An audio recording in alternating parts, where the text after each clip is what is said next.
All right. Good evening, everybody. Merry Christmas. Hello. It is December 25th. Normally I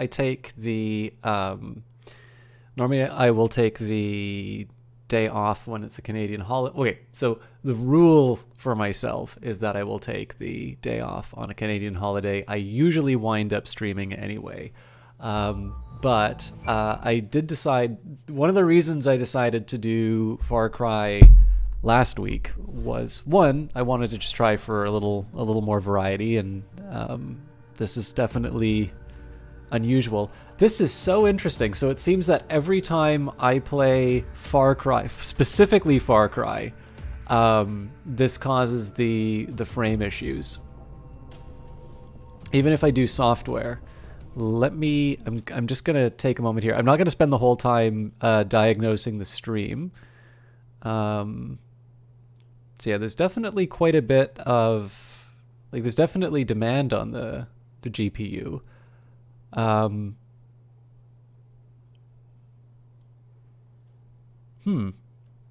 unusual. I think I'm just gonna have to live with this. So it does seem to be kind of a Far Cry specific issue.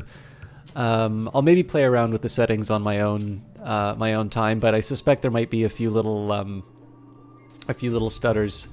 But anyways, so I decided that I would do so I kind of knew that I was going to be doing some special, I knew that I wanted to do some unusual stuff, and I knew I would have some extra days this week because of the holidays. So I actually have other games that I would like to try, and ones that are kind of consistent with some stuff that I've done previously on the stream. But I do always keep talking about how the games that I play on stream are, the majority of the streaming time is actually my gaming time now. I don't get as much done in my private time as I would like to. So for instance, I've been meaning to follow up on reading the rulebook for 6 Ages, and I've just run out of time to be able to do that, which is a shame because I really do want to get back to 6 Ages.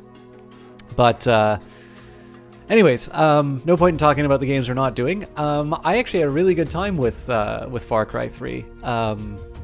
You'll notice I actually increased the difficulty for the private playthrough. One thing that I definitely noticed was the lower difficulty enabled me to be a bit careless in terms of how I treated gunfire.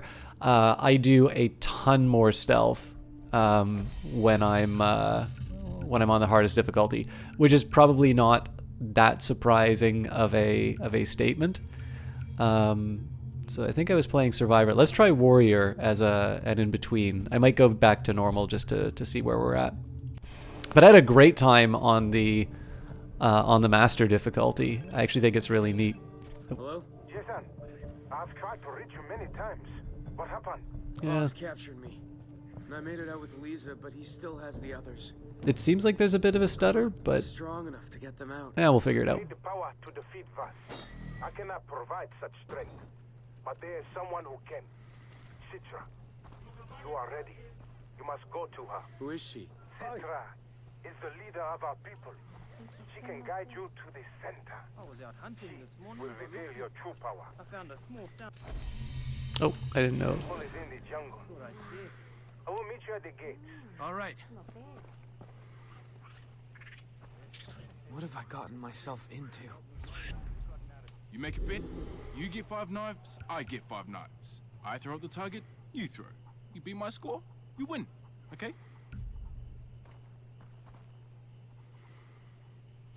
Ah, fuck!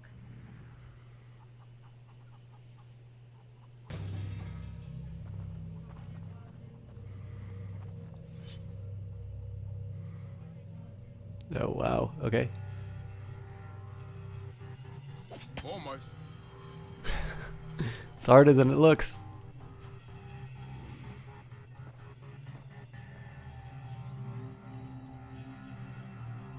Shit!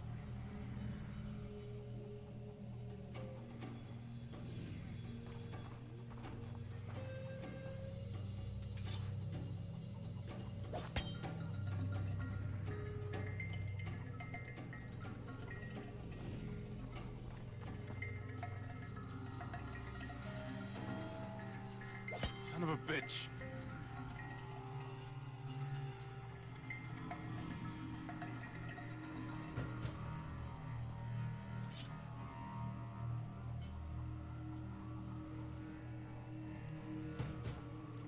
Oh, very close, my friend.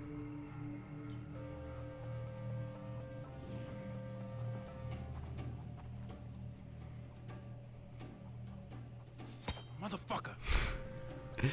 Well, at least he's no better than me.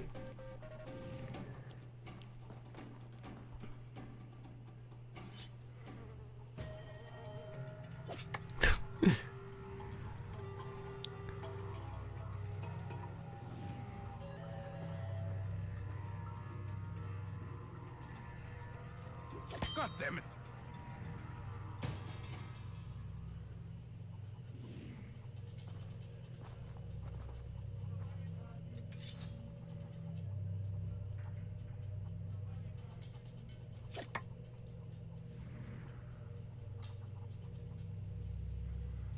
All right, you win. So some of these mini games are kind of interesting. Give it another shot. No, thank you. But I tend to find that I'm really I'm like loaded up in terms of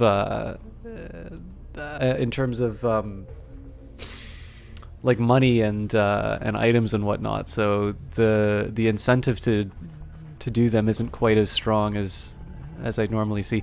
I'm a little conscious looking at the window in here. I'd kind of like to get...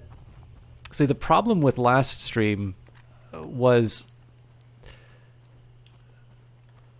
it's good to get like some words on whether or not it's unbearable to watch. Like there's little bits like this where I can sort of see a bit of a stutter. But of course, I'm going to be basing it mostly off of what I see for myself. And I don't mind getting advice in terms of saying, like, yeah, it's a little hard to watch. But the problem is that I tend to find that either there's no comment on it, or when I do get a comment, all of a sudden I start getting, you know, earnest advice on what I should make my stream settings. And I'm not entirely sure that someone can say that, you know, without knowing anything about the system. It's not that I just sort of picked these randomly one day and moved on. So as always, do feel free to let me know.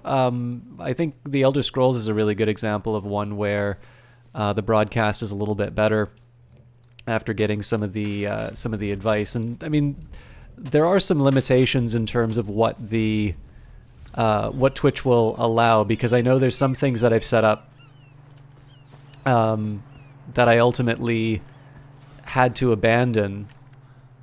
I'm not sure if that was friendly or not, but presumably not. Presumably friendly because they're not coming up as an opponent.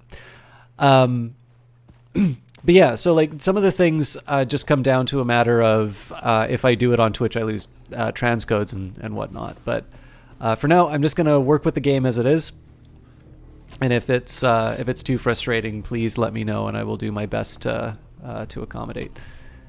Seeing as I've got a surplus here, you'll notice that my crafting and whatnot is I'm a little more stocked. So we are looking for a better wallet at some point.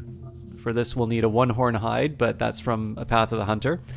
For loot, we need to find some dingoes. And then we have things like ammo pouches and whatnot. So those are probably a little more realistic in terms of the different animals that we can find. We need, we're basically 1/3 goat, a couple boars, and more dingoes. And then arrows and whatnot. Like, I need to maybe find a new place for, or I need to find Molotovs or something like that, but... All right, I've held off long enough though, so we've had some of the story events. I can go and maybe try and pick up some loot, maybe after we clear out some space in our bag. Essentially what I did here was I did sort of all of the little side quests that I had access to. There might be some races that I haven't done, but I basically just tried to clear out everything that I could with the with materials I had access to. I might be able to find some of these goats. Looks like I also could get a buffalo if I'm so inclined. Actually, this would be a good spot for some of the resources. But I think at this point here, it makes sense to follow through and find Citra, who will be here. So let's go to the radio tower first. And then we can clear out the bases and move on to the main quest. Oh, neat.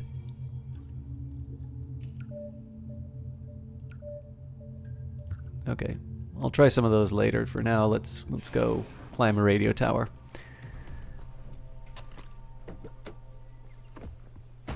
I'm sure whoever owns this won't mind.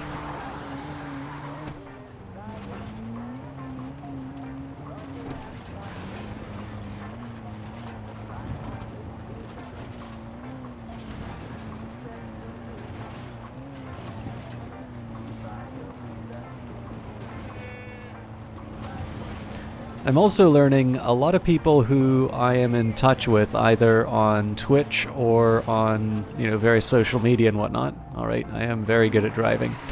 Oh, you know what? This might be totally wrong. Where am I? Nope, we can still make it here. I just need to make sure I do left. I've been wishing Merry Christmas and all of that to everybody, but it turns out that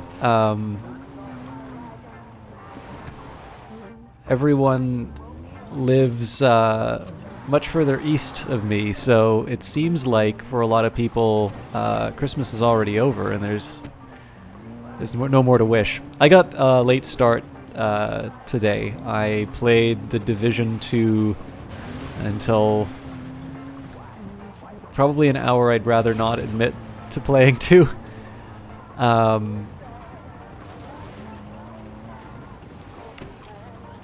And then I woke up at sort of a correspondingly late hour.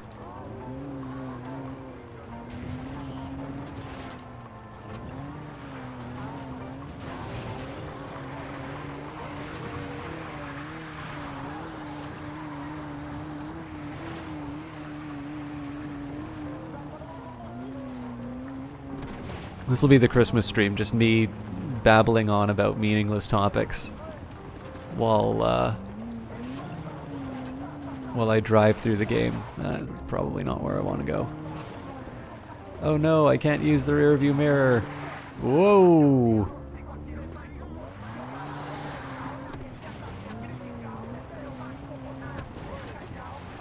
I will admit, after the conversation from... No, that's still not right.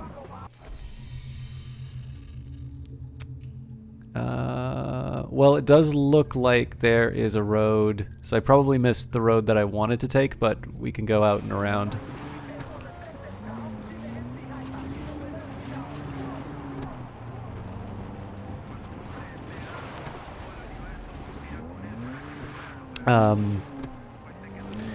After the conversations last time we were playing Far Cry, I'm really curious about Blood Dragon. Well, somebody saw me and is mad.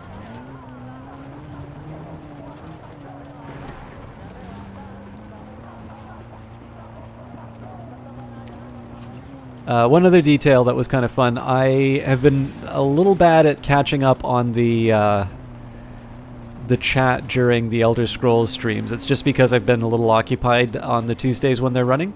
So there are a couple of new people who checked out the Elder Scrolls. Thank you for that.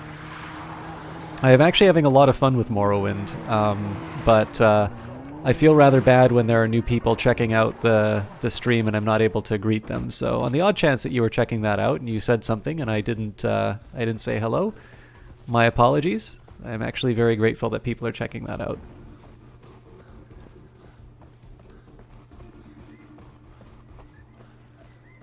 All right. I don't know if these are dingoes or rabid dogs. Oh, they're dingoes. Excellent. Again, probably overkill that I use this weapon, but all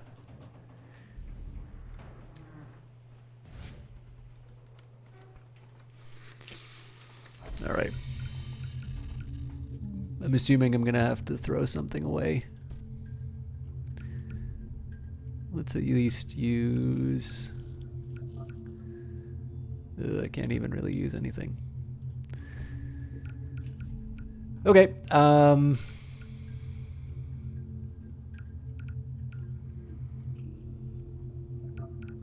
Crimson Leaf, huh? There is an argument for hanging on to the green because I could use that pretty well. Let's say Crimson Leaf. We'll get rid of that. Now, I didn't actually, like, it says I skinned the dingo, but I didn't really get to see any animation. I'm curious why not. There we go.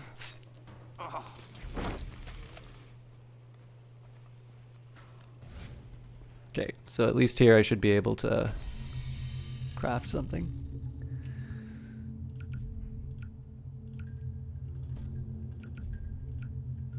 Oh, I was wrong. Okay. Still worth it to ditch something. Let's get rid of one of the blue.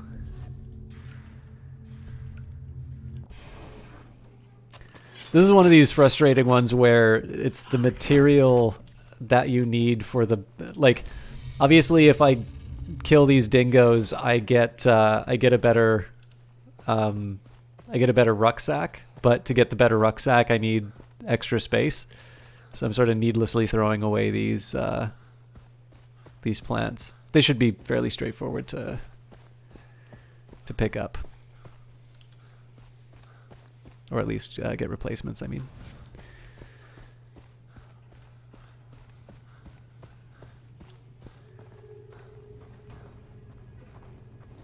Okay, so with luck I'll find another dingo, but at this point let's at least do what I came for.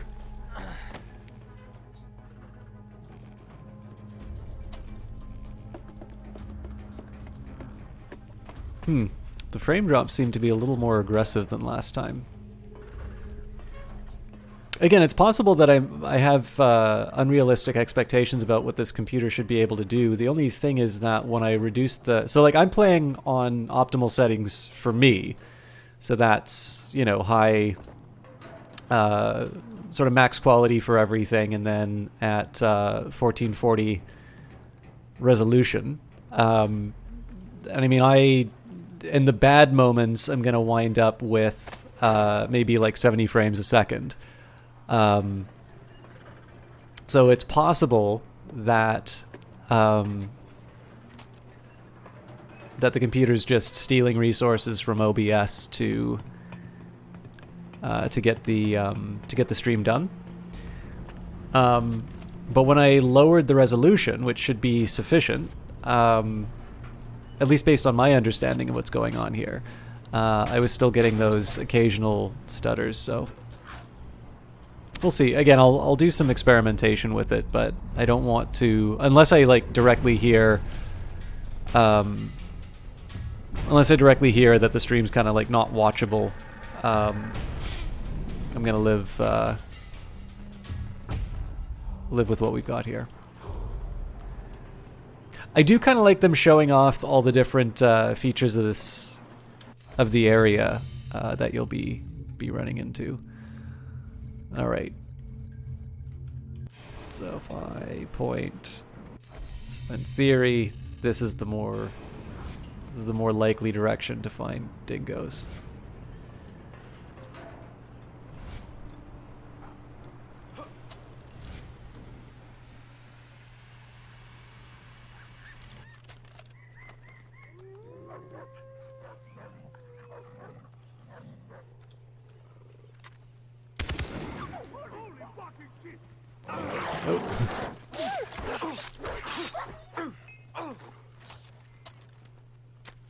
These dogs mean business.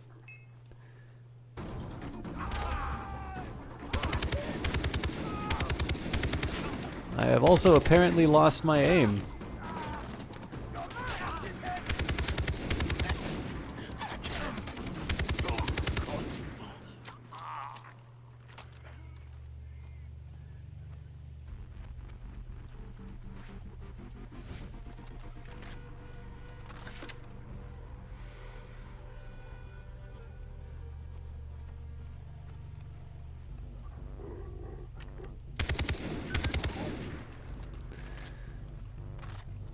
All right, now there was that original dingo which started, or I'm hoping was a dingo, that started off the whole problem. Where are you? The grass is a nice feature up to the point that you need to find the thing that you just killed.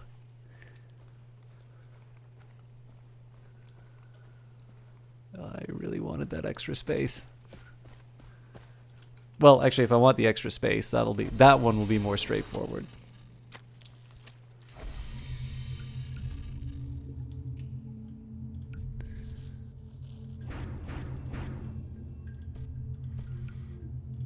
So I don't need to throw away anything.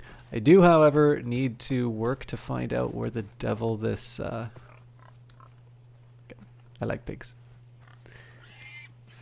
Oh, come on. I don't need to make anything out of you.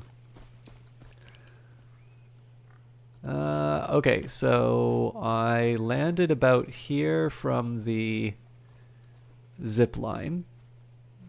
And I saw us. There he is.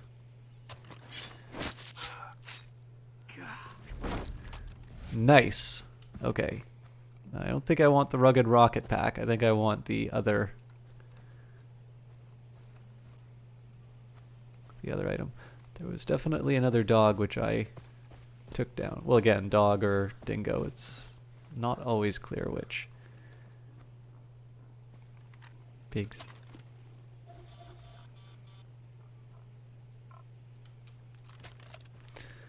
It's not always clear which, but it may not be worth it to hunt them all down. Doing quest stuff is still probably preferable to looting animal bodies.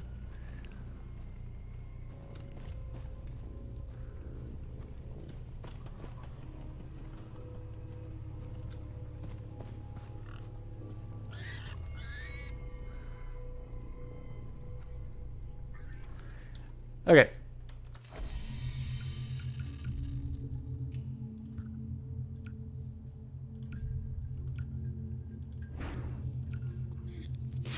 And an undying bear. Cool. So I guess crafting-wise, if I'm not mistaken, this means that, as far as wallets are concerned, that's a path of the hunter. Loot rucksacks, it's a path of the hunter. So for our main craftables, we're taken care of. So I'm back to looking for buffalo, goats,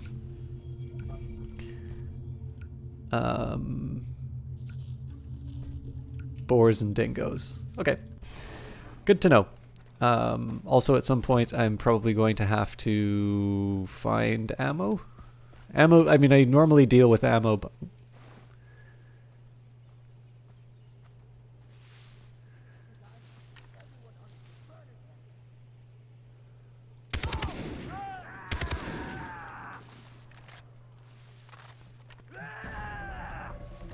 Alright, confirmed bad guy.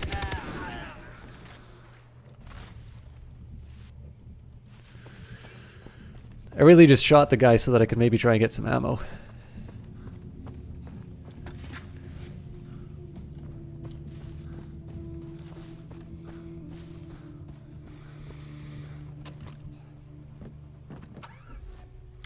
Get the medical supplies on the vehicle to the flare marker before time runs out.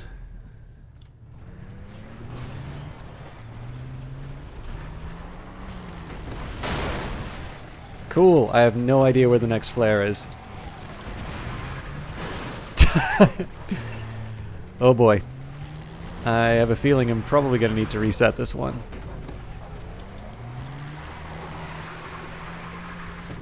Alright. I think at some point I mistook moving the mouse for steering. But we're back on track.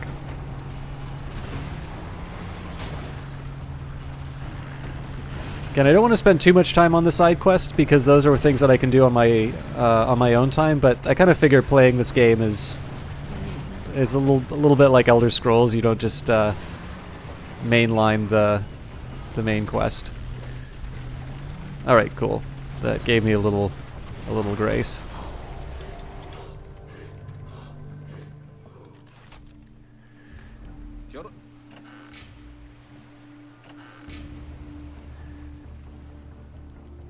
Okay, let's see what we're working with here.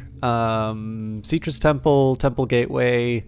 Yeah, so I mean, if I want, I can do the main Citra mission right away. While I'm here, I might as well take care of the Temple Gateway, and then we'll see what else we've got. Also, I should just double check that there's nothing I can harvest. I'm probably going to avoid any of the. Oh yeah, these things get vicious. I'm probably going to avoid any of the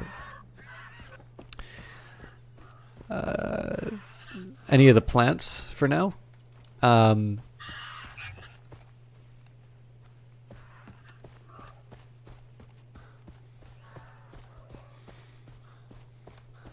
But if I can find some animal carcasses, that'll be good news.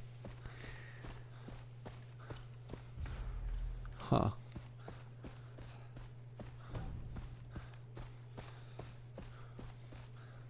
Alright, well this is clearly not where I should have gone, but let's see if I can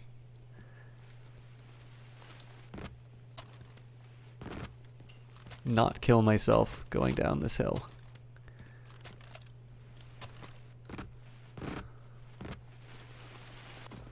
Answer is yes.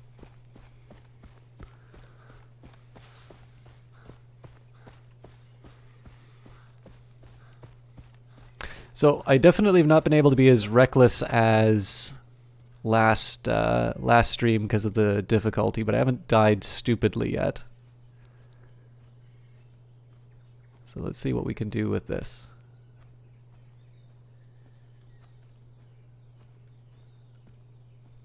It does say it's occupied, so presumably there's somebody around here who I should be able to turn into a next person.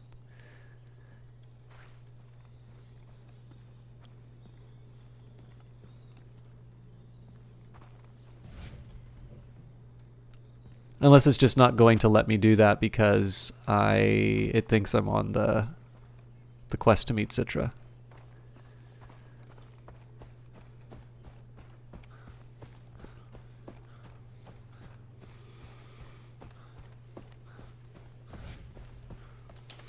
Okay, Citrus Temple. There's actually going to be a few entries, so this will be the, I guess, the let everybody get in reading part from the beginning of the stream. Citrus Temple is both a place of worship and the Rakyat's primary stronghold. I've never been inside, but recon indicates that the structure itself is one of the oldest on Rook Island. Legends tell of the great power granted by the Rakyat to their warriors. I don't know about you, but this is one of the few legends on the island that I actually buy into. Okay, weapons. Grenade. This one's a multicultural potpourri. Nearly all the frag grenades on Rook Island are American-made surplus war items abandoned by the British after the Falklands War. They were stolen by Argentinian forces and then sold to South American pirates after the British victory. The pirates then relocated to Rook Island, where they were killed by Vass's men when an arms deal went bad. Now that's what Arizona likes to call immigration reform. The M700. Americans have been using the M700 bolt-action rifle since it first hit the scene in 1962. Since then, it's gone all around the globe, seeing action in Vietnam, Iraq, and Afghanistan. Transport. I guess buggy? The buggy is the high-speed off-road vehicle that was originally used for recreation on Rook Island by the more wealthy residents. Then was later used for recreation on top of the bodies of those residents. These lightweight cars are ideal vehicles for rapidly navigating the roughest sections of the island. Jet ski. Ever jet ski while armed to the teeth? Now's your chance to try, but keep an eye out for Jinx. She wants her hairdo back, and she has a license to kill. Wildlife. Asian black bear. The Asian black bear has a distinct white chest and a reputation for being aggressive, making it the official mascot for Chinese New Year in the Castro. Black panther. The rare black panther that roams the island is said to be darker than night or Turkish black hair. Bull shark. Bull sharks are extremely common around Rook Island and live in both saltwater and freshwater. They also bear a striking resemblance to my ex's mother-in-law, but our two staples are vodka and gin. Cassowary. Cassowaries are rare flightless birds that Rook natives once traded as a valuable commodity, and that is probably the silliest sentence that I have ever wrote. Deer. There was a time on Rook Island when deer were vastly overhunted by the influx of European colonists, but then all colonists went extinct, and now the deer are once again plentiful. Dingo. Rook's dingoes are closer to dogs than their Western counterparts, but they're still dingoes at heart, kind of like reformed criminals or vegetarians. And leopard. Rook Island is a dangerous place, and if the pirates don't get you, the leopards will. These large felines are opportunistic hunters that will eat anything they can catch, like construction workers at an all-you-can-eat buffet or investment bankers. Alright, and plant life, so we've got stout kelp. The Rakyat have been using stout kelp as a dietary ingredient for generations. It's believed that to help dieters shed weight, as does running from pirates with machetes. Vass and Hoyt should market this place to suburban housewives. Call it the fear diet. Death does wonders to your figure. And torch ginger. Torch ginger goes incredibly well with fish. There are a dozen recipes on Rook Island alone that incorporate local fish and torch ginger. Be careful, sometimes it can spontaneously ignite in your mouth, killing you instantly. The taste is worth it, though. And I believe that has covered it for the... Oh, yes! We've also got... So I'm curious about the relics. So Spider 21, the Spider is the master of stealth and skilled collector. Relics associated with Spider are carefully hidden. Okay, I'm not 100% sure what it means that I found. Letters of the Lost, number 4. Ren's letter. My brother Ito, a terrible thing has happened. Major Mogi went mad and began shooting the men. I don't know how it happened, but he was arguing with Private Tado when he killed him with his pistol and then began firing on us. We didn't know what to do. We're trained to kill the enemy, but he was our superior. We shot him. My thigh is infected and I'm fighting fever. There are a handful of us left. It is hard to think. I'm so hot. I've given my letters to Private Isao and Kai. They are young and smart, and they will make sure that my words will find their way to you. Live well. I'm sorry that we argued as children. I'm sorry I wasn't a better brother. Ren.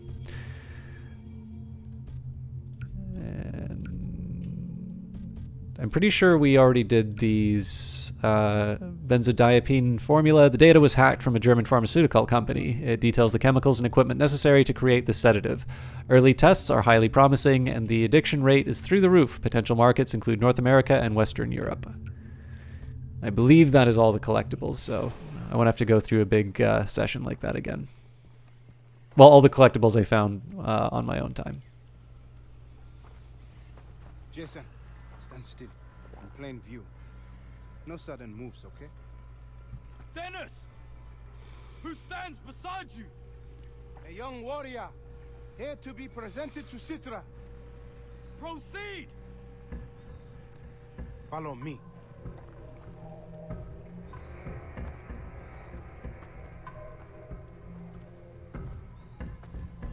Over here. Stay close.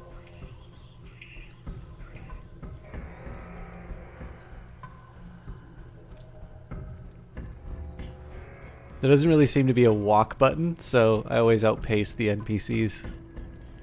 I guess I could sneak, but it did say I was supposed to be in plain view.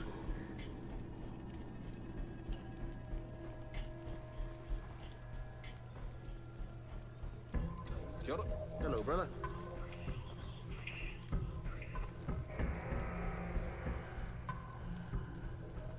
Kia ora.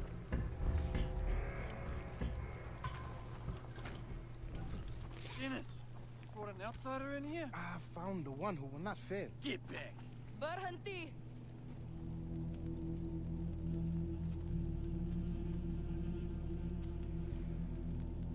Let me see your arm. This is Jason, the one I've been telling you about. Hi. Do they teach you to speak without permission in America? No, I learned that in France. Senapang ke bawah.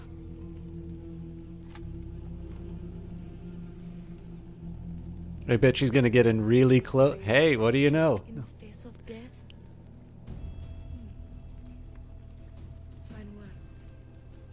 I'll give it back to you after I cut it off. I thought you liked jokes. Very few outsiders have seen this temple. The inner courtyard fewer still. Why are you here? I need the strength to defeat Voss and save my friends. Is that all? You will not command my army for you. You are a lamb. Not one of us. Well, then I will become a warrior. Very funny. Please leave. He took my brother.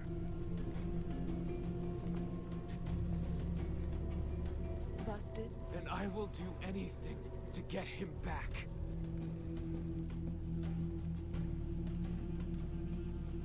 Berikan saya herba.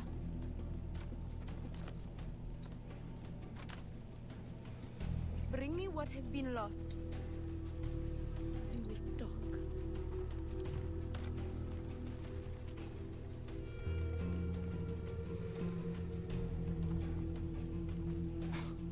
Wow. Yes, Citra saw the fire in you. And what does she mean, bring her what has been lost? Drink, and you will find an answer. Is this stuff dangerous? You are speaking out of fear. Do you desire the power to save your friends? Yes. Then drink.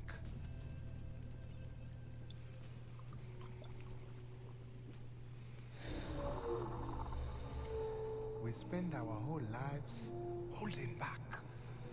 Imagine how quickly you can succeed if you just take what you want.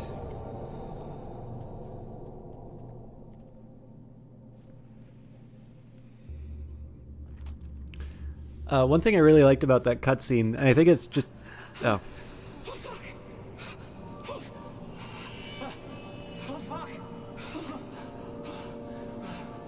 Oh, no, no!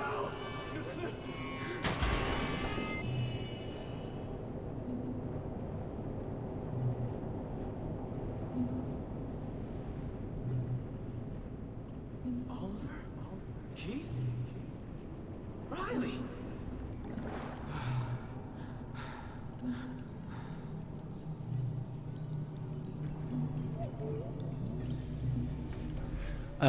So one of the things I liked about the cutscene, and it's more general to the jungle setting, is that Where am I? Wait! when you have all these leaves, you've got these, you've got the direct sunlight that's coming down, and then you've got these nice shadows that sort of play over everyone. I'm assuming that's a conscious decision more so in the cutscenes than anything. But even in the main gameplay, as you're running through the island, just the light. It's a little bit like if you watch, I don't know, if you watch like noir movies or even like Blade Runner. They usually have those effects of either traffic going through the outside, or all of the bars that are being cast on the windows and whatnot. And it's definitely a really easy thing to do for a lot of film lighting, and obviously that's kind of the grammar that will be used in a lot of games. It's you know, if we're used to Hollywood movies, it makes sense to make sort of games follow those conventions to look like they have a higher production value. But obviously, if you're working on a movie, there's almost every grip truck has got all sorts of cookies with different sort of patterns cut into them to sort of break up the light. Whereas I suspect for games like this, that has to be a conscious decision that somebody actually takes the time to implement, which I think is kind of neat. Obviously, none of that is apparent here because it's nighttime, but...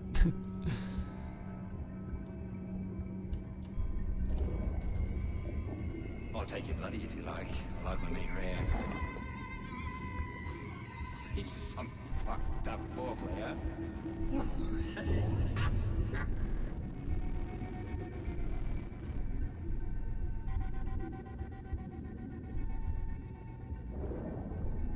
You are so close to the end. Come on! End it!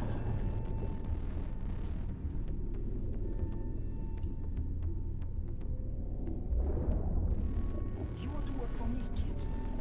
You have to follow my rules.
I saw my friend and my little brother, Riley.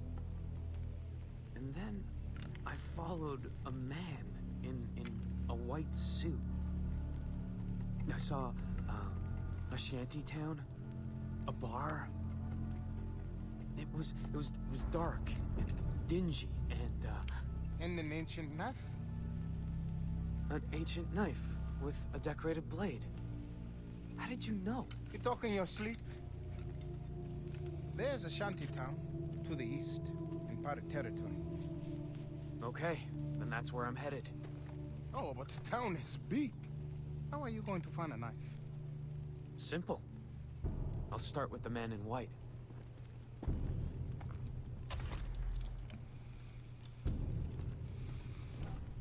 So, if you take a look at sort of this raw, I mean, this looks really pixely, but I'm curious if that changes over the closer you get. But this kind of stuff, oh yeah. That's really interesting to see how that works.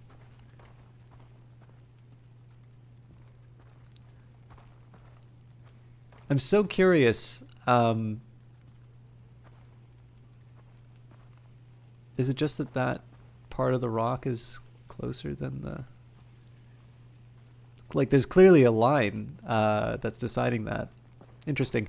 Anyways, yeah, so, like, this sort of stuff, you know, if you're making a movie, you'll have some cutouts like that straight away. I mean, presumably there's some, you know, light source and whatnot. Ooh. Presumably, like, there's some light source in the game and it's just going through the trees and whatnot. But, and, I mean, again, it's a jungle setting. It's not exactly the hardest. It's not that, you know, somebody really needed to rack their brains to figure out how that was going to work. It's just a nice little touch that I think sells the production value over and above sort of the main technical feats of the game. Okay. Yeah, so apparently that base is now gone. Where's the objective? Oh, wow, that's way out there. Okay. Well, I think what I'll do, let's take care of the bases first. Okay, we could do aimed reload, press R to quickly reload pistol or sniper rifle while using the... Line gunner would be kind of cool. I just don't usually use the... I don't usually use the pistol. Expert archery, improve the stability with your bow when lining up a shot. Jungle run, move faster when crouched. That's tempting. Knife throw, takedown, kill an enemy, then use his own knife to kill another. Interesting.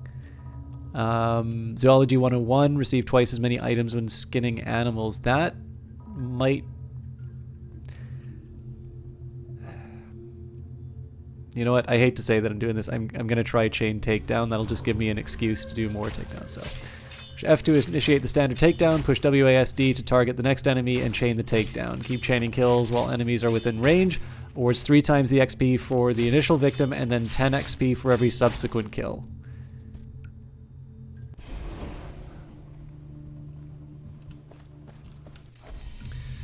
Citra Telugami. I've never managed to get inside the main temple, so most of my experience with Citra comes from the townspeople and their stories. They call her a warrior goddess, and she's definitely a looker. I know that she's resisted Voss, Hoyt, and the pirates every step of the way.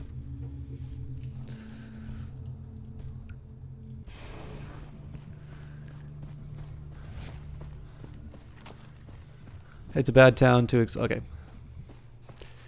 I'm so interested in the fact that the game always tells me to fast travel to places, whereas I thought kind of the whole point about the CryEngine and these games is to say that you can do these huge landscapes and have lots to do and explore. It's kind of funny that it's telling me not to take advantage of the distinguishing feature.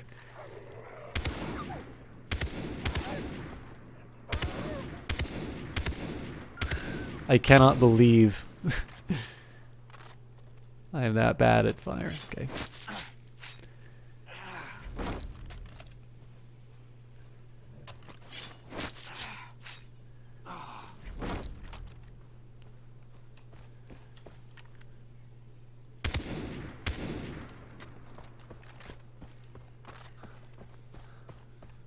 Gotta be careful on the ammo. Probably not gonna get a chance to get more before we go to the base.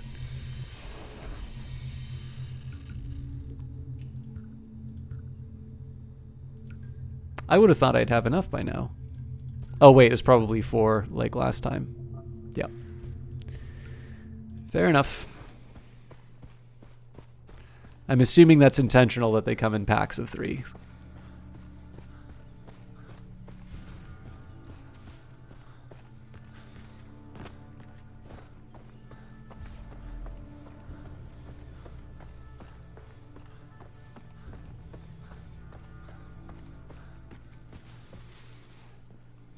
Okay, so we've already got eyes on a couple. And they are looking straight at me, so let's see if we can find another approach.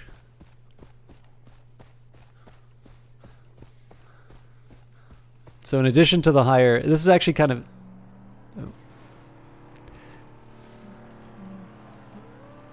an interesting examination of incentives, seeing as on one side, so on one side I've got the reward, in that case the XP that I just spent the skill point on, but I also kind of have or I guess I could say the carrot and the stick. The stick, of course, is that I am 1 difficulty level higher than I was the last time I was playing this, and I definitely responded to the stick when I was playing on my own. It only takes 1 or 2 shots to take me out, and the other, that's upsetting. Wait, I may not be able to get back up.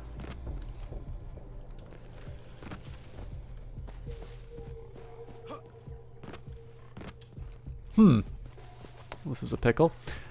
There we go.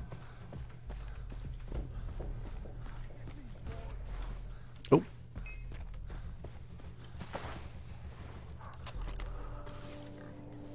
So I'm at least going to pretend that I'm going to approach this in a stealthy way. There's another guy.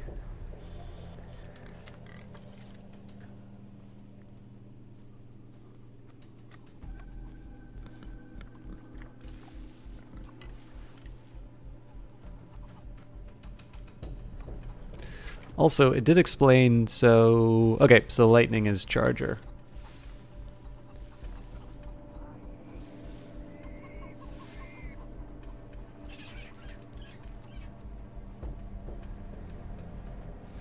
I suppose in the worst case I can just try jumping the fence, but we'll see if there's maybe another way in.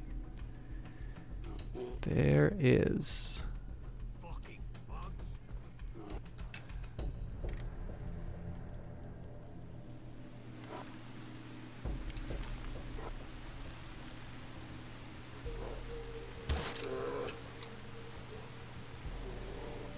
Have fun, guys.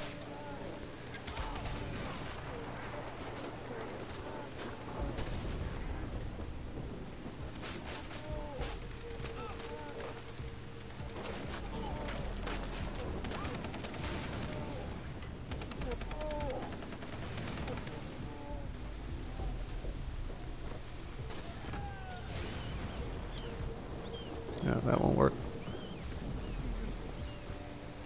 Nope, maybe they took out the bear already.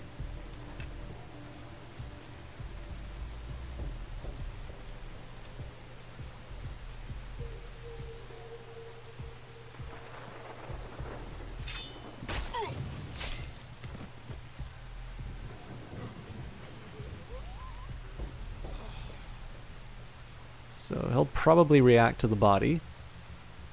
Maybe not.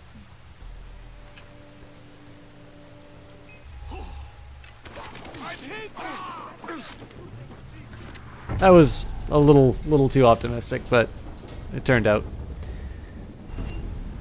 There are going to be some friends, though.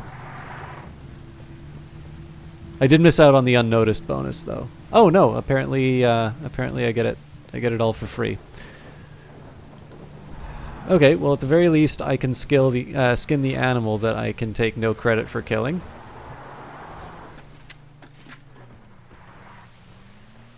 Or maybe I can't?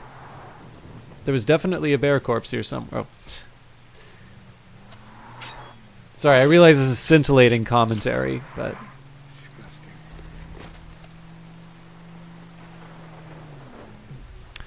The healer needs a rare blood Komodo carcass. Hunt one with bow provided at the designated location. This will also give me a chance to improve my ammo. Honestly, this is, again, just an excuse for me to kill some of the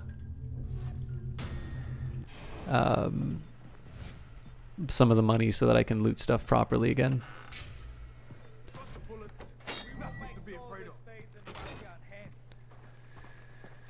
Alright, so we're 133 meters away. We can probably do that on foot.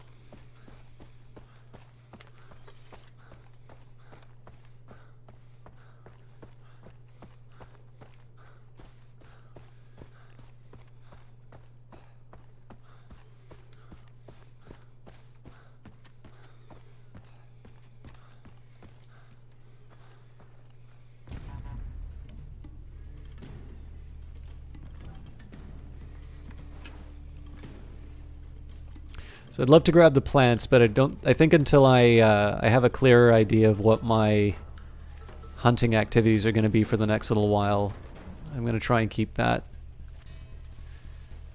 space free. That's probably it.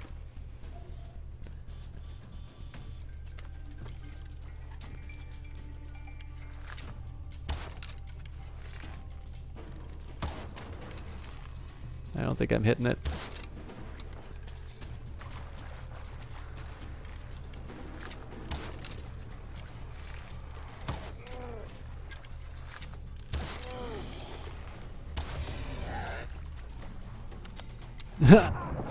I found oh Jesus, I'm not dead yet. Well, I'm dead now. I thought that got me. All right, so when it says blood Komodo, perhaps I should take a look at the red one. Oh, and there was a memory card that I wasn't paying attention to in the base. That's fine. It's not that far away. I can catch up. All right. Round 2.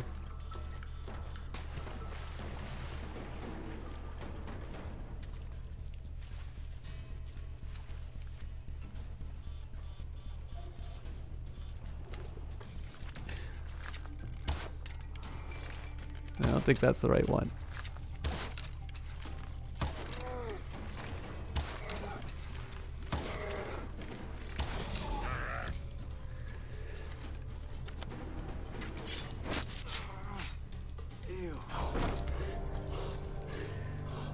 All right, let's find out about the blood Komodo. The blood Komodo, one of the most disturbing creatures on Rook Island, is a Komodo dragon with a strange defect that causes its saliva to run red like blood. I'm calling it now. This will become the next sensational house pet when people get bored of pythons. I did not know that people kept pythons. Okay, let's go back to... We'll start by going back to the base just so that I can get the memory card because I am a sucker for collectibles. Wait a minute. Yeah. And then I'm going to need to make some decisions about whether or not I want to start clearing out some more bases or if I want to go to that town. I mean, I suppose I can sort of say first order of business is to reclaim the radio towers just so I can see where the heck I'm going. And then the bases can be something that I do sort of as an intermediate job. That might be a way I can kind of split the priorities a little bit.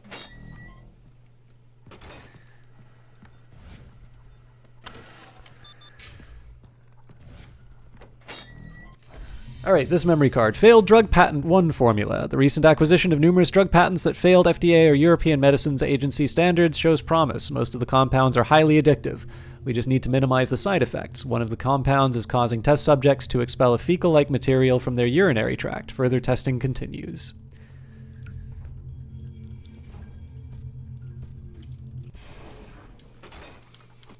Okay, so I think I said... Alright, I mean, I can sort of see a chain of event. Like, if we're going to be heading to Bad Town, it can't be that difficult for me to take these 2 radio towers, and then maybe we'll just fill in the gaps on our own time. There's definitely, like, unless I'm spoiling for a fight, there's no reason for me to go through the existing locations.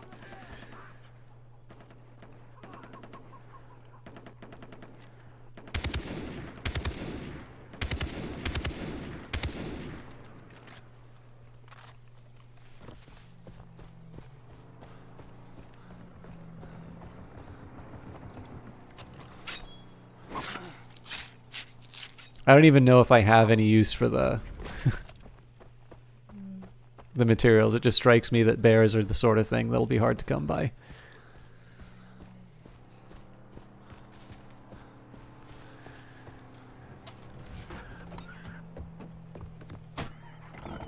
Okay, realistically, what are we looking at for the road? Go through the beach, maybe?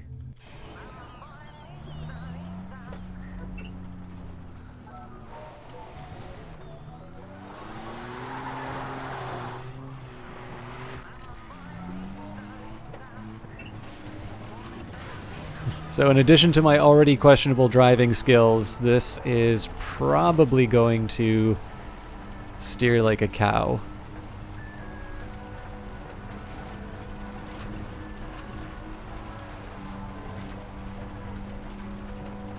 I'm just trying to think if there's anything else I can really say about the game in the interim. That we kind of covered most of it in the first run. I kind of know that this is a more standard UB thing. Let me just see where we're... No, this still makes sense. You know, again, to kind of give you the towers and then just a bunch of different activities you can do. Sorry, wasn't paying attention. I'm surprised. Like, one of the things that really kind of caught my attention was when I was playing this on my own time, I didn't really feel like I was... I didn't really feel like I was doing my chores in the game or anything like that to go and do some of the side missions on the hunting, which I thought was kind of neat. This is almost certainly not the way to the thing that I want to get to.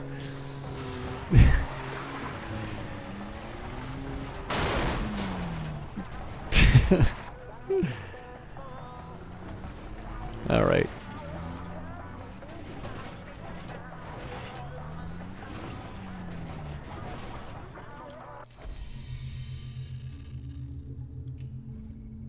Yeah, I got absolutely nothing here.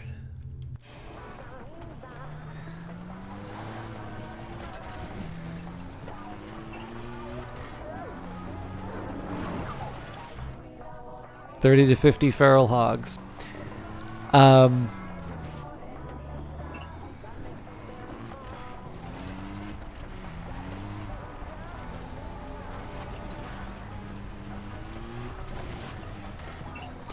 But yeah, so in that sense, I mean, again, I kind of like shooters, and I can't really think of a lot of games. When I'm sitting down and thinking about it, I haven't played a lot of sort of open world-ish shooters where there isn't sort of a role. I mean, like, every game kind of has a role-playing component now, in the sense that, you know, you get some experience points and level up your character. But in this case, like, if I think of something like Wolfenstein, you know, I really like Wolfenstein, but it... I think I'll just ignore all that business on the side.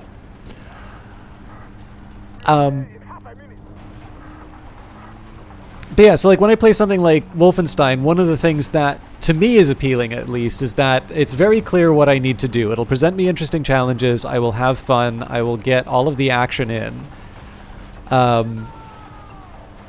But there's no point where, you know, I'm running through one of these occupied cities and I'm given my own sort of choice in terms of what to do. Most of the open world games that I've played have usually had some kind of a third-person perspective, so something like Assassin's Creed or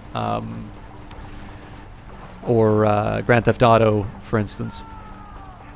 So I mean, obviously I'm late to the party on Far Cry, but it actually works. I'm having a pretty good time with it. Like I said, it wasn't really hard for me to say, hey, I kind of want to play some Far Cry, and to then take that and say, well, I don't really want to spend all the time on the stream doing the doing the side missions, but that's something I can probably do on my own account. Oh wow, that's still quite far away. Let's see if we can make this thing work on the trip. I guess what I'm trying to say in a very long-winded way is this format works for me. I'm actually kind of curious how it works in some of the newer games like Far Cry 4 and Primal, which are the ones that I own, and then obviously 5 and New Dawn are the...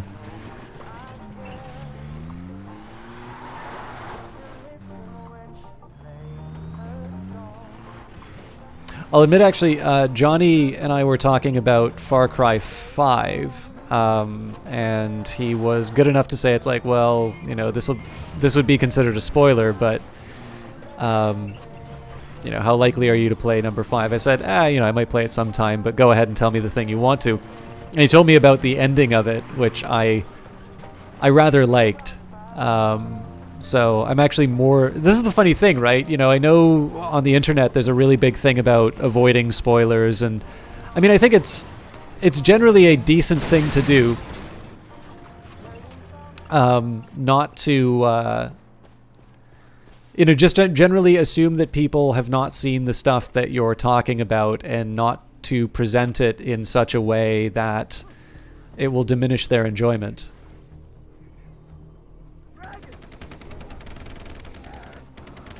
This will give me a chance to play with my new ability, or maybe not.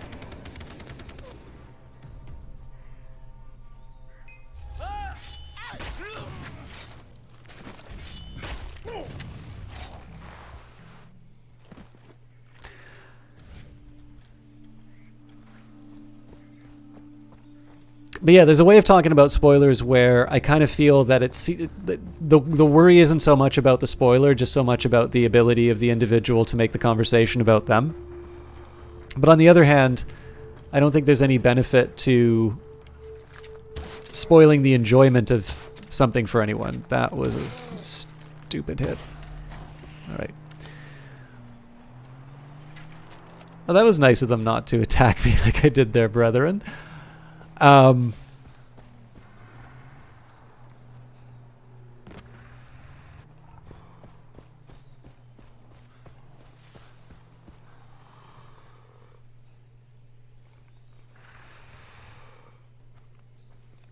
Everything wants to kill me in this game.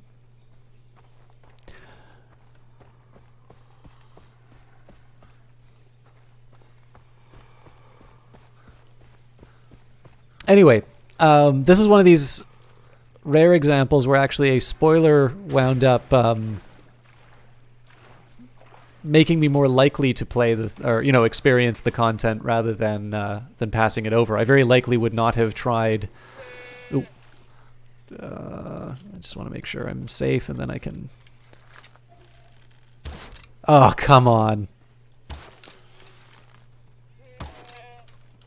This is ridiculous.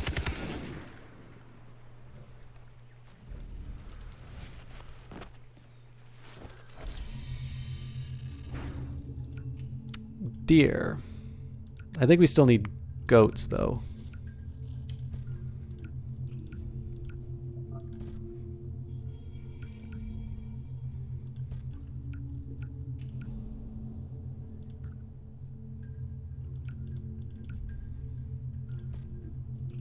Yeah, I probably would have preferred the munitions, if I'm honest.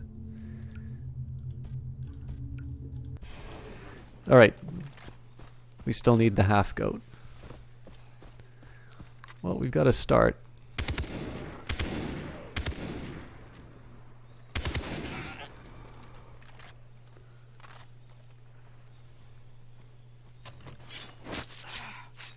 I know I didn't finish off the Komodo dragon, but as long as it doesn't come back to kill me, I don't need to finish the job.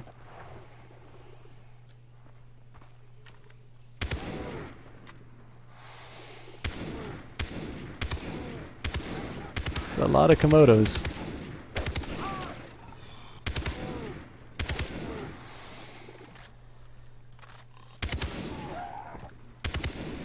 I'm going to assume I've lost the goat at this point. Alright, you know, we'll just sell these pelts when the time comes.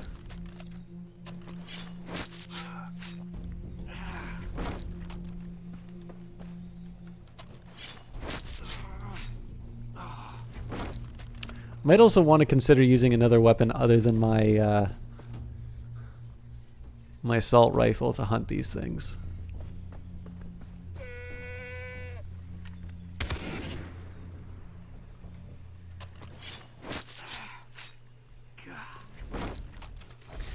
All right.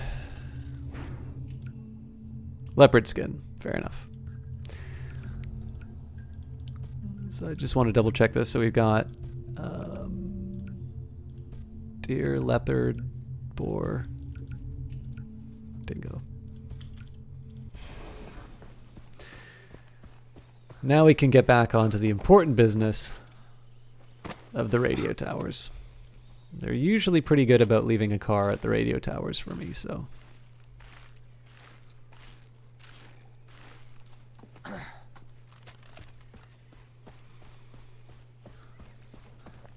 I really hope they don't know how to climb stairs.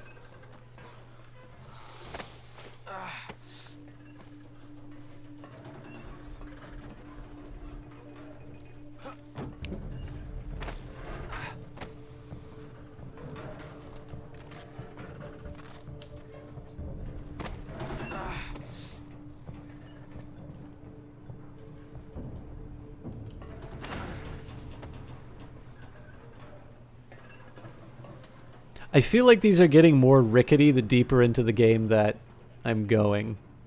It's kind of neat.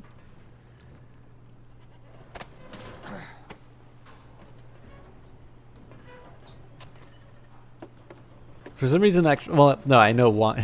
For some reason, implies a level of surprise that isn't there. It reminds me a lot of Dying Light, but obviously Dying Light sort of has all of its parkour features to show off in those moments, whereas this one, it's a little, again, it's more of a shooter rather than an acrobatics game.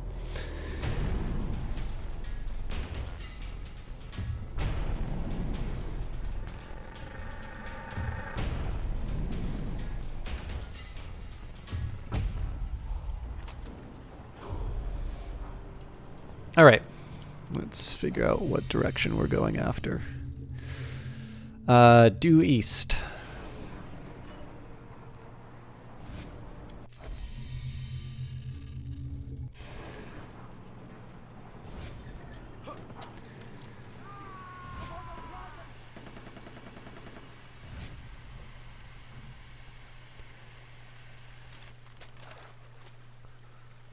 All right, if I want, I can use the jet ski.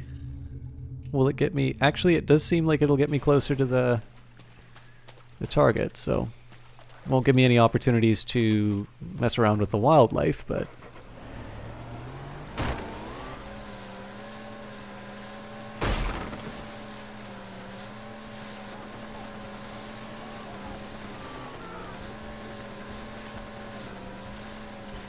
it's a little tempting to do the delivery mission, but that would require me getting off of my jet ski, and I'm committed to it now, so. Obviously, the ending of Apocalypse Now would have been much better if Martin Sheen came riding in on a jet ski. He can still have the same makeup, though.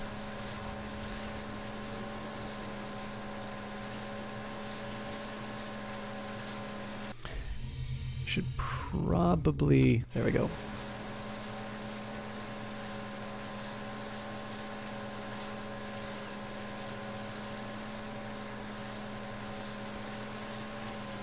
I'm mostly just getting a... I did that just so I could get the indicator in terms of distance to see when I'd be able to lose this.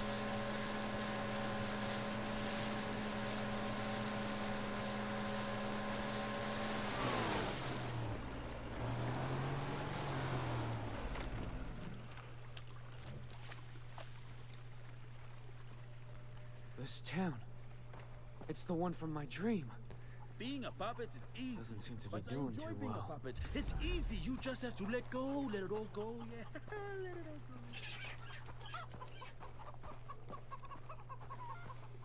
Being a puppet is easy. Bad Town. Chances are no other town in the world lives up to its name better than Bad Town, or no other name is less imaginative. I mean, come on. Couldn't it have been Dark Town, Night Town, Lost Town? Celebration. Regardless, this place is packed with privateers and pirates. And looks like there was an entry that I missed. Cargo truck. These old cargo trucks were brought into haul equipment for the phosphite mines. Now they serve as troop transports for the Rakyat. We're really trying to recycle on Rook Island, for instance. You'll notice the bodies placed in compost heaps. Every little bit helps. I kind of messed up the reading of that, but that's par for the course on this playthrough, it seems.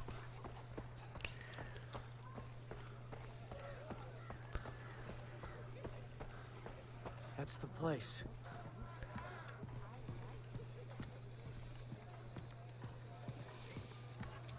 I've got to find the men in white.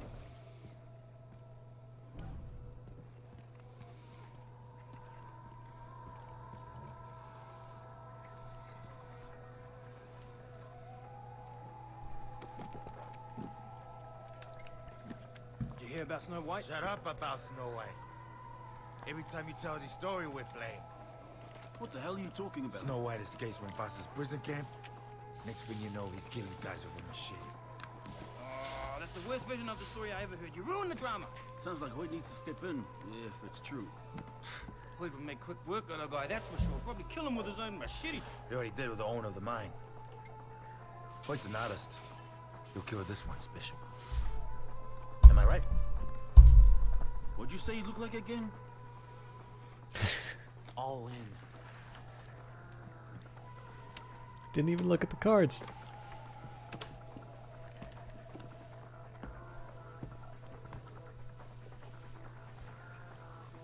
Nice play.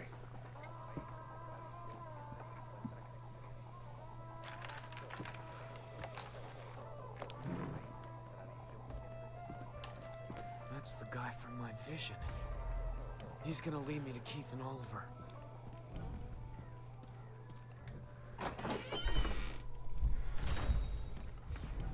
That man's the key to this. I know it. Citra's dipped up her Did he spot me? Why? No. Bad blood.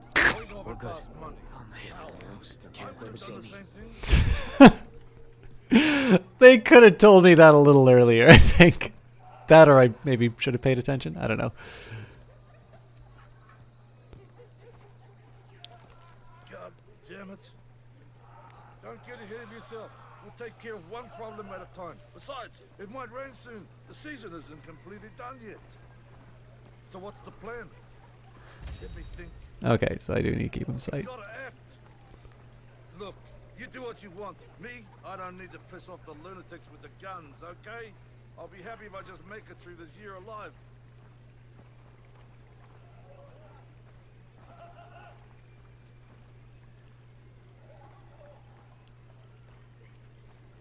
Gotta keep up with him. You have that info about your Johns? I wrote it out. Not that often I get to hold a pen. So much for English school. Here's your money. Take him inside or get rid of him. Hey! Fucky, fucky, sucky, sucky. Those words interest you? I'm working tonight. We all are, baby.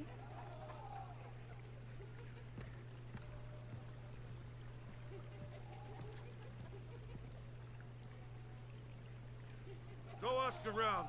Go! Ask anyone about me. They will say the same thing, that I am honest, and that my wares are the cheapest Where's my anywhere. fucking money? Anywhere! I'm sick. I don't fucking care, twerp. You better not be holding out on Gotta me. stay on him. I don't feel good. You want some medicine? Please don't. Take your medicine.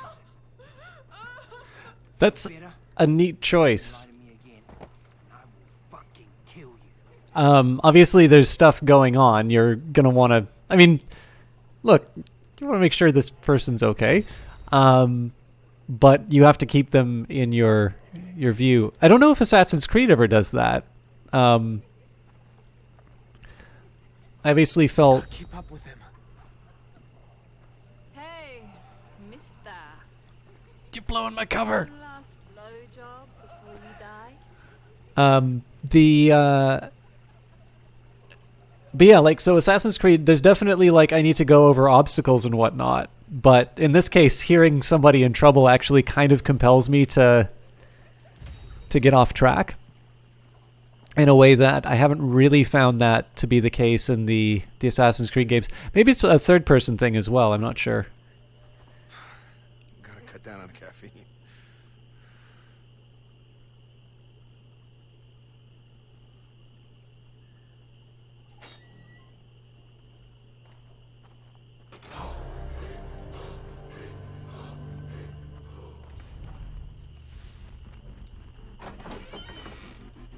You have 10 seconds to tell me who you are before I remotely detonate the C4 under the table and this whole place explodes like a pop bottle. Jesus! I doubt it. 5 seconds. Jason Brody! Really? Yes! So you're Snow White.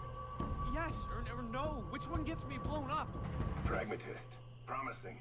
But do you consider yourself a patriot, Mr. Brody? Thing is, the real patriot doesn't just put his hand on his heart while holding a hot dog at the ball game. That's a gosh darn cakewalk, pardon my French. The real patriot suckles at the teat of Lady Liberty. Upon hearing of the death of a brother at war, the real patriot asks, "Did we win?" And then rejoices at the pronouncement of victory.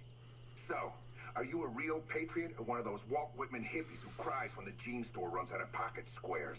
A real patriot. Bingo. That's what I like to hear. By the way, Voss has your friend Oliver Carswell, and I'm zeroing in on Keith Ramsey. Why are you looking for them? It's my job to know this island inside and out. I can help you, but you gotta play the game. There's something I'm looking for. We'll trade favors. Deal. I know Voss gets, like, all the credit for being the interesting character, but I really like that intro.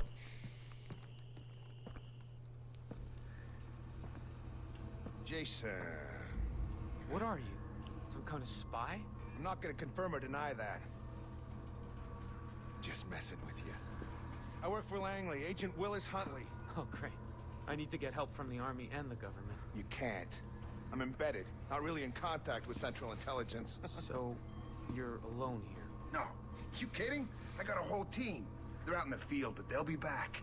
These scans they sent have opened up a grade A can of worms. I can't talk to you about it, but trust me, it's big. Sounds huge. I need more info, though, from the source.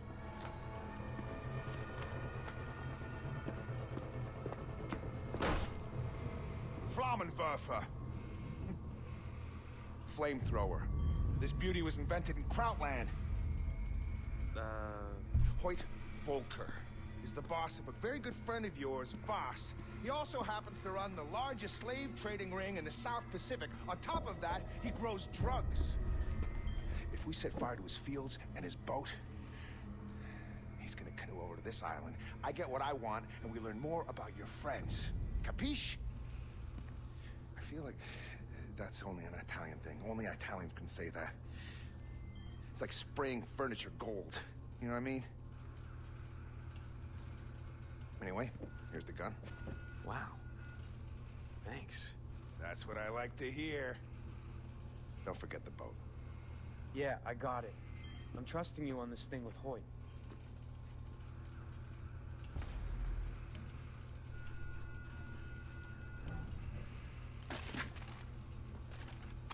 No, I'd prefer to keep the, Alright, what am I dropping?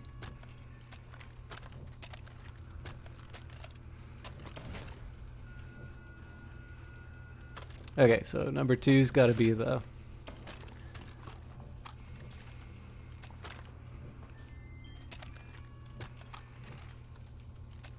There we go, the perfect loadout.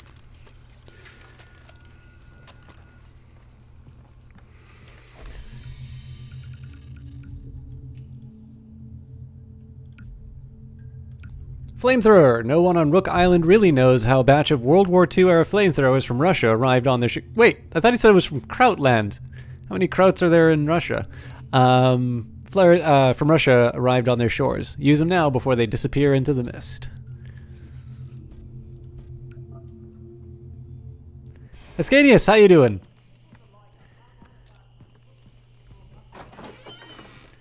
play ball as long as it gets me closer to finding my friends. Who was that directed to? Okay, I guess as usual, I'm going to do the radio tower first. I'm a little tempted to try and clear out stuff like Camp Murder and Tequila Sunrise. Also, it hasn't directly given me a mission, it looks like. Got some crazy mods for Morrowind? Oh, here we go. Hey, Dennis? Jason, what did you find? The vision led me to the man in white. Turns out he's a spy or something. Funny. I've never heard of such a man here on the island. Yeah, he told me about Voss's boss, Hoyt. Hoyt Volka. Stay away from him, Jason. You think Voss is crazy? All the evil on the island, it comes from Hoyt. He took Voss's mind away from him. It is he who pulls the strings. Wow. Okay, I'll be careful.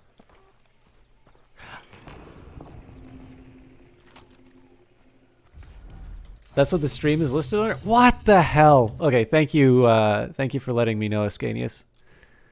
It's really weird, the way Twitch is really inconsistent in terms of weird.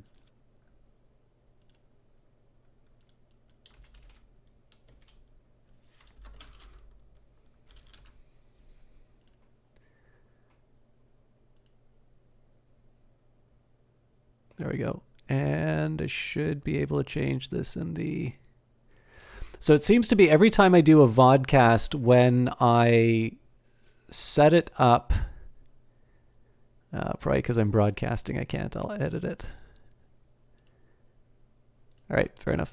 Yeah, so it seems that when I set up a vodcast, it doesn't take any of my changes. I noticed this time it took my title, but it still kept... it still kept the old game. Anyways, thanks for letting me know, Ascanius. I thought you were talking about... Because like I do have a lot of mods for the Morrowind play. Craft a fireproof syringe and use it before triggering an explosion for added protection. I'm grateful the game told me this. I'm just really concerned about why it's telling me now.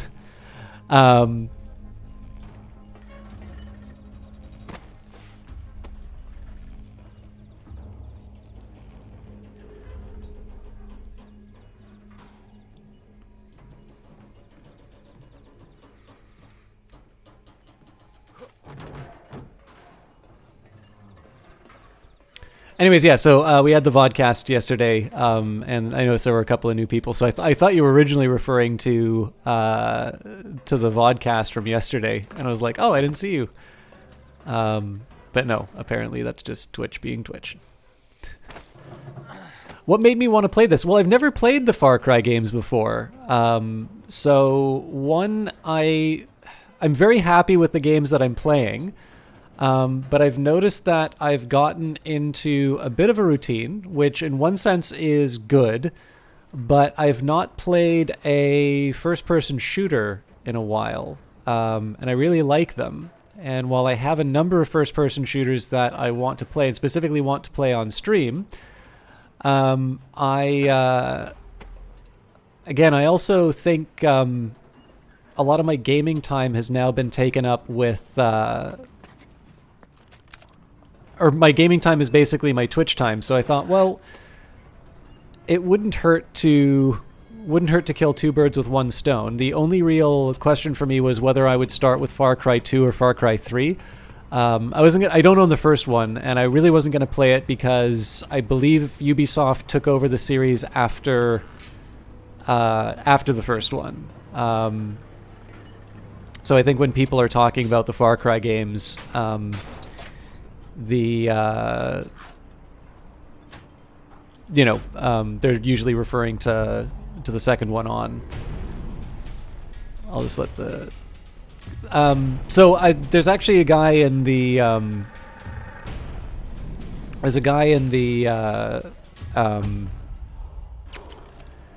what was I trying to say? This place that I go to who's a big Far Cry fan, so I asked their opinion. They say the fifth one is the best, which is actually a view I'm rather sympathetic to because generally I think games get better over time. Not consistently. Like, obviously, you can't always just go to the most recent one and say it'll be the best. But by and large, your safest bet tends to be the most recent one. But in this case, I didn't own it, so he said that his next recommendation would be to start with number 3. So yeah, I kind of wanted number 1. I just mostly wanted to play a first-person shooter, and then number 2, I decided I would play a first-person shooter that I have that is totally brand new for me, and I'm having a pretty good time with it. The only drawback I'm running into is that I find it a little bit more difficult than the strategy stuff that I do to fill sort of the dead time. Obviously, I can explain the different things that I'm doing, but in terms of a first-person shooter, there's not a whole lot to talk about strategy-wise. And I'm not so switched on into the plot that I have anything too original to say about it.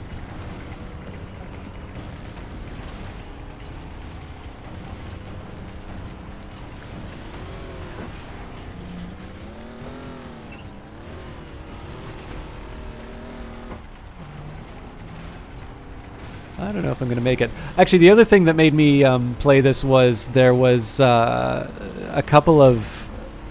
I'll play ball as long as it gets me closer to finding my... Yeah, you said that already. Maybe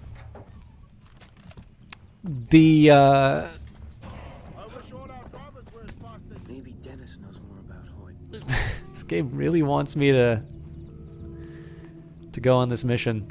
Hey, Dennis? Jason, what did you find? The vision led me to the man in white. Turns out he's a spy or something.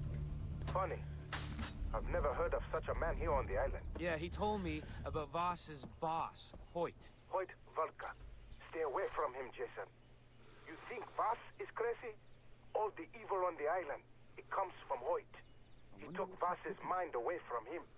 It is he who pulls the strings. Wow. Okay, I'll be careful. So, Soren Johnson's got a really good series of podcasts called Designer Notes, where he interviews game designers. So I think it was Clint Hawking who did Far Cry 2, and then there was another guy. Oh, I don't have my phone with me. There's another one where, oh, we've got a base like right in front of us. He worked on Far Cry 5. So, with that in mind, it kind of seemed, it was also kind of timely. It was a case where people had been talking about some tricks that he worked on Far Cry 4, not Far Cry 5. So some of the discussion about some of the different things that they tried to do in that game, plus the background knowledge of the stuff they talked about for number 2, kind of got me thinking that it wouldn't be a bad time to try it out. I did kind of want to do number 2. The only thing is that number 2 kind of looks like number 3 sort of passes off as somewhat modern. You definitely see, I think this is one of the things that's really interesting, is the games that do the scene where the character like gets up really close to you, and like there's ones where it's really clear that they don't put anything else in the scene so that all of the power can go into rendering the person who's talking to you. And as interesting as those are, I think they also tend to make games look quite dated rather quickly. So like in this case, everybody in this game is a close talker, and the models definitely look very pretty, but they definitely do not look revolutionary compared to some of the others. So it's interesting, obviously. I mean, clearly they're going to make the game to look as impressive for the time that it gets released as they can. They're probably not really considering posterity when they put stuff like that in. I should be able to do... Oh, I can't do a takedown on this guy? That's not great.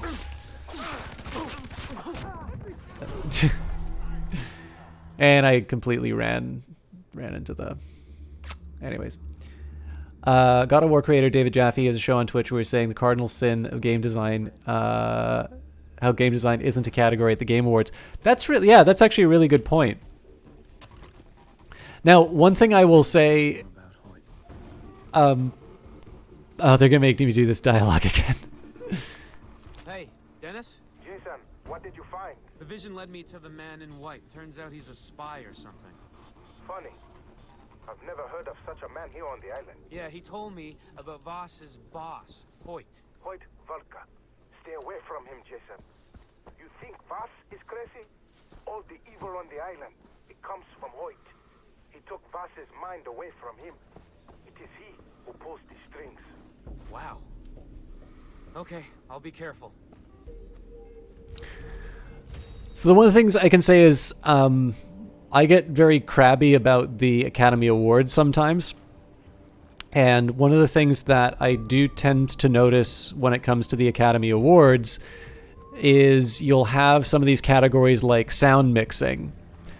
And, you know, everyone who's a member of the Academy gets to vote on this stuff. But I would be willing to guess that the people who are judging best sound mixing and best sound design have absolutely no idea. Well, the majority of people, at least, the people who are deciding who gets the award, have absolutely no framework in mind about how to grade that work. I'm guessing I need to like take this guy out in the back of the head, but I'm going to try and nail these other two guys. At the very least, I'll get the chain bonus.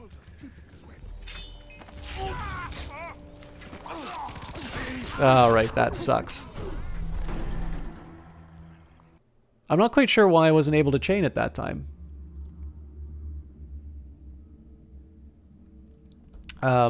Game direction I can sort of understand because obviously that's a reference to the overall sort of, you know, I guess for lack of a better term, the style. Well, it was a different guy. So the guy in armor, I'm going to guess I couldn't take down because he's in armor. The Charger isn't armored, so I'm going to guess that's why I was able to take him out that way. I was a little confused, though, why I couldn't chain it like I should be able to. You think Voss is crazy? All the evil on the island, it comes from Hoyt. He took Voss's mind away from him. It is he who pulls the strings. Wow. Okay, I'll be careful. Oh, this will be a chance to do my death from above. What was that sound? Okay, that was fun, but not good for my health.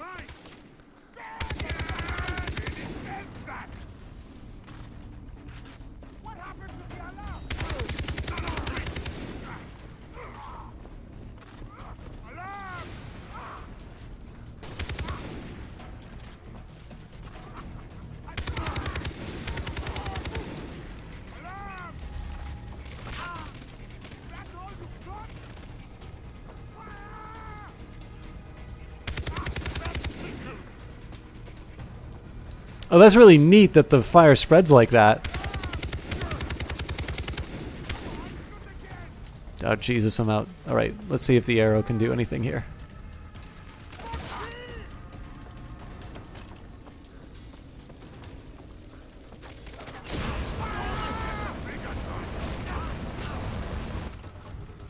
These guys can definitely take a lot.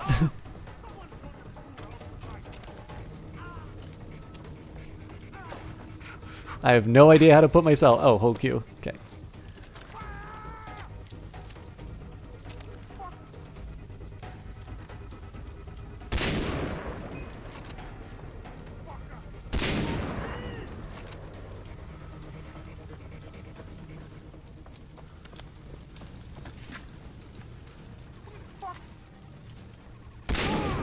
So the armored guys are going to be a struggle.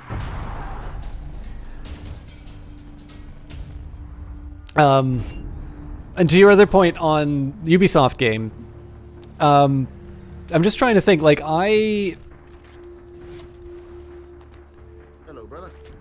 I'm just trying to think of, like, so Assassin's Creed games I generally quite enjoy. I've definitely not played a lot of them. I have been playing a lot of The Division 2, and I really like it. I think The Division 2...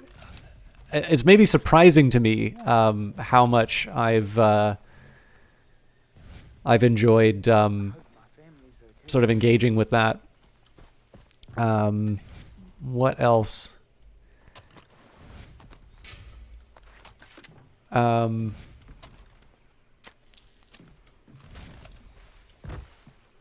Knowing that the fire catches, by the way, I can definitely see some strategies where, like, I set fire to this building, or like the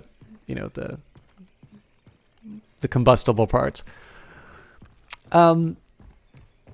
Rainbow Six is actually one that I feel like I should probably know a lot better than I actually do. They're enjoyable. I mean,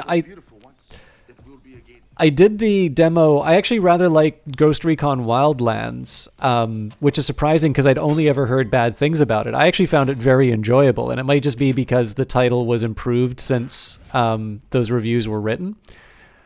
But I tried the Breakpoint demo, or the beta, and it was I just bounced right off of it. I kind of thought that it was the one thing that I thought was, there were two things that I really enjoyed about Ghost Recon Breakpoint.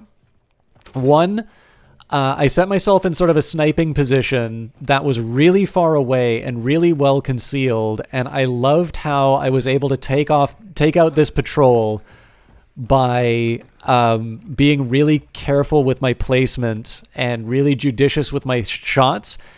And the reaction of the AI was sort of confusion and this effort to try and search me out. And I definitely felt that I couldn't abuse my position, that I would basically be taken down if I wasn't careful. But that I was able to sort of pick them off one by one and take advantage of the fact that I was really well concealed. I thought that was really good about it. But to a certain extent, I kind of felt that the game felt like an inferior Division 2 with a really confusing in the sense of, why is a toque giving me more armor than a Kevlar helmet? Like, it had a weird item system and the ability to go prone, and everything else I just thought didn't work. So. Anyways, bring honor to the Rakyat using a knife to kill a pirate hiding out in a tunnel.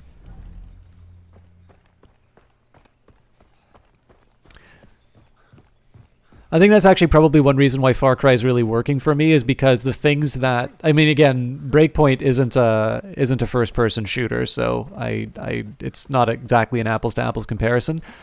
But you still have the open world stuff. I'm sort of able to decide to do these assassination missions and whatnot. But okay,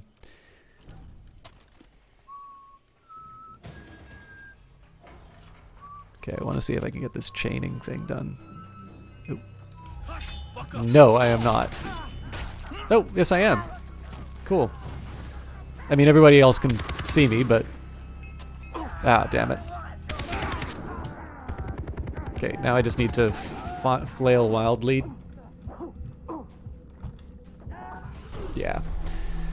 I should have just either committed to reloading or taking the guy on melee. However, it was really neat. So they knew to look for me, but they didn't know where I was, so I could have done the takedown. I'll remember that for next time. But yeah, so in this case here, like, the ability to run around and do my thing is still there, and it's still interesting. All right, so that was pure stealth here.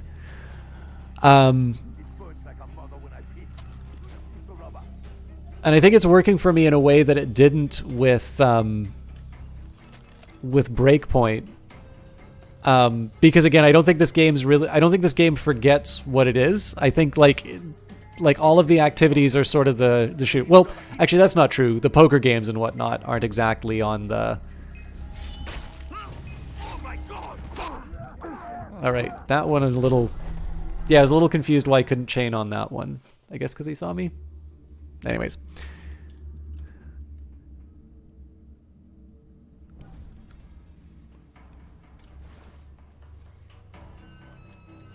Good damn hot.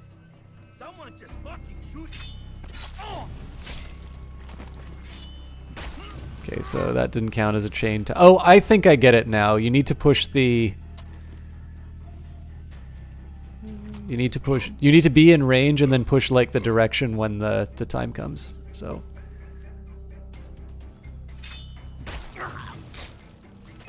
oh. Okay, that's the target, so I can't shoot him.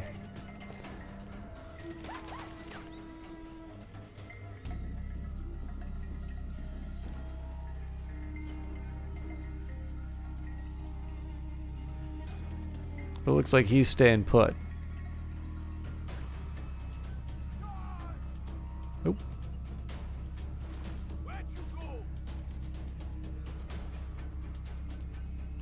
I'll play ball as long as it gets me closer to finding my friends. Wasn't exactly clean, but it worked. Maybe Dennis knows more about it. Oh boy, I get to hear this again. Hey, Dennis? Jason, what did you find? The vision led me to the man in white. Turns out he's a spy or something. Funny. I've never heard of such a man here on the island. Yeah, he told me about Voss's boss, Hoyt. Hoyt Volka. Stay away from him, Jason. You think Voss is crazy? Did he take his mind away from him? It comes from Hoyt. He took Voss's mind away from him. That's so interesting. Wow. Okay, I'll be careful. Okay, I'll also read that letter. So, where were we for the missions? Right, down here.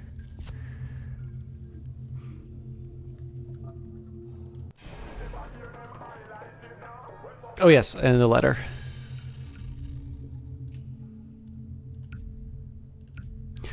Shinji's letter. Little sister, these are my final words. I will commit seppuku once I finish this letter. It will be the last honorable thing I do, but before I die, I must tell someone the truth. Tado betrayed us. I read his letter. He sabotaged our radios after hearing of the bomb on Hiroshima. I cannot blame him. He wished to spare us from the ugly truth. The Major wasn't as understanding. He executed Tadao and then turned his sidearm on anyone who protested. We fought back, killing him, and now I'm the only one left. Ren died last night from an infection. It pains me to know that I had a hand in killing Major Mogi. He was once a good man. I hope our ancestors understand how dire our situation was and have mercy on me, and I hope that one day you can read these words and forgive me. Goodbye, Shinji. Have we heard the clanging chimes of doom yet? I don't think so, Karn. I've met the warrior queen. I wanted to say Circe, but I don't think that's right. What was her name? Citra.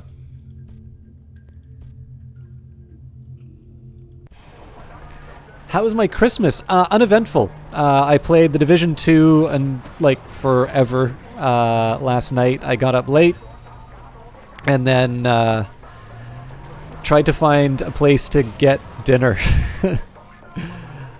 Oh, all right, we're committed.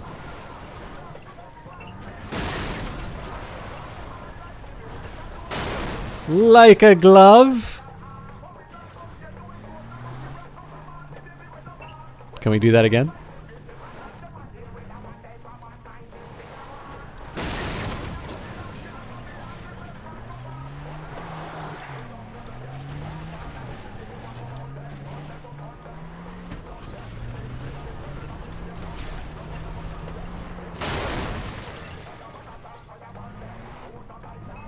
That's a lot of weed. I picked a really bad spot to land.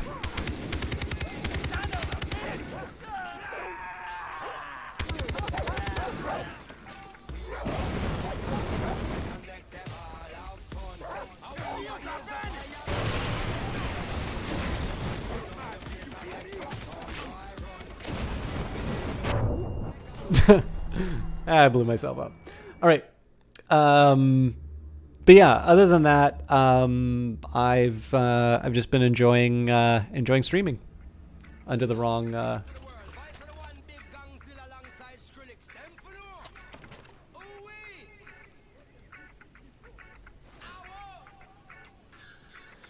your family watched the same few movies they're on every year: Charlie and the Chocolate Factory and Home Alone 2.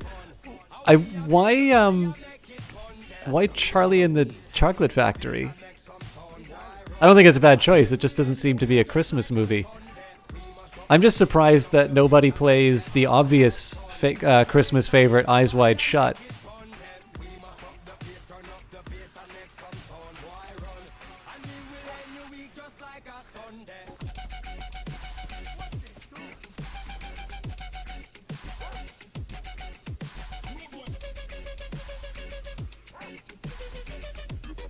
So the dogs will almost certainly ruin my day.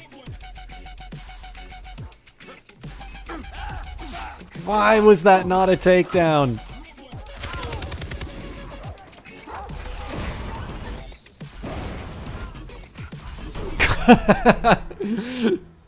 Okay, apparently I really want to set myself on fire in this game. I don't mind taking the time to set up the plan, but when it turns around and turns into a disaster like that, I wind up feeling. A lot of weed.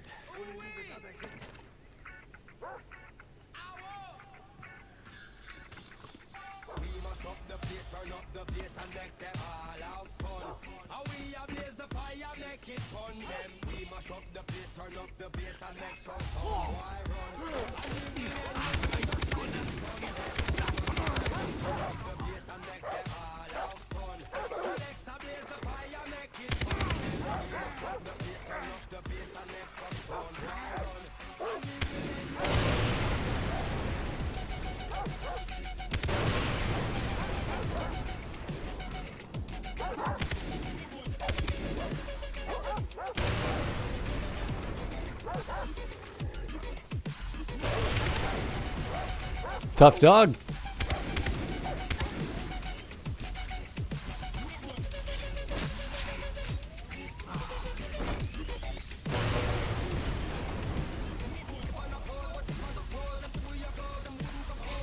That's one down.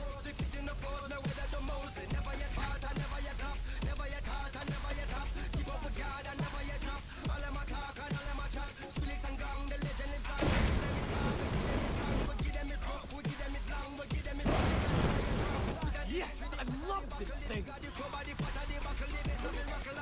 This is actually really fun. Three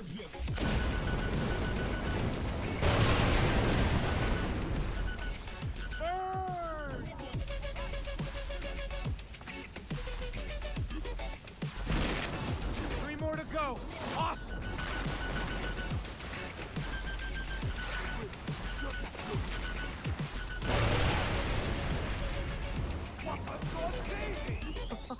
It's number 3. Man, I love this thing.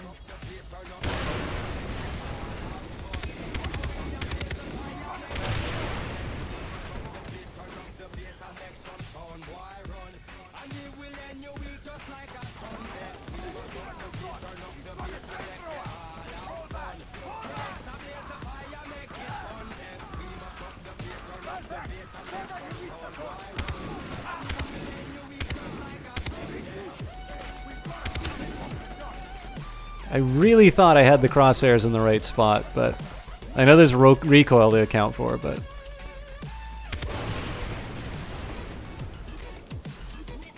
This is copying a mission in San Andreas. I only have San Andreas from the Rockstar launcher. I haven't actually tried it yet. Okay, that definitely hit the guy. I should probably just commit to using the sniper rifle in these cases.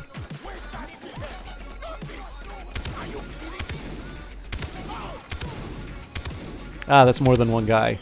That's why.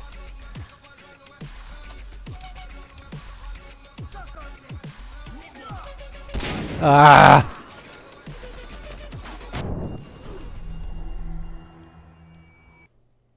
I don't exactly know what blew up, but... Anyways, this will be the time that we finally burn the crops.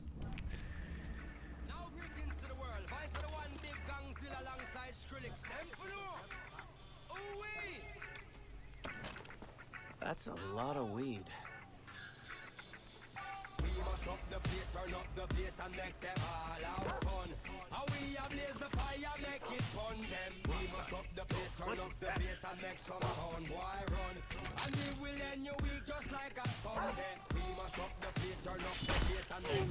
Not close enough for the chaining, though.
So I'm kind of assuming that they're not able to see me right now.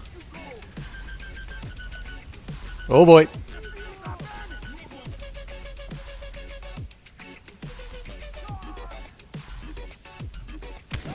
Three more to go. Awesome. Yeah, they found me. Let's at least give them something to think about.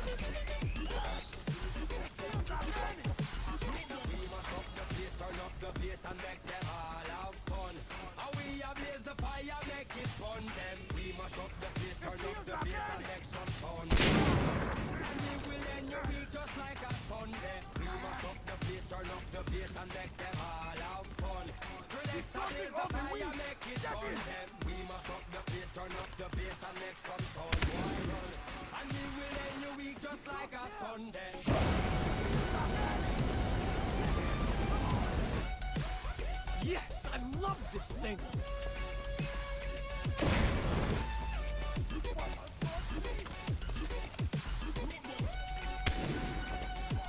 Yeah, I guess you can't do that with a bullet, but...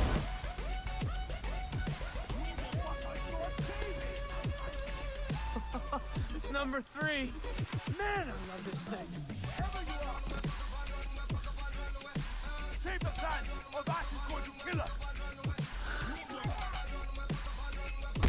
Drat.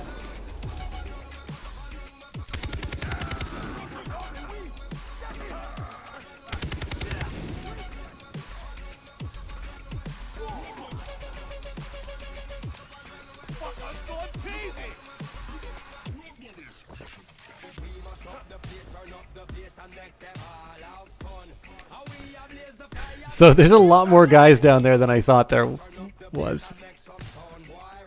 Oop, and they are all looking straight at me.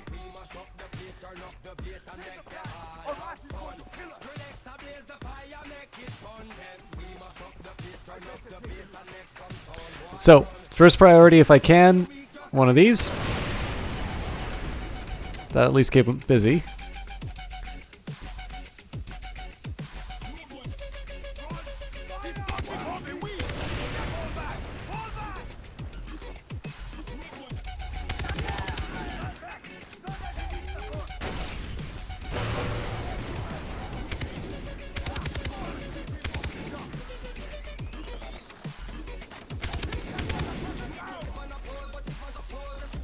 And number 4 goes up in smoke.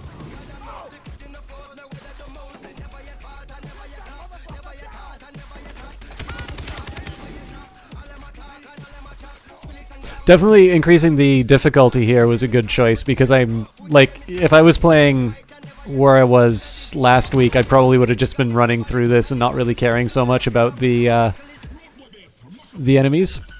But obviously here I'm kind of trying to poke them where I think they're weak.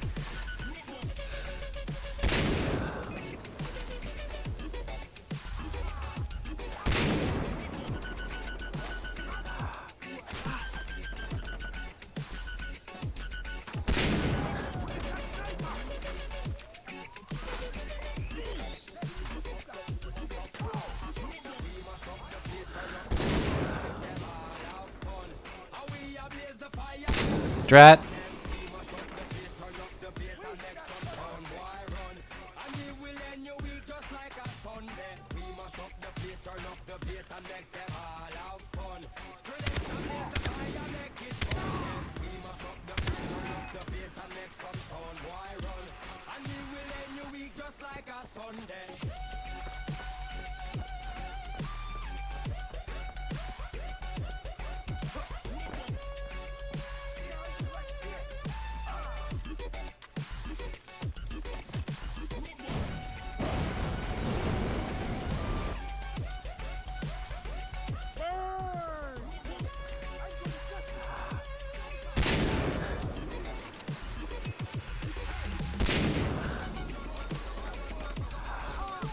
Ah, I should have held the breath.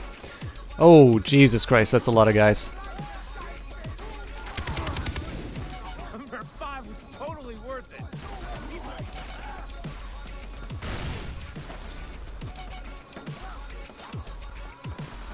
Okay, I gotta find a way to get out of here.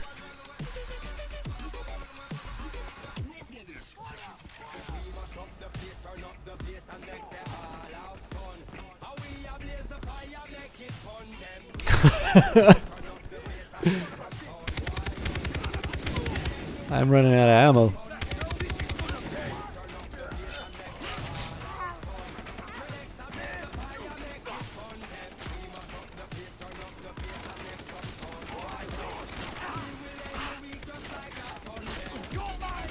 I'm dead. Yeah. That thing takes a lot more time to reload than I thought it did. Again, I'm sucking at this mission, but this is actually a lot of fun. Okay.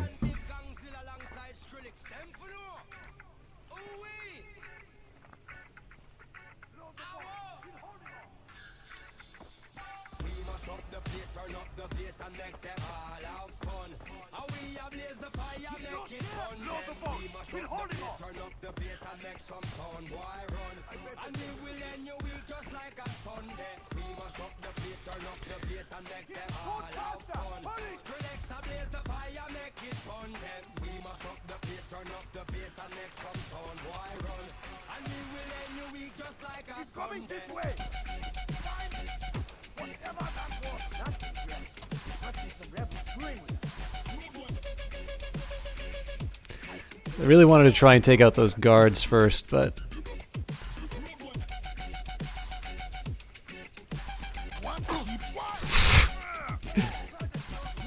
This definitely is not very forgiving on the takedowns if you're like on a different level or anything like that.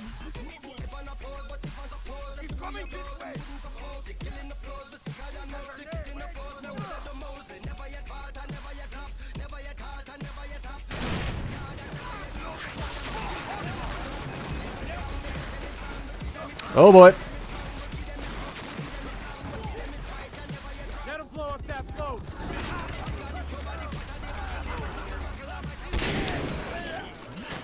Not quite the thing I wanted to do, but let's just see what we can do with the... use an RPG to destroy the boat before it leaves. And where does one get the RPG? That's one down. That's it.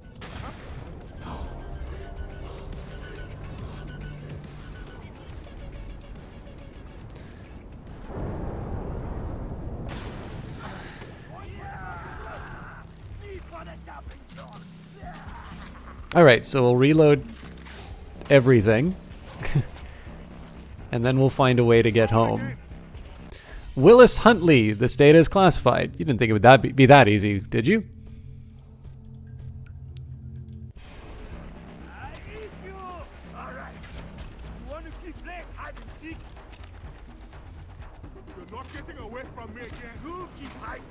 Okay, yeah, there's, I do not have anything resembling the amount of ammo that I need for this.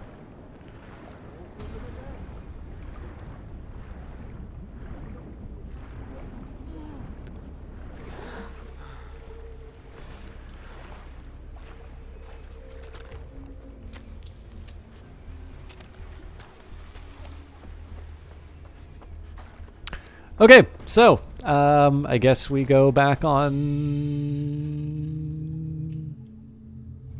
Yeah. Back to quests.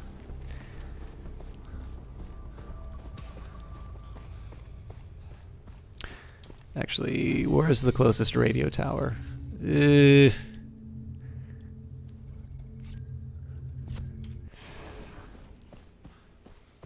main reason I want to do this is so I can see the roadways.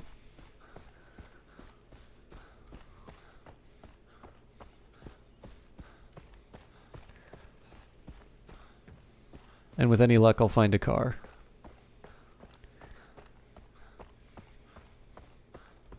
So out of curiosity, I know Ascanius said that you haven't played a Far Cry game. What about you, Karn? I can't remember if you said you'd played one of these or not.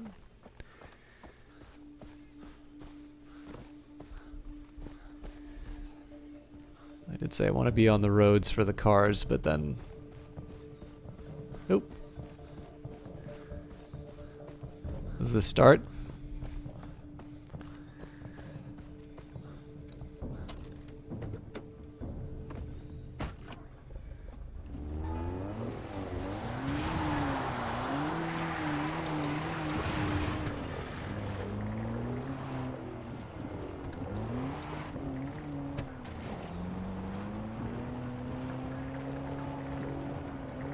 Oh wait, I need deer for my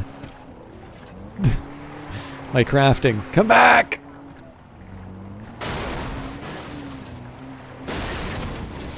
Got away.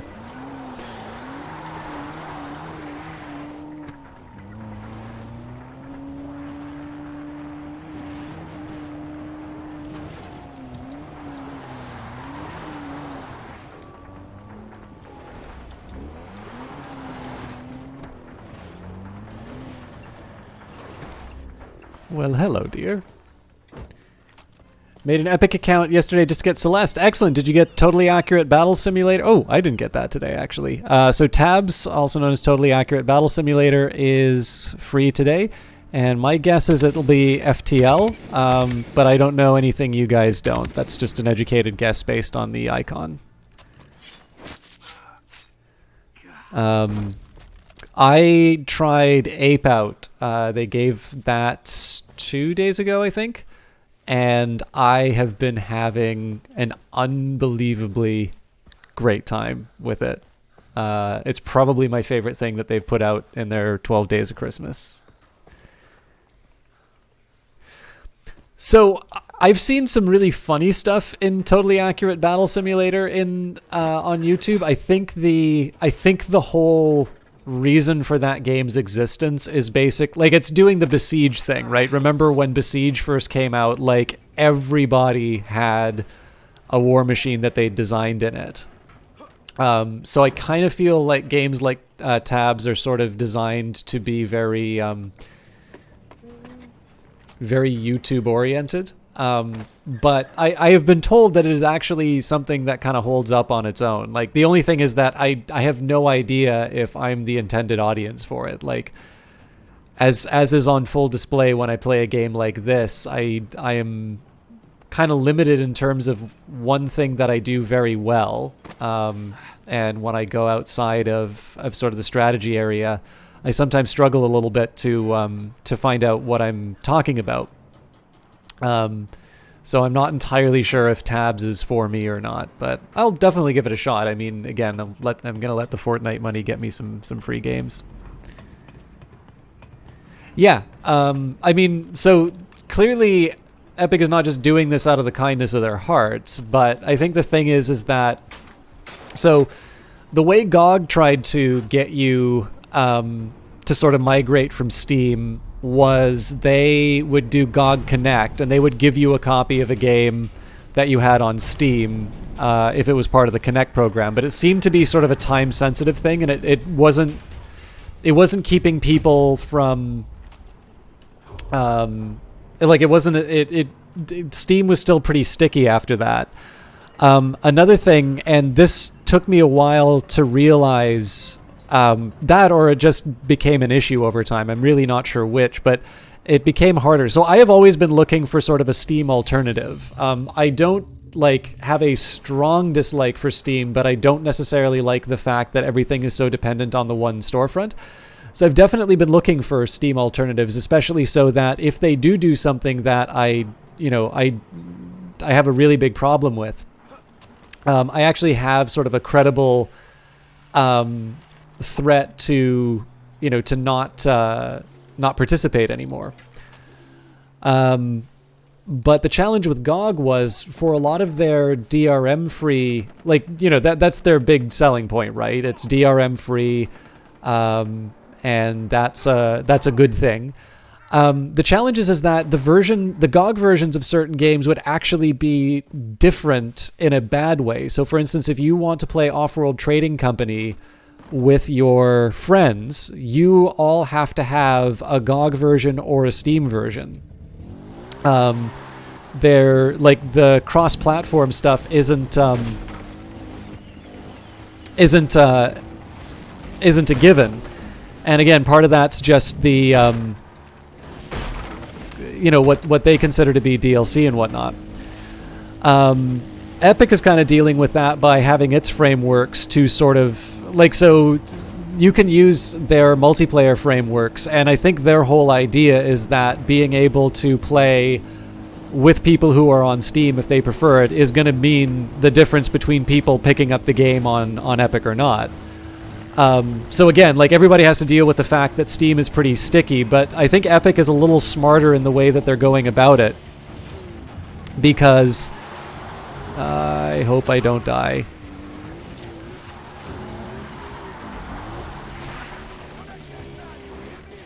It is really hard to hit that checkpoint. I think the difference is that I'm not entirely sure it's all that enticing for GOG to say, okay, you have the same games as on Steam. I do think it's more interesting, though, to say for Epic to establish this idea that, okay, so there's some games that you like on our platform already. That means that you are less likely to uninstall it, for instance. And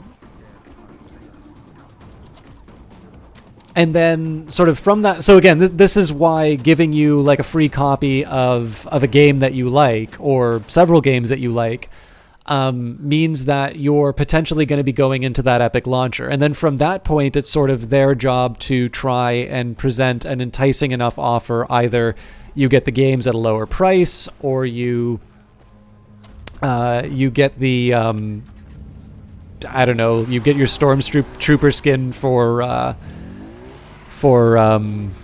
Fortnite, or whatever it is. But basically it's ensuring that you have a reason to have that thing on your computer. And I don't know, for me, again, my stance on it has always been, even if you don't wind up buying anything on the Epic Store, you might as well take advantage of the fact that the Fortnite money is buying you some free games. Obviously, some people will make security claims about the launcher, which personally I don't find that credible, but whatever. People are allowed to install or not install certain. You know what? I'm not even going to bother with that anymore. Nobody is going to be made to install a launcher that they. Well, I mean, made in the sense that if you want to play a certain game, you have to have Uplay on to play this, for instance. But yeah, I think in this case it's a slightly more effective way of getting people to at least have that launcher, and then of course the next step will be, we have a game either through an exclusivity deal or just the fact that it's available for a good price. Sort of phase 2 is you give your credit card so that you can actually buy something that you want off of it. Yeah, exactly. I mean, the other thing that I will say too, I know a lot of people want to talk about the competitive aspects in Epic, and certainly I've covered this in the blogs and whatnot, but the one thing that interests me the most now is that one of the mechanisms through which Epic should be lowering the prices of games is through the fact that, the slotting fees, the cost that, or the fraction that the platform takes. So 30% on Steam until you get to a certain revenue amount, and then that number decreases. The fact that Steam added this detail about how there needs to be price parity, so you can't actually, apparently you're in violation of the Steam agreement if you sell a game for less than what it is on Steam. I'm actually very surprised. I know people aren't crazy about the Epic timed exclusives, but I actually think Steam going in and specifically saying, you cannot have a game for less on a rival storefront, is one of these cases where there really is a case of someone's sort of market power being abused to make things worse for gamers.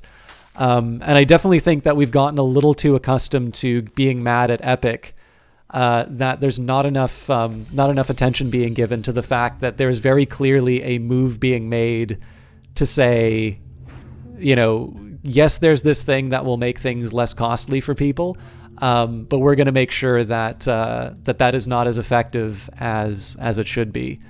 And there's I can understand business wise why Valve doesn't want these games to be less, but I mean, that's too bad for them, right? Epic seems a little more single player co-op oriented, excluding Fortnite, of course. Well, I know World War Z. Well, I think maybe that's what you mean by co-op. World War Z is definitely one. They've definitely got, I can't remember the exact name of the platform, but I think GDC, they made an announcement of this whole, the whole idea behind it was to simplify multiplayer for a bunch of games and to make it cross-platform. Because again, there's the huge advantage for them, which is if so let's say I told all of you, Off-World Trading Company is the best game ever and it's so much fun to play with your friends and you got to get this right now. You all have to go get Steam versions of that if we want to play together, because the GOG version cannot access the same servers or the same sessions or whatever is going on as the Steam one. And so that game is worth a lot less to you if you have the GOG version or the Steam version. And I mean, this is the same story that's going on with certain PlayStation 4 titles and Xbox titles and whatnot. And clearly, Epic especially wants to solve this problem because this is why Fortnite's so successful, right?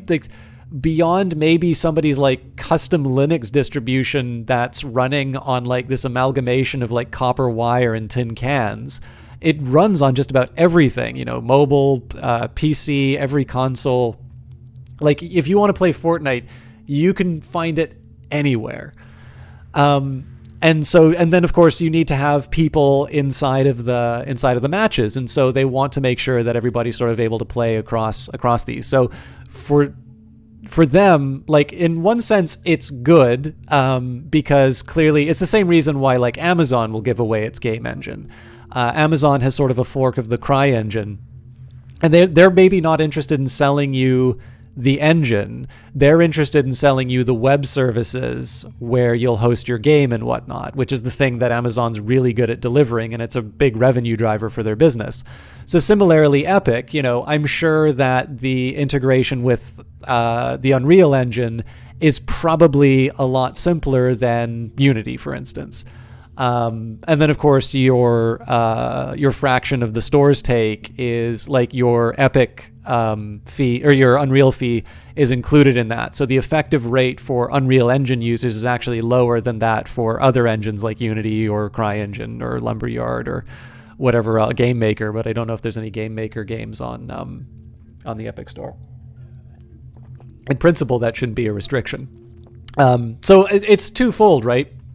They definitely have an interest in opening up all the storefronts. So to my view, I think Epic actually really likes the fact that, Rockstar has a launcher now and all of the other ones. And it's not necessarily that they... So, I think Red Dead Redemption 2 did not seem to sell as well on Epic as some of their other releases. And it's not just the exclusivity thing. Because, you have cases of Metro and you can do these comparisons, although I guess in the case of Metro, it's the PC side was still exclusive. But you do have sort of other comparable cases where you can say that the game definitely outperformed. I do notice on the Ubisoft games, it seems to be that the move to Epic has resulted in more people buying it on the Uplay store rather than the Epic store. But even then, I think Epic actually rather likes that, because right now they're just trying to dislodge people from the idea of, Steam is automatically Steam is the place where you go and buy your games. And to a certain extent too, the fact that once upon a time it used to be that Steam would charge 30% for everything. It was a few years ago that they changed it so that if you reach certain revenue levels, the share goes down. And I know a lot of people say that, oh, well, EA caved and they're back on Steam. I'm like, maybe, but they also probably made the decision saying that the Epic Store was attractive enough for Jedi Fallen Order. And seeing as we're going back on this other store and the Xbox the Origin access on the Xbox has been working for them, it looks like.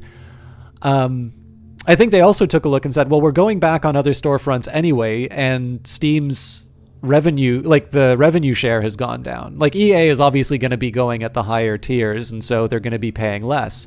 So to a certain extent, this introduction of competition through things like Origin and Epic is already translating into a bit of price pressure. But again, the drawback on this one is that it's not just Epic buying up timed exclusives. That's like in competition law, doing that is actually not anti-competitive. They consider that to be something that is promoting competition. I know that sounds weird, but there's actually really good reasons why that does promote competition. What is interesting, though, is that Valve has actually been pretty, like in the terms of use, they're pretty unambiguous in the fact that they don't necessarily like the fact that people who charge, like, they don't like the fact that the lower platform fees will translate or could translate into lower prices for other storefronts. And I think that is probably the most negative thing that's come out of that, which is still the most dominant storefront on the PC gaming landscape, has actually made an overt measure to make sure that the price decreases that would normally be translated through the the lowering of the fees aren't necessarily happening, or at least wouldn't happen at a rate that's comparable to if they didn't have that policy.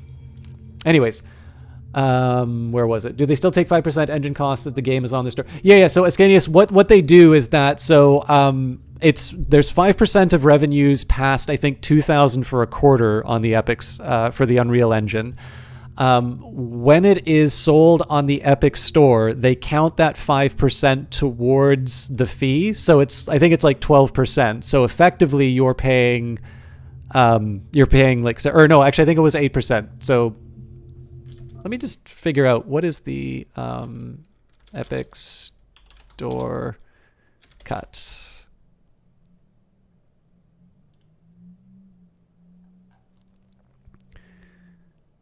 They take 12%. Oh no, it is 12%. Yeah, so it's effectively 7% then. So the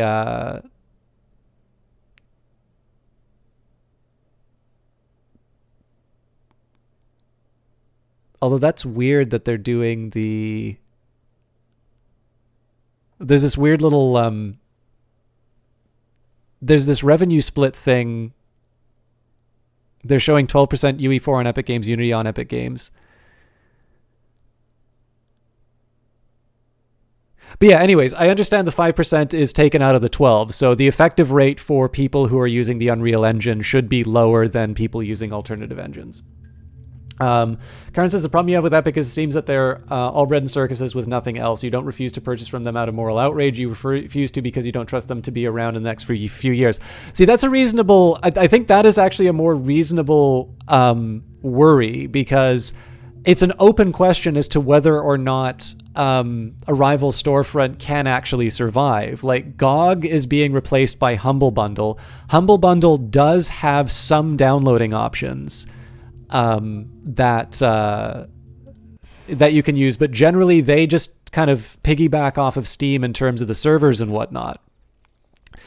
So, and I mean, there's the open question about Steam. Like, if Valve finds Steam not worth the effort anymore, what happens to your games there? I think Epic's answer to that would probably be, that is a perfectly reasonable concern, which we don't necessarily have an answer for. Save for the fact that if you buy the EA or Ubisoft games, I believe Jedi Fallen Order is still played through the EA Origin launcher. I mean, I have EA Origin access, so I'm never going to buy those games off of the Epic Store. And what was it? I bought the Division 2 off of the Epic Store, but I play it through the Uplay launcher, because you have to have it. So in that case, I think if the worry is about whether or not Epic's going to continue hosting the store, if it's financially viable for them, It does seem to be that I don't know about with the exclusives whether or not they're operating at a profit, but definitely in terms of sales, like they would be, they're getting enough to kind of go by at least the, the indications of the, like basically the sales that they are making. They're not losing money on the sales. They may be losing money on the like giving away free games and the exclusivity deals they're doing. So, for instance, when they like for the guaranteed revenue for like Borderlands 3, I mean, there's a lot of units that were sold, so presumably they're making something back. But I mean, that's up to Tim Sweeney to announce. I know they're going to give some data next year, but yeah, I guess my answer on that one would be if people have the biggest worries about those, I think those are actually pretty legitimate ones. And the halfway measure you can get is get your free games from Epic, and then if you're worried about whether or not it'll be around, picking up the ones that are hosted on other launchers. In that case, you kind of have it both ways. So, for instance, and I'll just remind you that there is the winter sale still going on. So if you do buy these games through Epic, you can put my creator tag System Chalk inside there, and I will get a small portion of revenues. They're giving $10 coupons for games.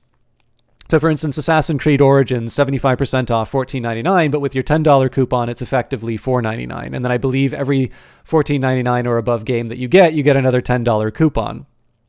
So, for instance, the Division 2, the one thing I will say about the Division 2, there seems to be a bug with it, which is you will install it on the Epic launcher, but it won't detect it in Uplay, so you need to install it again, at least in my case. So if you do get the Division 2, make sure you install it on Uplay rather than Epic.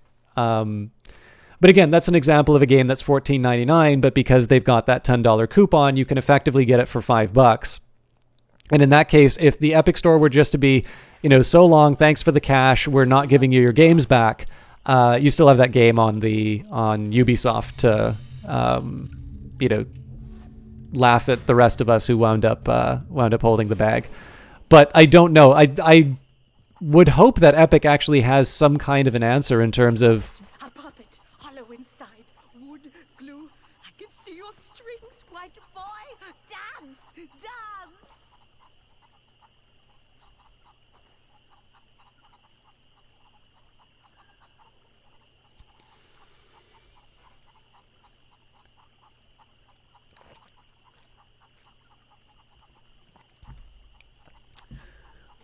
Yeah, sorry, I'm catching up with some of the chat stuff. So the PC to PC crossplay is really weird. Yeah, so this is the thing that I do not remember the name of the technology, but that is the thing that Epic announced at GDC, and they were really clear that it was not an Epic exclusive thing, that this was a technology that was being made freely available to developers to facilitate basically playing games across different platforms. 12.5? I'm not quite sure what you mean by the 12.5, but and then yeah, lots of free games, big sale coupons, but no for yeah. So, I mean, the answer on that one is they've got their roadmap. The biggest one for me is that I don't like. I've tried to use the Steam forums, and I always wind up with a stupid answer whenever I go there. So I actually don't miss those features. But on this one, I would just say it's like you kind of get what you pay for, right? You pay less for the games, and the storefront isn't as fully featured. For me, like, I really like being able to, like, I play the Division 2 a lot. I don't go on forums about the Division 2. I don't, I didn't look up Steam reviews for it. I don't find Steam reviews helpful. I mean, I guess I couldn't find them for the Division 2, but I didn't buy the Division 1 on the basis of reviews.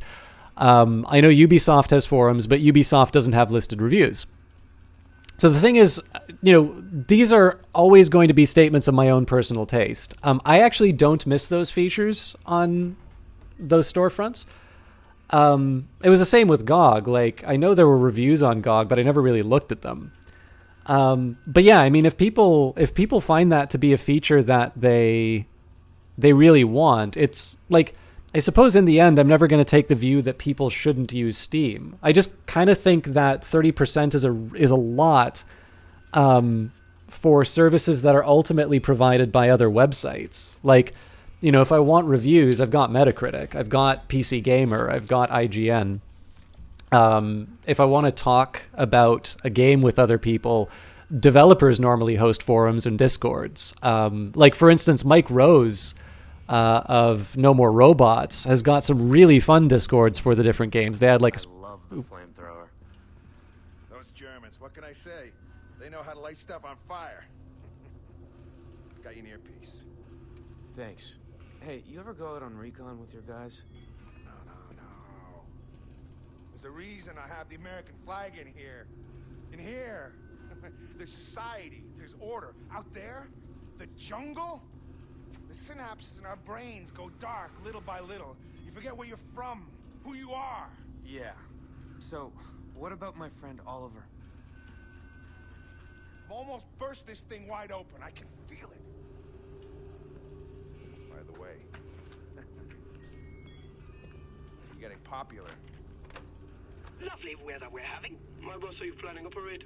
That's why I love you, Voss. You make me laugh. Everything in business is so I mean, Bejeebus, you're wrong, but we can talk about that after the cutscene. You know what? I don't give a fuck about him. I don't give a fuck. Really? Then why am I here? Once you've got the ransom money, his friends are gonna be so like that. I shot his older brother. I did what you wanted with his younger brother. He's my sister. She's inking that white boy. I don't give a fuck about your family. It is by my grace that your head isn't impaled on the antenna of my car. Therefore, I would like it if you gave a fuck about Jason Brody. Okay, Hoyt. Okay. All right. Fantastic. I'm really loving this weather. What's the name of that village down the road? Barristown? Bunch of native sympathizers. They stole a transportation manifest that's close to my heart. I'd like to pay them a visit. Nice to see you, Voss. Better make your way to Barristown. I bet Oliver's on the manifest. Who has it? I'll tell you when you get there. I gotta keep on working. See yourself out.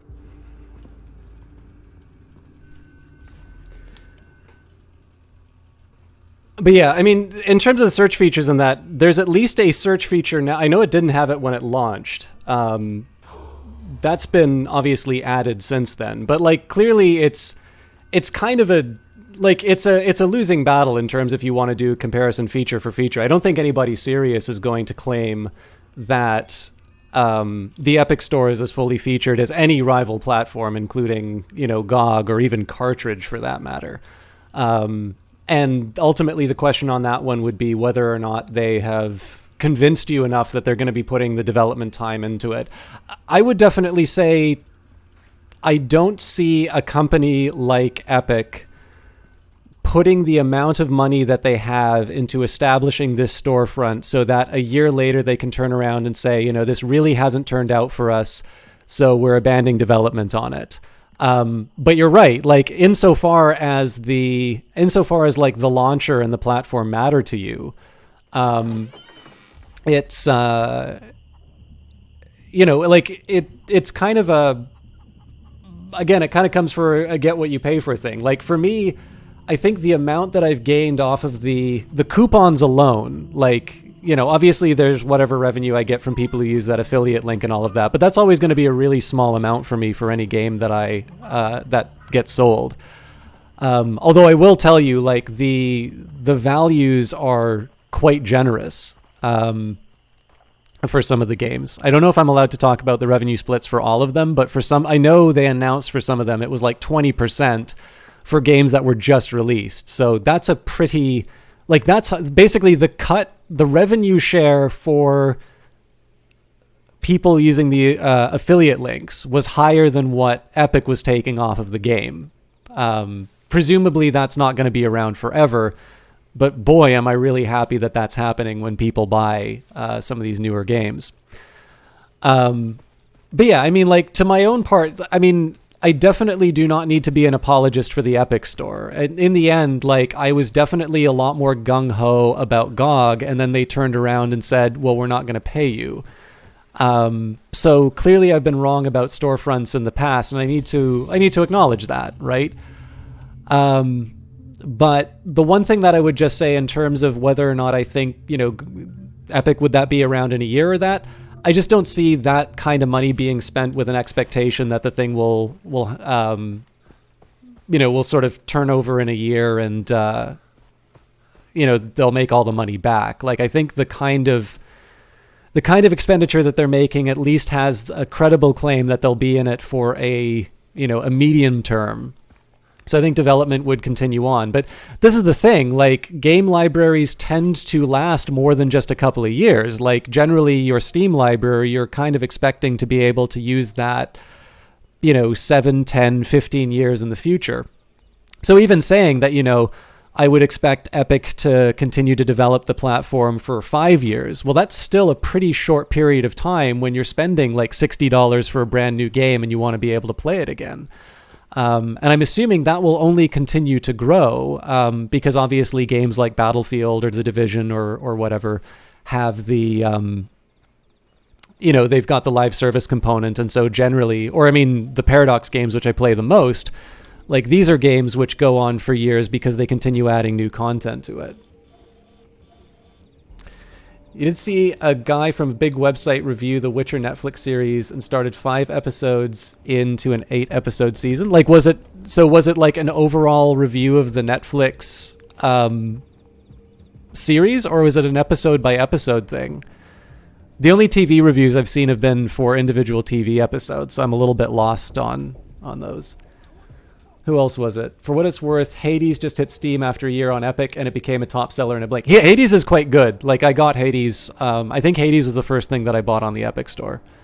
And I mean, I think that is a good one for everyone, right? Because for everyone who said, I just don't trust this, this scary website, some angry man on a YouTube video said that the Chinese were using it to spy on me.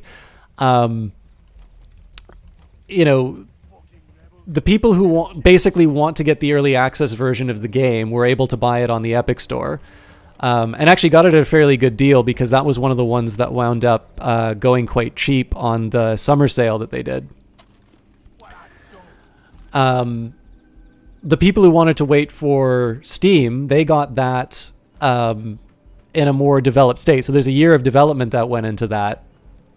So, of course, they got a better version of the game.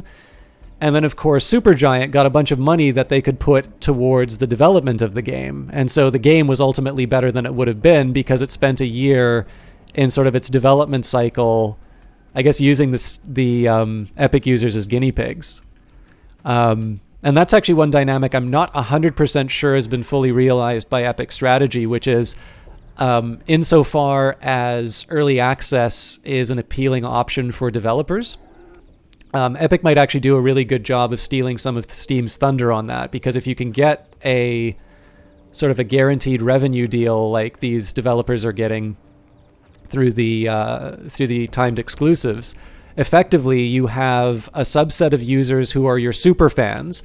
Those super fans are buying full price at the lowest platform fee that you'll get. You'll get that feedback that you need, and then when you finally go and release on Steam, you have this much more successful product that's the sort of the result of all of this feedback that you've gotten from the other users. So, but again, like, that sample size is pretty small, so I don't have a really direct I don't have a lot of case studies to I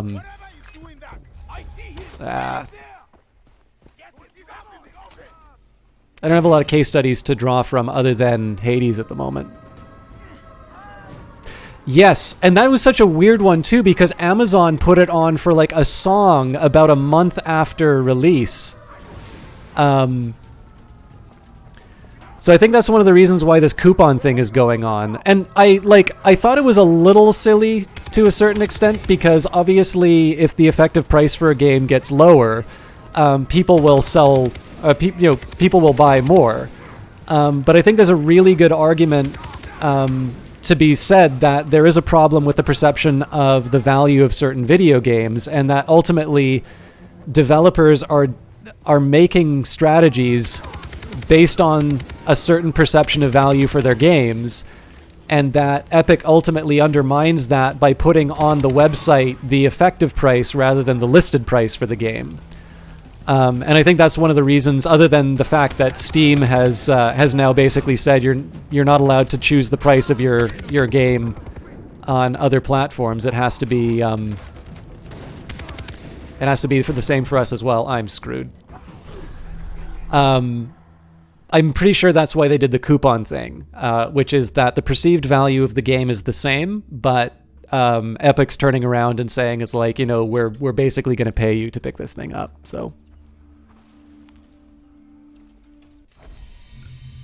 Yeah, well, one of the big ones for Hades was they were planning on raising the price before the sale, but they didn't know that the sale was coming up, so they wound up selling their game at a lower price than. So what happened was they raised the price at just after the sale started, and then people took that as them trying to gouge people for the sale. And I mean, again, in retrospect, it completely makes sense that Epic probably should have communicated that to the developers in advance, because people don't want to be surprised that way. I can see why they didn't want to do it. Obviously, going in and subsidizing people's game purchases is a really, it's a really effective way to sell stuff. It's a great way to sort of make a splash. And on the face of it, it seems to be purely positive. The people who I was talking to at the Gamer Bar, and these are not necessarily people who like the Epic Store, but they were sort of like, why would developers be mad about that? Aren't they going to sell more games? And then, you sort of explain the perceived value side of things, and it makes sense. So yeah, it was it's again, it's the same as talking about whether or not the storefront is fully featured. It clearly is not. Anybody who says otherwise is trying to sell you something. I'm dead.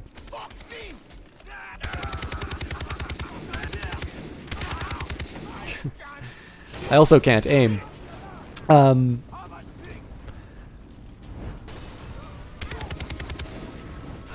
Damn it.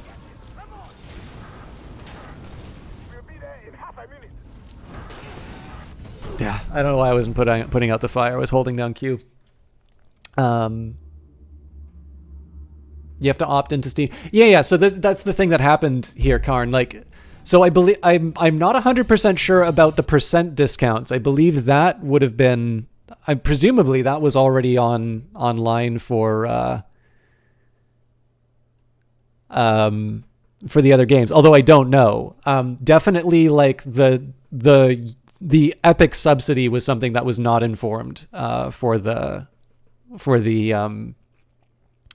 game developers. And again, I have a certain degree of sympathy for Epic's move on that one, because in the end it's their money. If I were to pay all of you $10 to go and buy something with my affiliate, first of all, I think that would be a violation of the terms. But if I said it's okay, anybody who wants to buy something off of the Epic store, it's $10, and I'll give you that $10 to go buy something off of the store. Clearly, I'm not going to think that I need to talk to the... Sorry, I was just taking a look at your link there, Ascanius. Clearly, I'm not going to feel that I need to vet that decision through, whatever company you wind up buying the game through. And I rather suspect that was the way that they were thinking about that discount, because effectively that's what they were doing. But I think the meaningful difference between what I just described and what Epic did was that my decision to give people a subsidy to buy games does not immediately get translated into the listed price on the storefront. And again, if you're concerned about the perceived value of your game, the fact that there is a sticker that says a certain price is definitely going to be material in those kinds of decisions. So I think that was the real blunder. But again, like when it comes down to whether it's a question of fully featured storefronts or whether it's the summer sale. I mean, this is clearly a company that's learning about how to run a storefront, and it's clearly harder than probably what most people think off the bat. So I wish it were not the case that, I wish everything would just work perfectly and I'm dead. Screw it.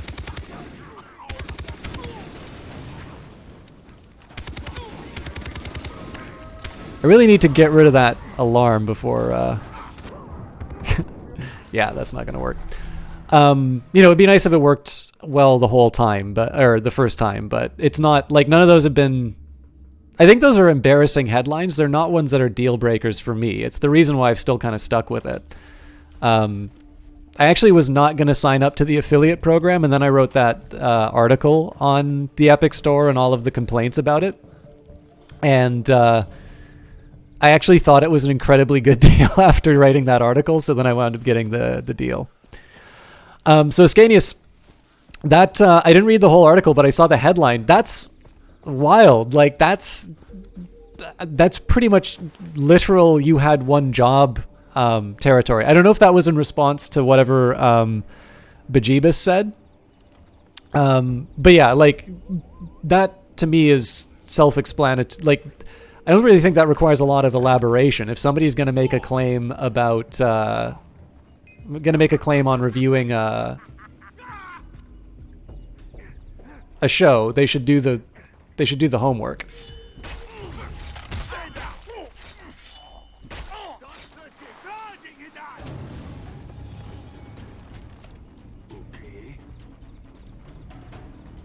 I gotta make sure I don't trigger the alarm. Okay, I don't know why that wasn't a takedown.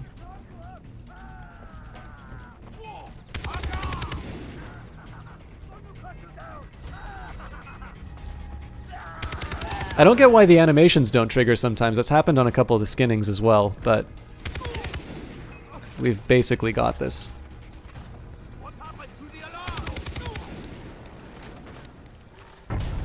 Cool.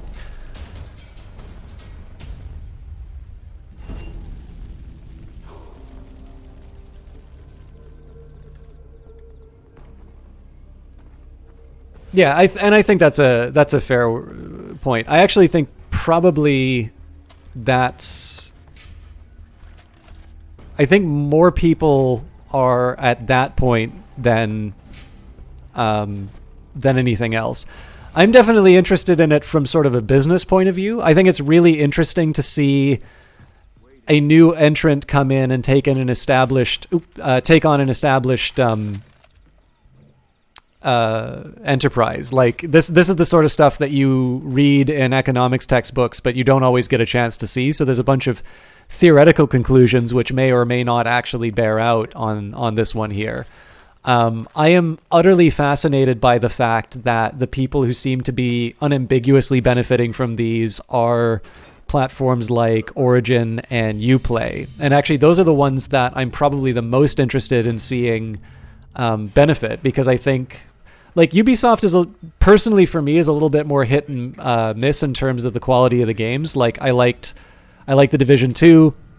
I enjoy the Assassin's Creed series, but not enough that I go out and buy the latest games. Like, I really haven't played anything more recent than 3, actually.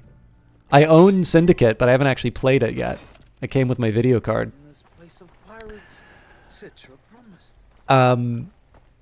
But, I think the people who are complaining about the Epic Store are loud, but I don't think they're a very large number of people. But I do think that there's a credible number of people who are kind of like, until I actually know what happens to my games when one of these storefronts goes away, I'm not going to buy anything. And I think, again, like, given the fact that sort of where we are now, games wind up being these things that you keep and expect to play for these extended periods of time. Frankly, I think it makes a lot of sense if you're a bit more risk averse on it. Although again, for me, my biggest gripe has actually been what happened with the Division 2, because I really wanted to like go all in on the Epic Store and see what it was like. And the fact that I had to download the Division twice really annoyed me. And I stick with Uplay on that one ever since. I have absolutely no interest in trying to make it work with the Epic Store. Speaking of Year of Weekly Free Games is almost over. What happens next should be pretty telling. Yeah, I mean, I'm actually very curious in terms of what they're going to do, because like this is the same as with the Epic grants system, right? Because then they just spent even more money on the mega grants. So it really depends. Like I guess it really. I'm just trying to think what would be the big determinant in terms of what their next approach is going to be. Because I definitely think there's more room for sort of acquiring new users.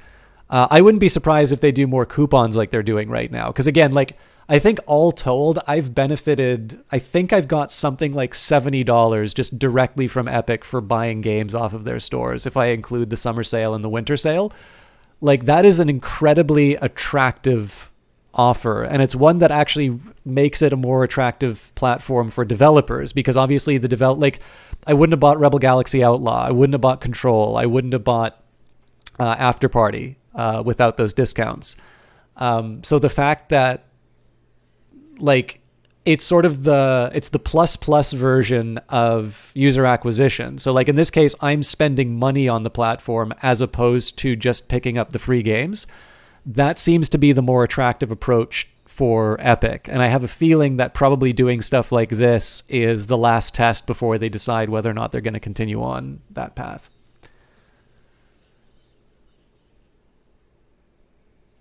Yeah, exactly, Karen. I mean, again, that's sort of the halfway point that I tend to make for people. Because like the biggest one for me is this.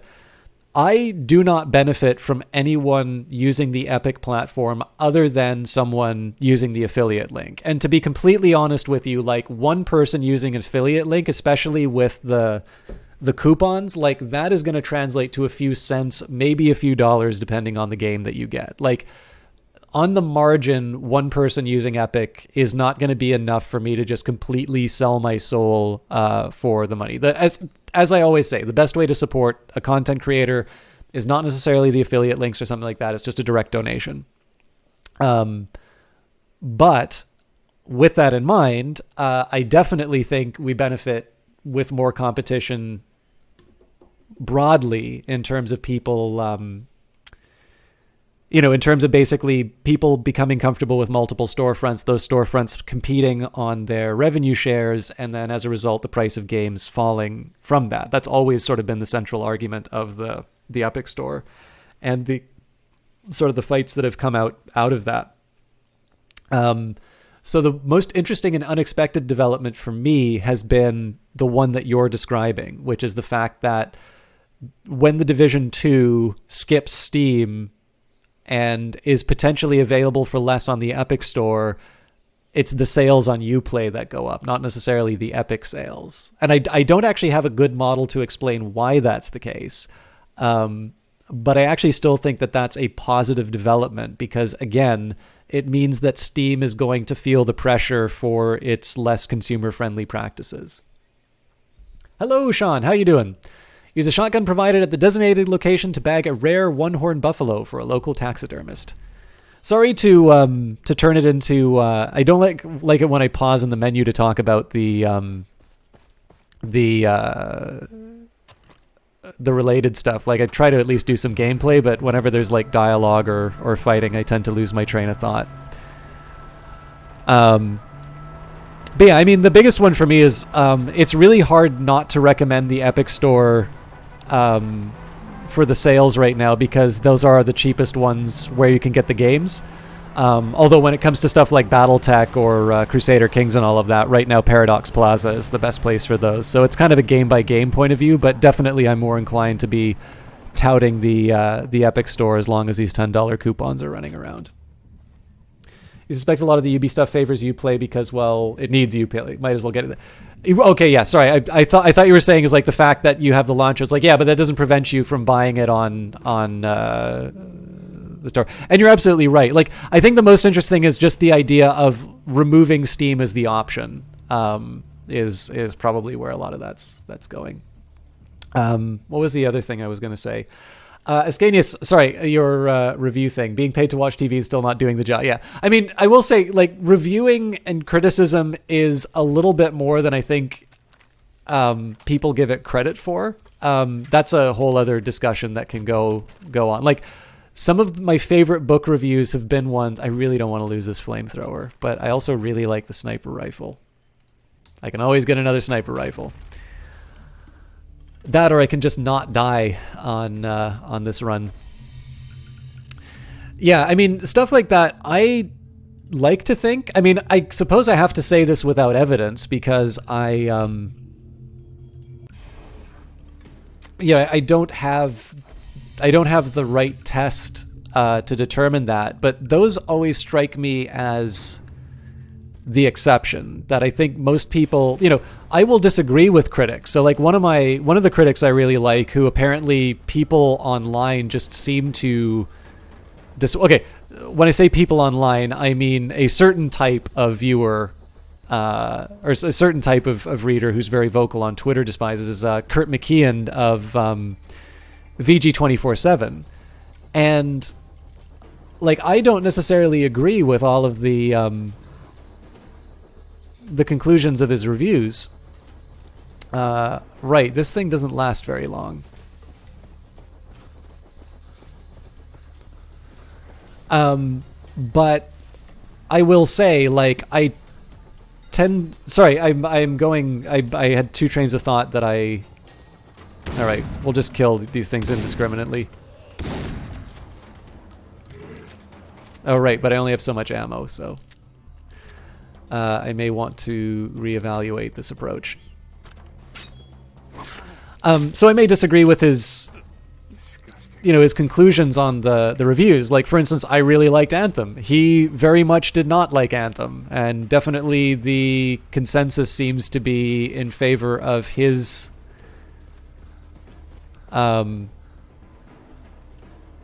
his take. Oh, it looks like the sniper rifle's gone for good. But at least I don't have the ammo problems.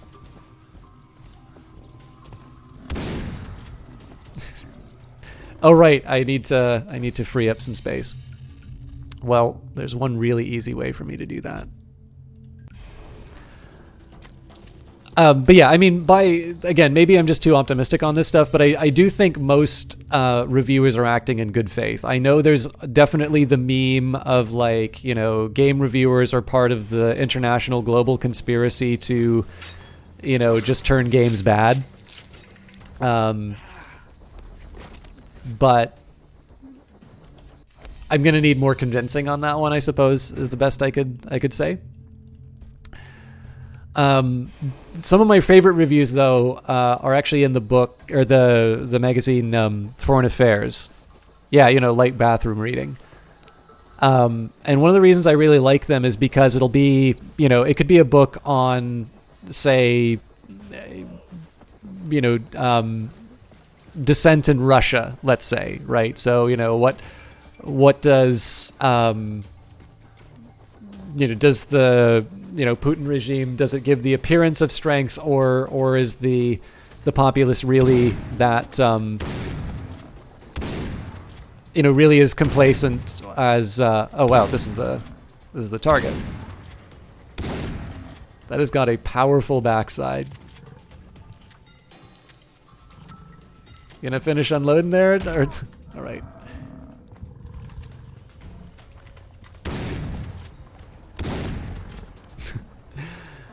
All right.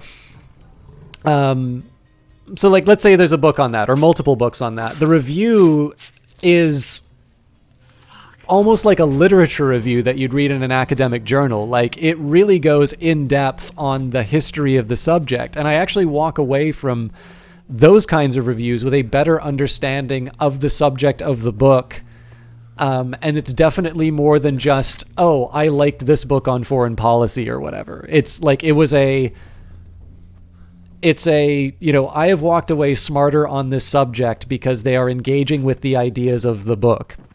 And there is some film criticism like that. I don't know about games criticism because I actually don't read as many game reviews. And that's partly just because of stuff like Metacritic, although honestly I wish Metacritic would give a variance as well. But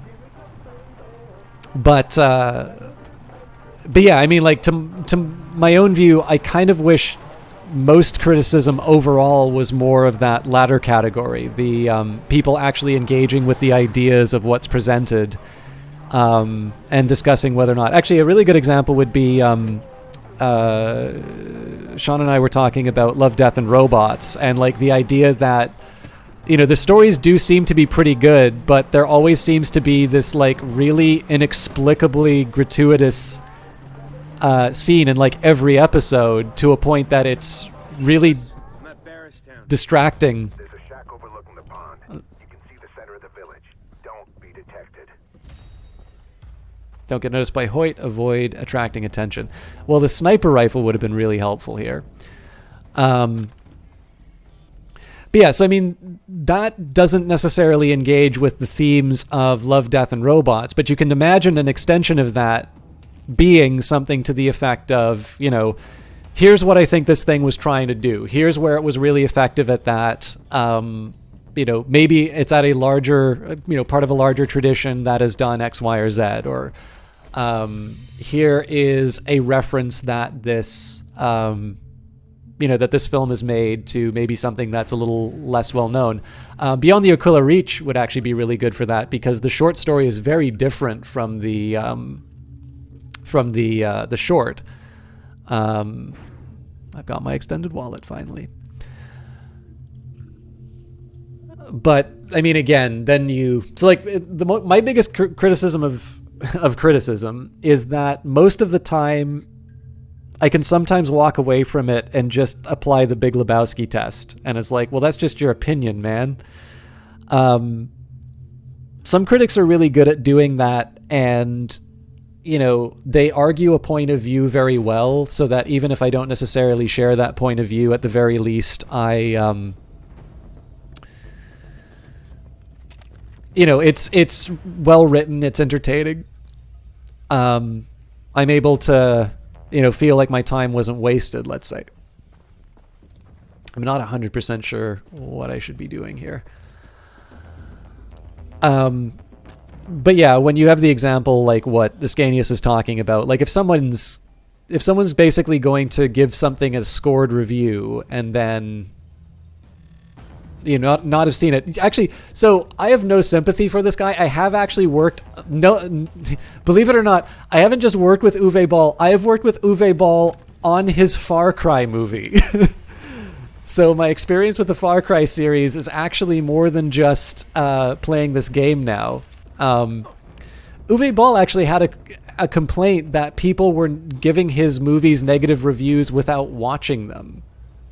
And he actually has a point. Otherwise, he'll make chicken chow mein out of your friend. I want it to be clear that anyone who helps those savages out in the woods will end up like our friends here. Is my point coming across?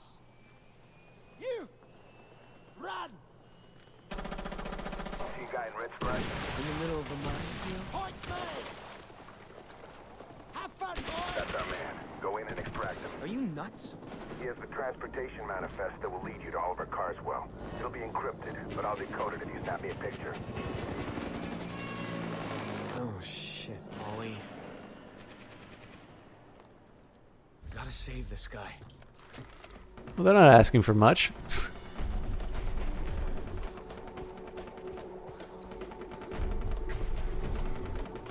Presumably their aim is not going to get any better while I take them out.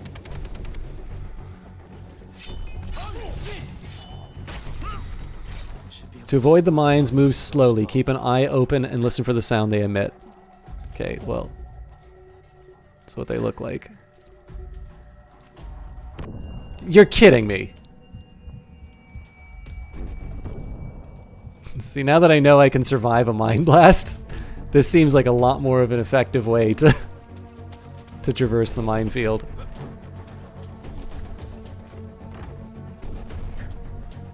Wait. I see I went too far. There was a Far Cry movie even better than In the Name of the King 3, The Last Man. I did not work on any of the In the Name of the King or the Dungeon Siege movies. I'm bad at this. But yes, I worked on that movie, Ascanius.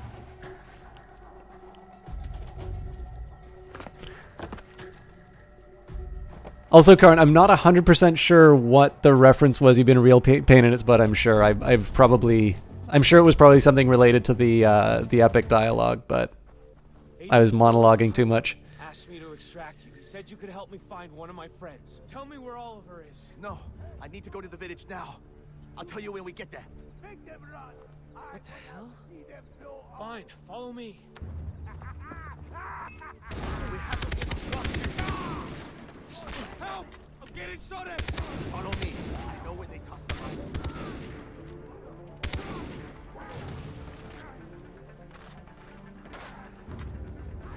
We must reach the village.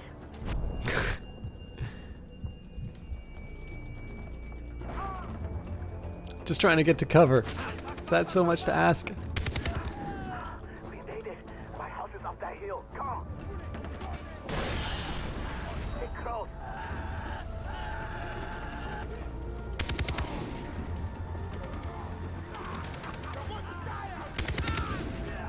Stay near me. Ah! I was trying to get rid of the fire. Alright, I still have lots of medkits though, so...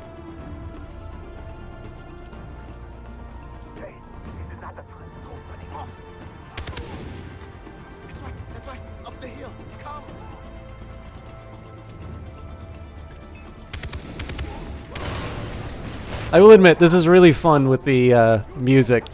I like it when they tend to take a... I mean, I'll admit, this is probably just the movie side speaking, but I do like it when they kind of go for the Hollywood moments.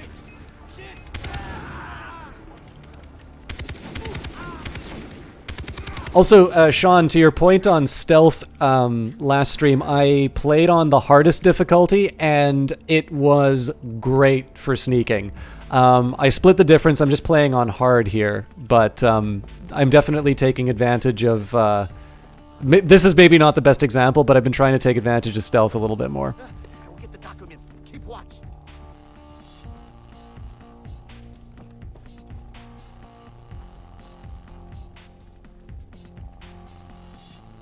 I actually don't know how to check my ammo without firing this gun. Bastards, they robbed me. Where is it? Speaking of robbery, thanks for all the...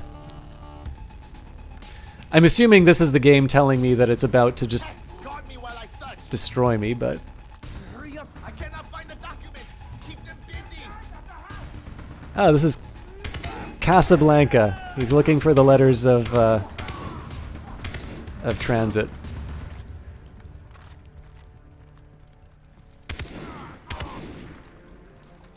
I'm still looking. They threw everything on the floor.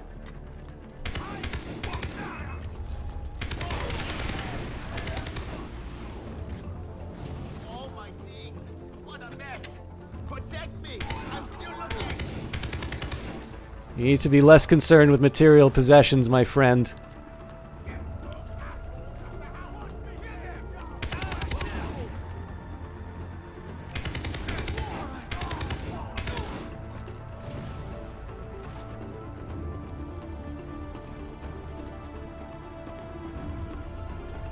Sorry, I'm trying to check chat, but it's giving them an opportunity to sneak up on me.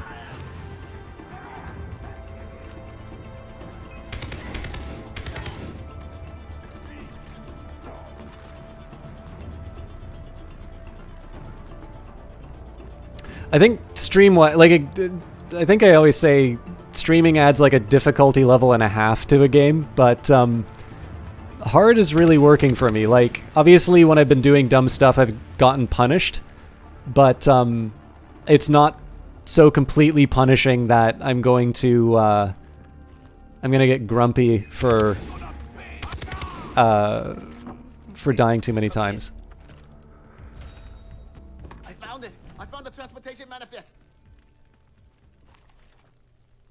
Great, finally. I'll take a picture of it for Willis.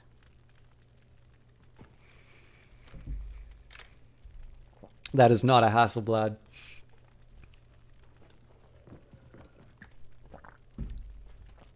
Willis, you got the picture? The pirates use codes Neanderthals can read. Oliver's being transported on the old road. I've sent the decrypted coordinates. Good! I'm on my way!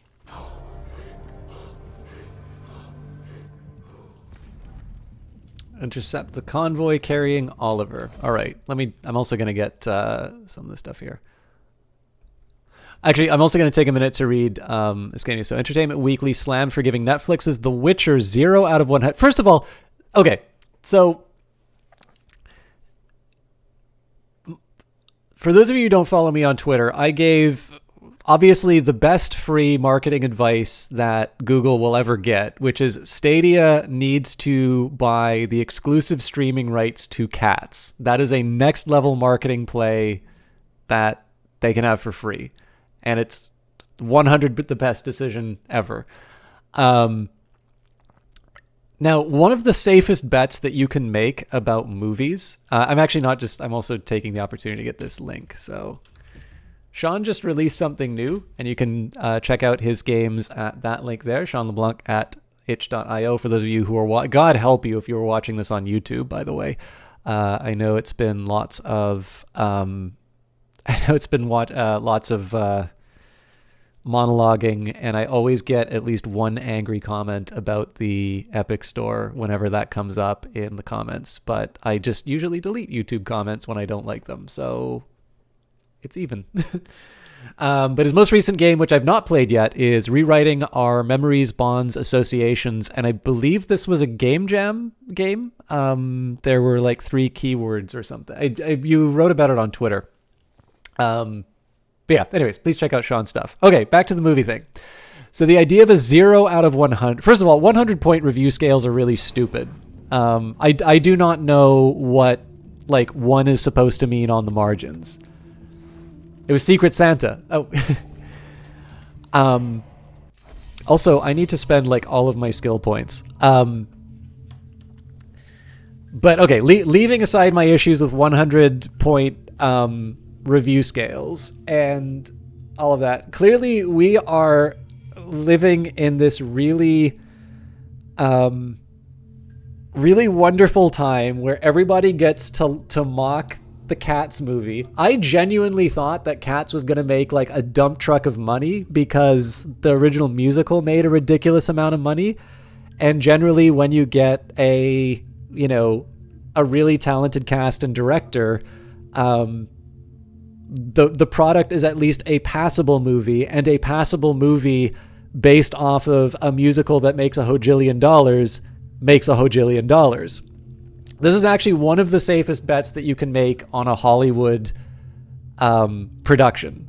But every once in a while, that system produces something really bad. Like, and the last time that I remember this happening, it would be the movie John Carter. That was a flop so big that actually showed up on Disney's earnings statement.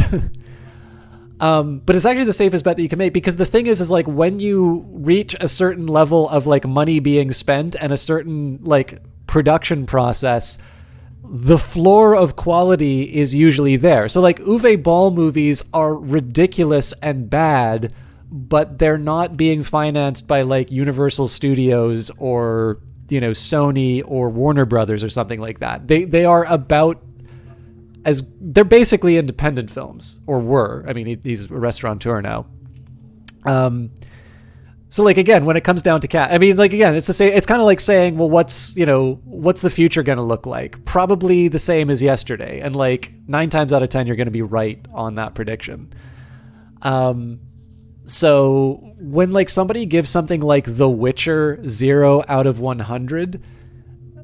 Generally, I assume those reviews are trying to get attention or are basically making a point that has nothing to do with the quality of the series. By the way, I've never played one of the Witcher games, so I can't... Actually, no, that's not true. I played a little bit of the first one, and it wasn't exactly my thing, but I'm told that the other ones are better. I know, like, The Witcher 3 is the one that everybody, like, loves, so... but yeah, so, like, when you see 0 out of 100 on a Netflix series, like...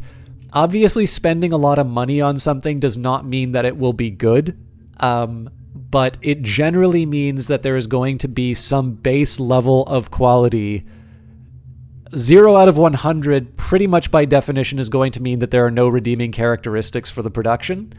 And so, generally, like, if it's something like The Witcher and Netflix is financing it, you can at least say some nice things about the costumes. Like, if the trailer does not look like absolute garbage, there's at least some positive value that's associated there. But again, like, for reviews that wind up becoming performative, it's a little bit less about informing people about the quality of the film and more a little bit about getting attention. I mean, let's face it, these publications need to get paid somehow, and if the only way you can do that is by getting people to click on your article, then I suppose giving an artificial review is the way that you do that. But I also kind of think that it's personally, I kind of think that's the exception more than the rule. Like, I think on average, individual tastes of critics can be aggregated the same way that the individual tastes of users can be. I actually think it's probably easier to get users to brigade a game or a movie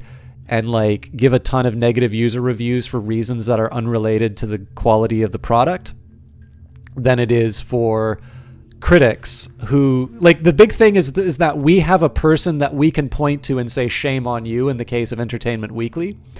So we can say, okay, you gave this thing that is clearly not a 0 out of 100, 0 out of 100. What's up with that? Did you even watch it? And the answer is, actually, we didn't. And again, I haven't read the full article, so there might be something else going on there. But this is actually one of the reasons why I don't use them that much, but I actually tend to put a little bit more stock in terms of like professional reviews over user scores. Aggregated user scores, I can think generally can be informative, although obviously aggregates are also difficult because you have people who maybe just don't like that genre. But again, the idiosyncrasies tend to get washed out. But I also think a system like that works a lot better when you do stuff like Steam is doing now, which is to show you the changes in the sentiment over time. So if you suddenly see this big structural break in the series and it's like, oh, the developer, took an exclusive deal on the Epic Store, so this is actually probably a really good game and people are just mad, you need to somehow be able to pull that out of the review scores. But again, that's sort of my thing. Sean says, you said it multiple times, but it looks exactly like I think someone who would watch Cats would want it to look. Yeah, I mean, I'm told that there's some problems with the CG. Like, this is one of these rare cases where it actually seems like a low-quality product was released. Some of the Twitter chat seems to be that the director did not necessarily know what they want. Lots of things were changed for the visual effects artists, and so there's cases of like improper rendering and whatnot. And you like that sort of stuff. I'm just like, wow, I would have thought that we're past that point with Hollywood productions, but apparently not. I mean, that was a $100 million movie, right? Like, you'd think that that's the sort of thing that people would be watching for, but it didn't turn out that way. But yeah, no, like I think we had the same reaction to the Cats trailers, which was, I'm not quite sure what you thought it would look like. I'm probably not going to watch the movie. I don't think it's for me. Although I did like Moulin Rouge and Chicago. Those are obviously older, but like those were decent musicals. And Iskania says the first Witcher is very dated, kind of like the difference between Mass Effect 1 to the other two. Yeah, but see, I really liked Mass Effect 1. It was rough around the edges, I thought, after playing number 2. But I didn't find it, like, I found the transition from 2 to 1 to be less jarring than like The Witcher compared to any other kind of RPG that I've played. I mean, The Elder Scrolls isn't a good example. I actually don't know the best comparison because I haven't played Dragon Age. But again, there's a lot of taste behind this too. So, Anyways, I've probably failed like 3 times to engage with that review that you gave. I wasn't 100% sure why you brought that on there, but if it was just like, if it was related to the idea of like evil critics and whatnot, I'm never going to, it's like the Epic Store stuff, right? I'm not going to say the Epic Store has features that it doesn't. I'm not going to say that every reviewer has been right about every game. In fact, I'd say most of the time when I read a reviewer, I tend to disagree with their point of view.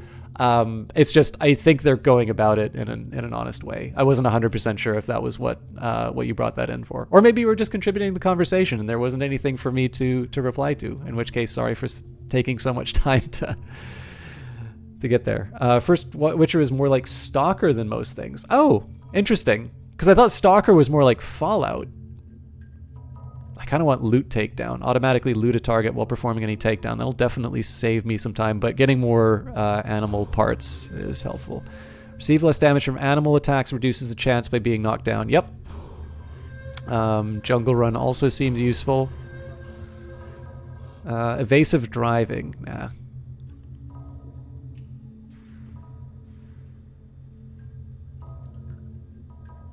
Death from below. Move below an enemy who's on a climbable ledge above you. Press F when prompted to reach up and kill them. This takedown can be used from the water. Dual death from above. Oh god, yes. The Assassin's Creed attack. Ah, gotcha. Okay. Get to a position above 2 enemies and look for the prompt. Jump on. So that's actually a really weird thing, Sean, because I'm generally having a good time with Stalker, and again, the first Witcher I just couldn't really latch onto. So apparently I just have really weird tastes for games. All right, my tattoo's looking better. And again, sorry to be all over the map in terms of talking. It's Christmas. I'll do a stream. It just won't be a good stream. All right, Hoyt Volker. I've spent decades combing through Hoyt's dossier. Here's what I know. He runs the largest slave, drug, and weapons trafficking rings in the South Pacific and commands his own private army of bloodthirsty mercenaries. He claims to be from a mining background, but there's no proof. In fact, no one knows where this guy actually comes from. Heck, pardon my French, he could even be from Colombia or a big oil company. I also really... So I'm assuming that this is the man in white. I don't recall his exact name. I'm assuming he's the one writing these things. I actually love it when he says "pardon my French" and then does not actually say anything like profane. So I know Voss is the one who like is the scene stealer and stuff like that. I actually really like the spy character. People say the RPG-7 is the most successful handheld anti-tank weapon in history, and I'm kind of afraid to disagree with those people while they're holding an RPG-7.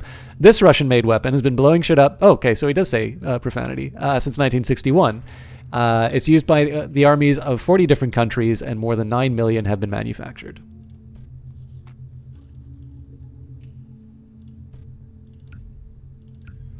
Buffalo are used by the Rakyat for everything from labor to meat and milk. They taste good, they make excellent pack animals, and are even used as part of a dowry by more traditional Rook Island families, because a buffalo is forever. Disclaimer, a buffalo's lifespan is 15 years. One horn. I've heard about a native buffalo so fierce that it rammed a tiger, causing one of its horns to break off and embed itself into the shocked feline. Talk about overkill.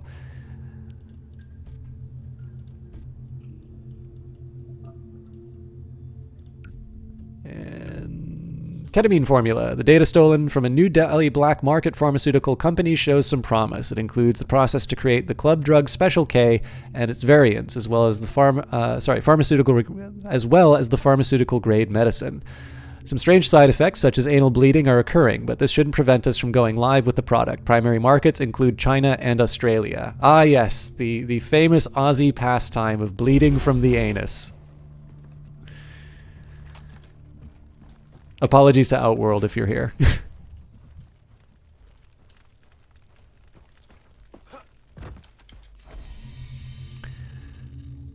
Okay, so there's a mild temptation to go and clear out these areas here.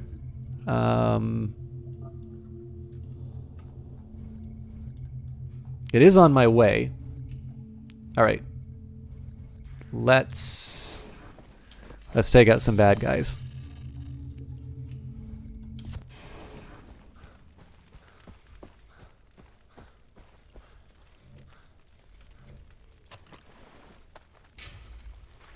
I also got to get my sniper rifle back at some point.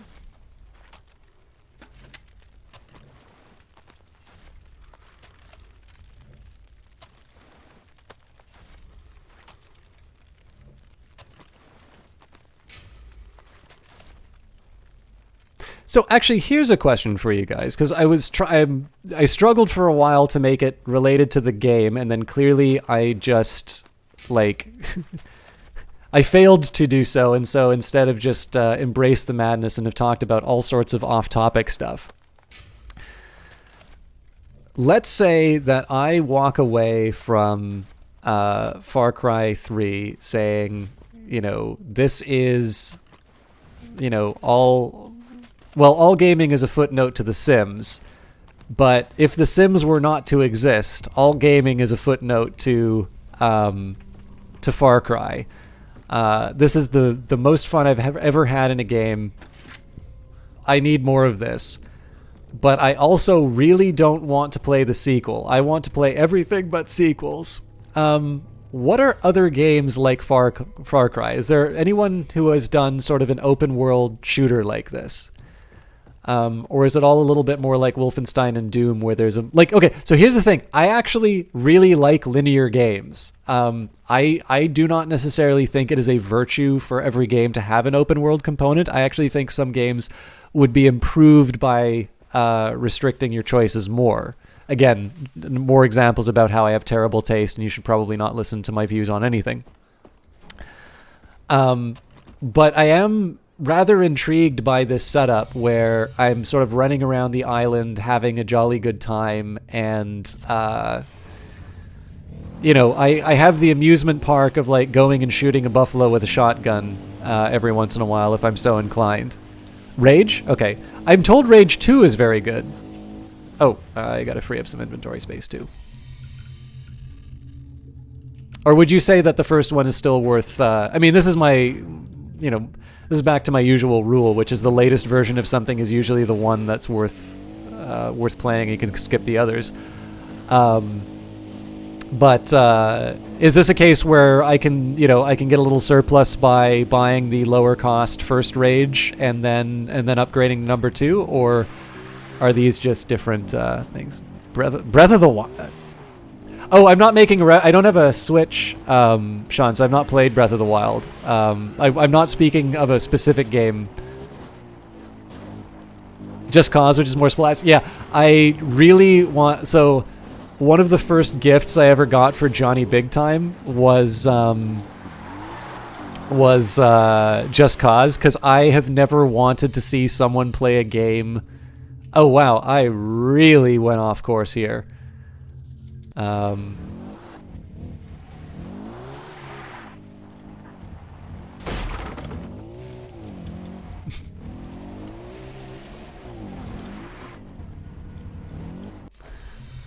I've never wanted to see a human being play a game more than I have wanted to see Johnny Big Time play Just Cause. I have Just Cause 3, I believe.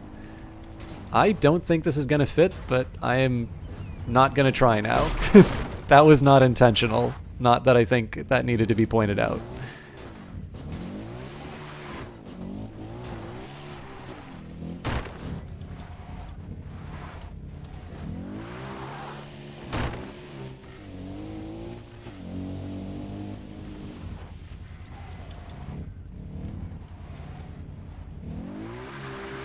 Alright, so they're specifically trying to stop me from doing what I'm trying to do. Challenge accepted. I don't know if... Though this is definitely not shallow enough. Again, they are trying to prevent me from doing exactly what I tried to do. He didn't like the more recent ones, but the first game of the Tomb Raider reboot has some of the same notes. Okay. Yeah. It's also... I'll be honest, too, it's even less of, like... looking for recommendations, though I'm obviously always very happy to get recommendations for games. I'm just kind of curious what games have actually done sort of open world shooters, because Far Cry is making it seem easy almost. Like, it definitely has some things that I think are really working for me in it. But I'm not sure. Like, I basically don't know if sort of anything that decides to take a more open world approach to a first person shooter then gets called like Far Cry like, or if there's a oh, what am I doing? Or if this is just more of an established genre that I've sort of been ignoring in favor of games like Wolfenstein and Doom. Because again, this is, like, I'm not 100% sure how well I do them in terms of broadcasting. I mean, the best I can usually hope for, and I kind of need to be in the mood for it, is... Jesus Christ. They really don't want me using the vehicles that they provide.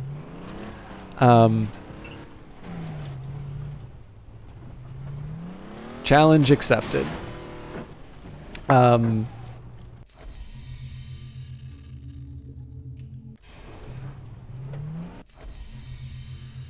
Yes.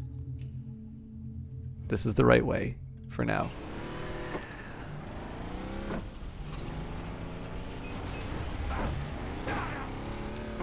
But yeah, I mean, the only thing I really seem to have been able to do with first-person shooters for the most part is go goofy with them, which is why Just Cause is kind of appealing. Little Miss F, thank you very much for the host. Oh, I actually had a great time with Dying Light. Johnny and I did that one. I normally don't like sort of invasion mechanics, but somebody came into our Dying Light session and we beat the crap out of them with hammers, so that was fun. How are you doing tonight? And forgive me, Little Miss F, I don't think I don't immediately recall you being here before. I'm sorry if I have forgotten.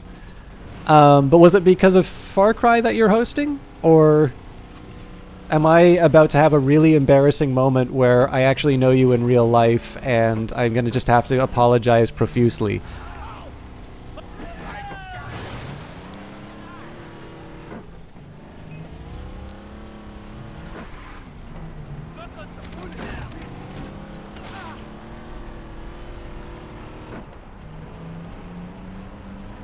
By the way, I realize these aren't the only two options, but I'm finding it difficult to be exhaustive while I've got the bad guys chasing me.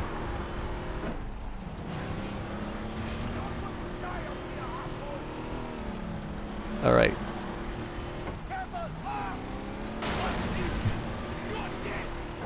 I'll just wait for a good spot to turn around and then we can deal with these people properly.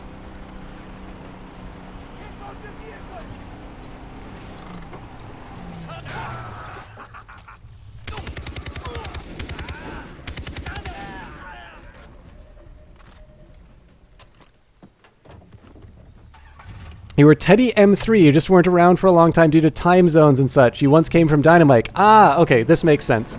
My apologies for not remembering. Thank you for being understanding about that.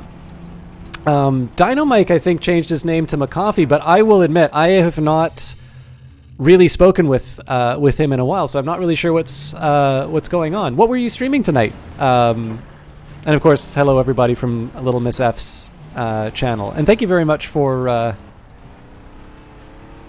Well, thank you again for the host. So you actually can't really remember you. Yeah. Well, again, I mean... I will often be wrong about stuff. I, at the very least, will try not to be disingenuous. So it creates no shortage of absolutely personality-maiming social moments. Being so ready to admit that I don't remember people, but I'm hoping that at least to a certain subset of people that is an endearing level of candor. I really do need to get better at remembering people, but I was gonna say, at least to me, I don't watch a lot of Twitch, but I definitely have seen there's something terrifying that's gonna kill me. There are multiple things that are terrifying and are going to kill me. To me, it is... overwhelmingly obvious when somebody is pretending to know someone when they really don't. So I try not to do that.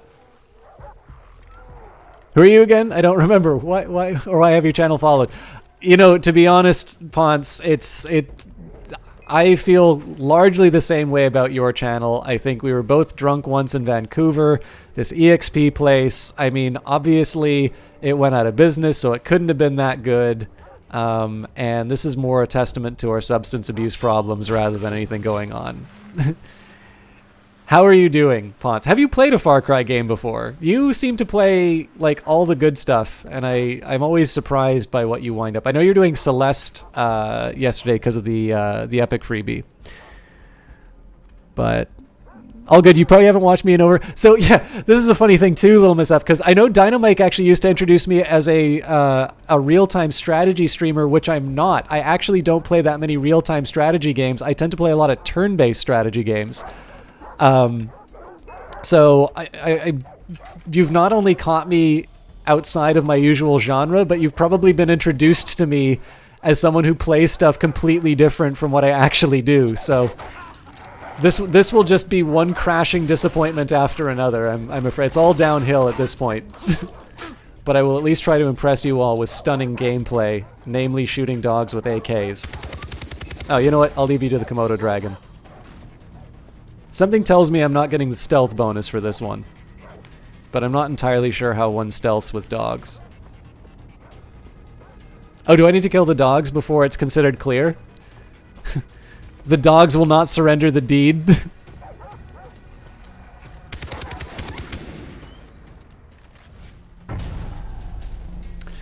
All right, where were we?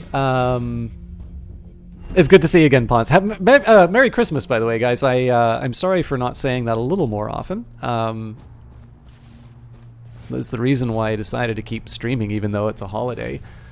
I've got Little Miss F. Thank you. Last time you watched, you streamed the XCOM. I love XCOM. You played Primal and 5 with my terrible viewer humor and your voice that you like. Okay, yeah. The terrible humor is still definitely a thing, and the voice is a constant. Actually, if you like the Elder Scrolls, I am doing my very first playthrough of all of the I'm doing my very first playthrough of all of the. Oh no worries. If you, I'm hoping you stream, and it wasn't just a host out of nowhere. But I figured that's the least I can do with a host. Anyways, on the voice thing, if you like the Elder Scrolls, I am playing all the Elder Scrolls games that I've played. So Arena, Daggerfall, and now Morrowind.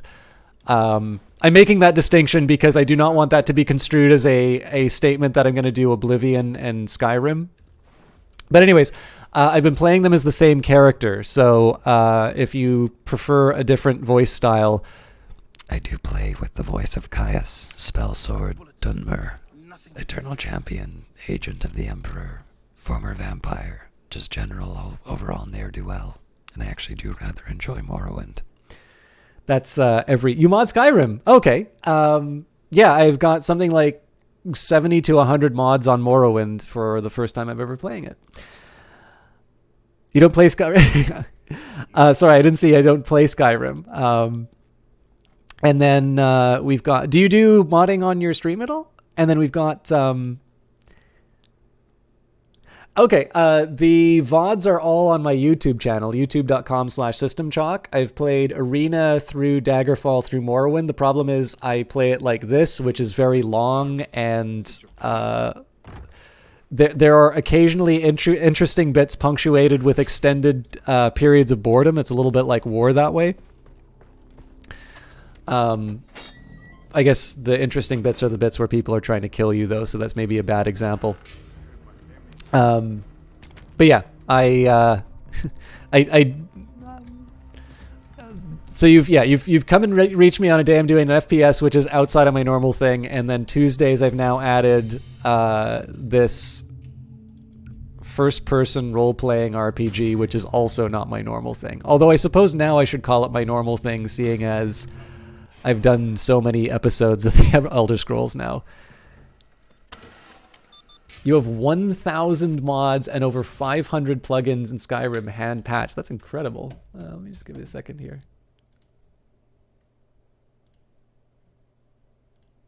Ponce, yeah, after an introduction like that, now I'm going to explain this Ponce guy, you know, it's partner, so that tells you everything you need to know.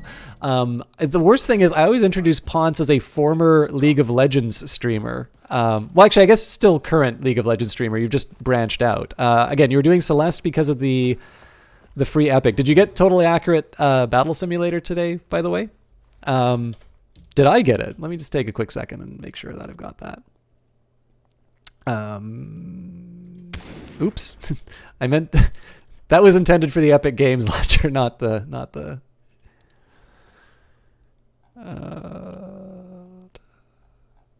I'm sorry to do this. I just don't know when those deals go away. So I'm almost certain it's, yes, I do have it. I'm almost certain it's FTL tomorrow.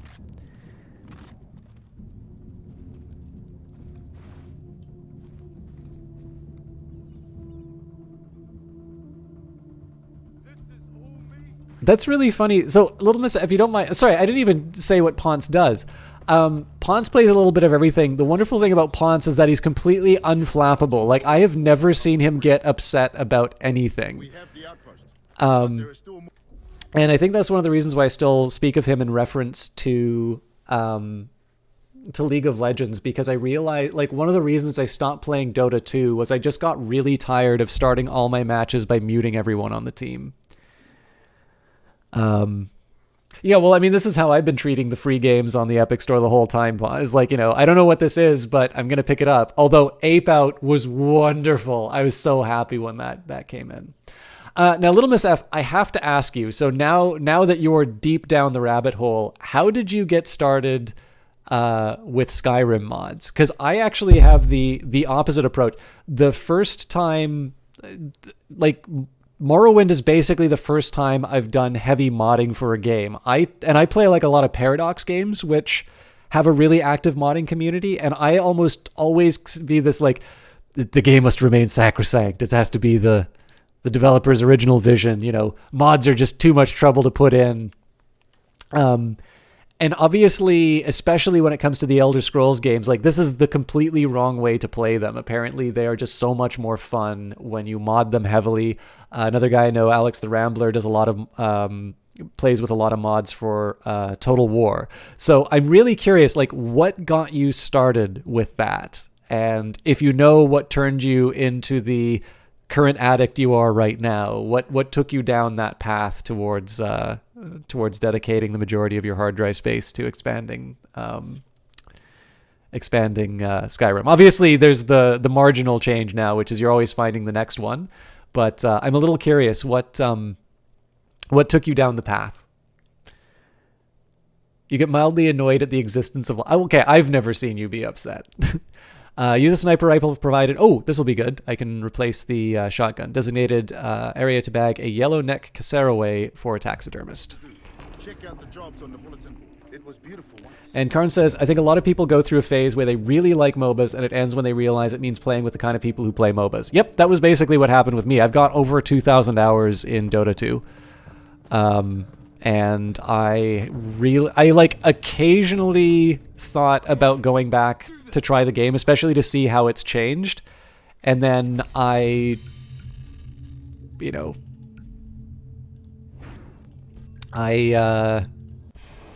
thought the better of it. I think one of the things that's really... So I should like RTSs more than I do. I really like building bases in RTSs. And the problem with that is that a good way to make an RTS really boring for multiplayer is to make turtling in a base a dominant strategy.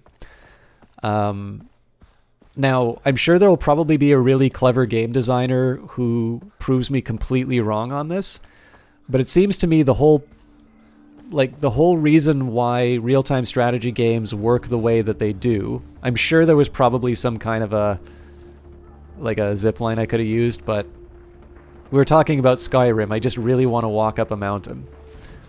But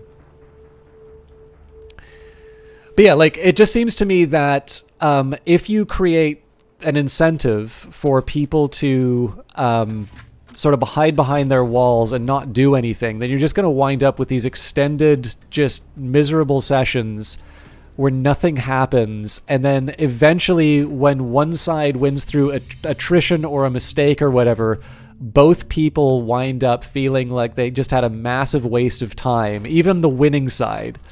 And so basically, you know, generally sort of, maybe not rush strategies, but generally there seems to be a little bit more weight towards not letting you sort of hold back and build your base. And again, because I really like, especially in single-player games on real-time strategy games, taking my time and building. I'm just trying to find the yellow neck one. I'm sure they're all going to wind up like chasing me, and I'll regret this approach. But oh, there it is. He's coming straight for. Oh, they're all coming for me.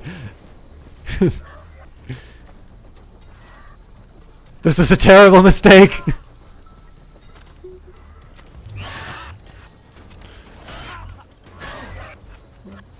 Where's the yellow one?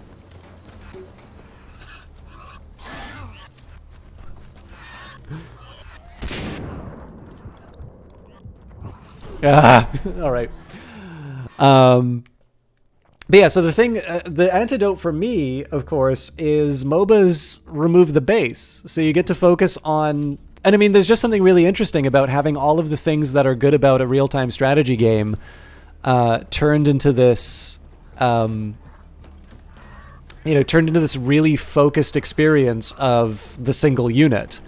It's really neat to sort of play this hero with the battle going on around you. It's almost what makes Age of Wonders work, except for the fact that, of course, you're controlling the army as well. So there's a lot of things to like about MOBAs. It's just, again, you wind up with some guy screaming at you because you didn't build the character the way that they thought it should have been done, and apparently you're not playing your game anymore. You're playing some guy who wrote a walkthrough on the internet that's like 6 years old. That's the version of the game that you're playing, so I don't know if I hit that.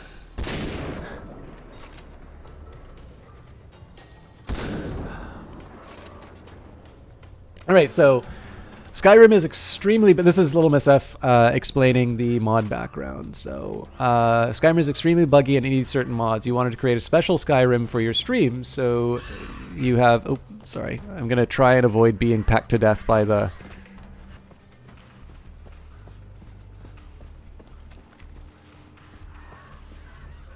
I'm not entirely sure I need to be warned about the type of weapon I have when the thing is lying down, but we'll live with it.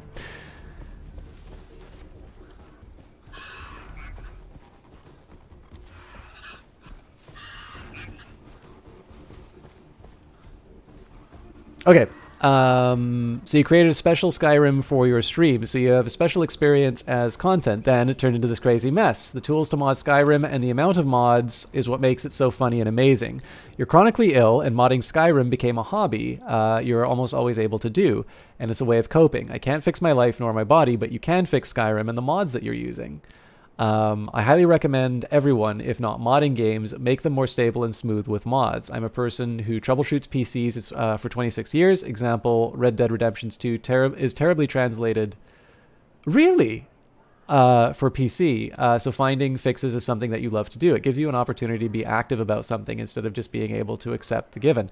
That is a really, really interesting way of putting that. I actually really like the... obviously, I appreciate you sharing that that part of your life as well, but that's a really optimistic and positive way of thinking of that. That's, again, it's not really something that I've ever looked at. It's almost to a certain extent the antithesis of why I haven't modded, and now I just feel like I really need to mod my games more after you've said that. I'm apparently like the perfect candidate for some kind of a fascist state where I'm like, this is what we got, let's just work with inside of it. Because the funny thing is, secretly, deep down, I've actually wanted to mod two games that I play fairly regularly. And it's been just a question in terms of whether or not I've been able to have the time. One of them, okay, actually I can say this. One of them was Crusader Kings 2, and they just announced Crusader Kings 3 at PDXCon. So I was specifically waiting, for the new Crusader Kings because it's a very elaborate mod idea, and I was a little scared that a new version of the game would be released just in time for me to get discouraged at having to do everything over again. So I had an ulterior motive in asking it, which was, it's like, how do I get over my natural inclinations to not do this thing I really want to do. But you definitely gave me a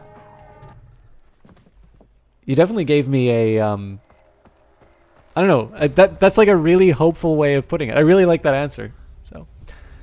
So World War One. Sorry, Ponce, I lost what the reference to World War One was. And Karn has, you have a problem. The problem you have with RTS was that Rush gets too dominant in the game. Readily boils down to see all these fun units and abilities. Forget all of that. First guy to.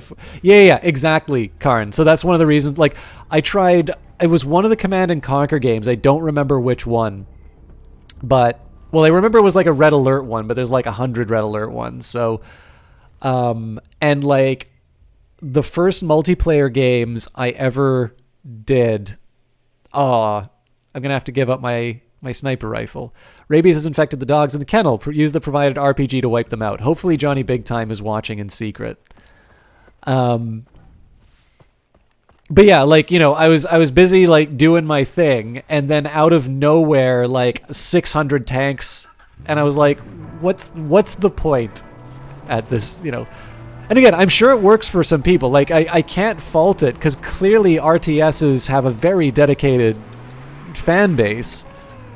And actually, Dawn of War 3 was one that I was close to getting into, but then nobody played Dawn of War 3, so that didn't work out for me.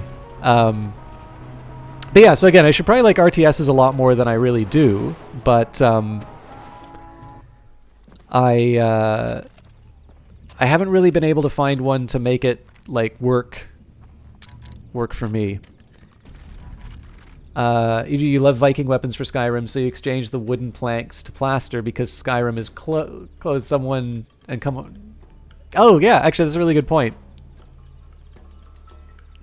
That was one of my rules for the Morrowind playthrough, Little Miss. So mine was not so much. It wasn't. Mine was probably a little more restrictive than what you're doing. But for mine, it was even if people.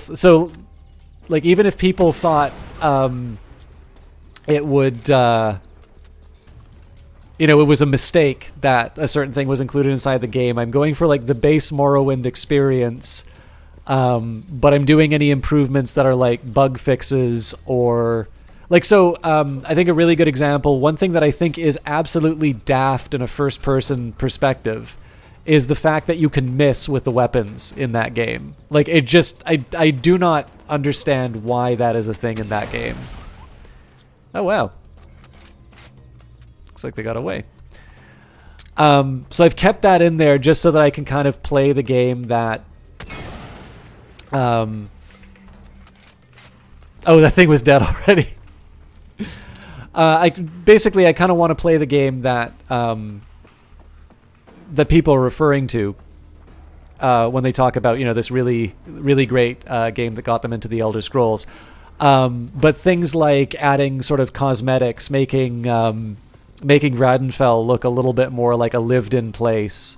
That's the sort of stuff that I've added in quite a bit for the mods, and then just general beautification. So, and then obviously, it's hard for me to say that I voice act during it because I certainly break the fourth wall like 600 times in the playthroughs. But I do the Dark Elf voice, so I at least have that going for it. RTS is referred to as miserable defensive slog, where everyone, including the sorry, yes, exactly. And yet it's Battlefield 1 that decided to go for World War I as a subject.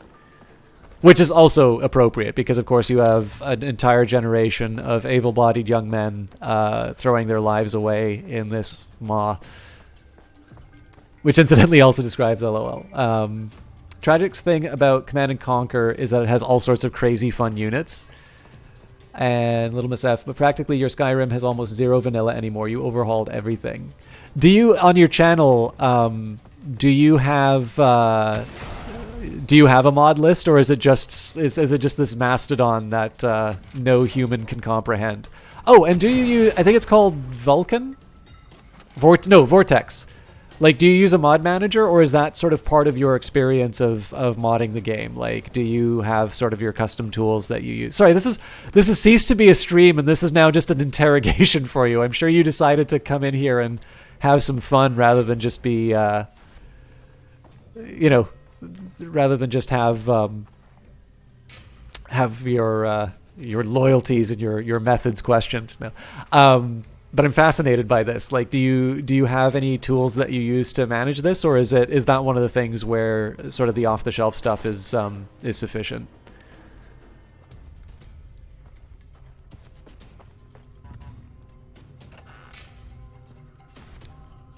MO2. I am not familiar with MO2 and several tools. I know Morrowind had a couple of specialized tools where I just decided mods that needed them, I wouldn't... I hear a doge. I decided just not to install them because I like, at least for those streams, I try to keep them like no fuss. But if I do decide to do any more Elder Scrolls games, just because of how good Morrowind looks by comparison, I actually kind of want to go a little deeper down that rabbit hole if it's manageable.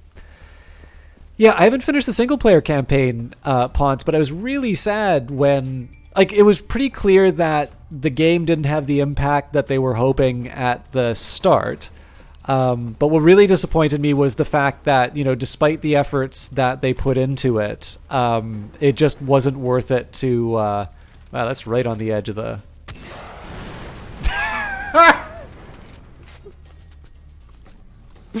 Sorry, that was great.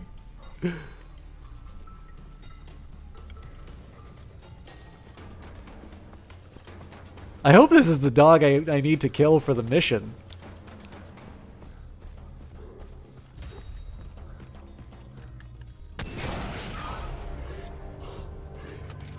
Rockets are really more melee weapons.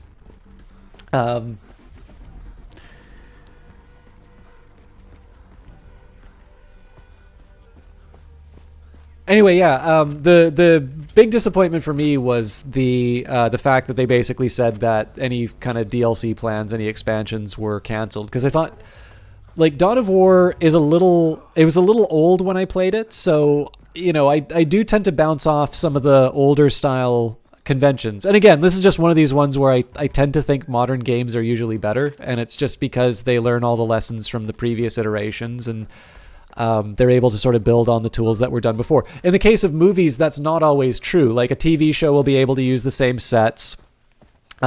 Sometimes if you're doing a sequel, you can rely on maybe familiarity with the characters that are already there. But generally for a movie, like, you need to redo the acting, you need to, like, all of the things that make a movie interesting kind of need to be recreated when you do it.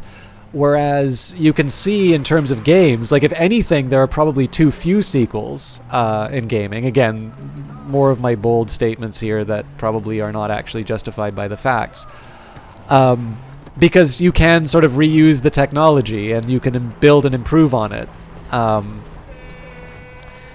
Although I suppose there's a logic that people say that if your game didn't sell particularly well, your market is constrained if you're doing a sequel. I'm not sure if that's true, though. Like, did everyone who got Hand of Fate 2 play Hand of Fate 1? I'm not entirely sure that's actually what happened. I'm sure there's data on that somewhere. But yeah, anyways, so first Dawn of War, I actually didn't go all the way through it. Dawn of War 2 I thought was a really interesting approach. And then, again, I like Dawn of War 3. It wasn't perfect, but I had a reasonably good time with it. And it I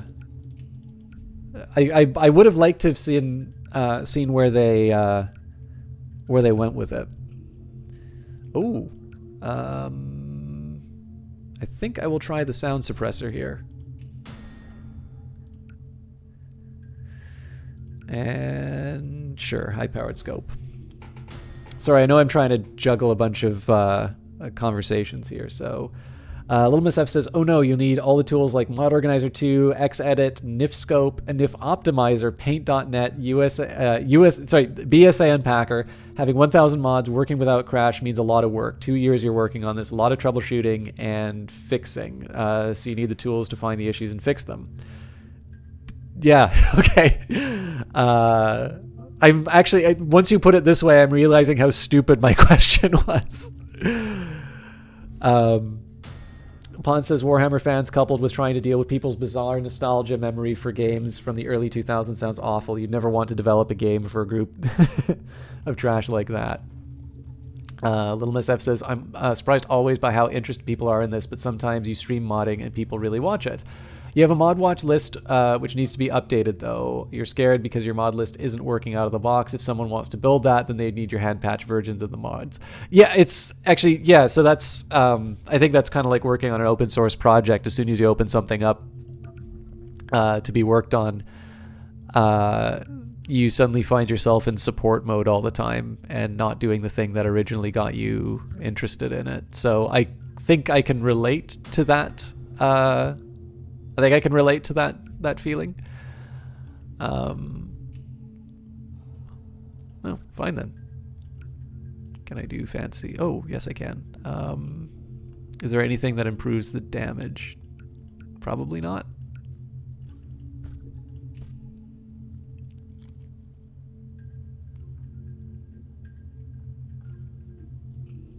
Maps. Oh God. I didn't even, yeah, okay. That'll be interesting, but I'm not gonna pick that up right now. Specials, curve bow, red dot sight, marksman sight.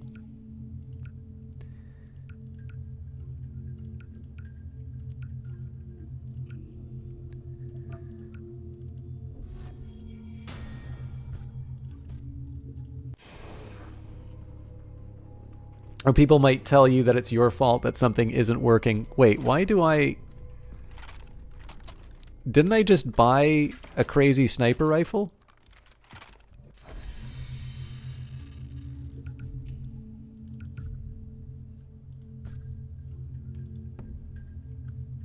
Ah, there we go.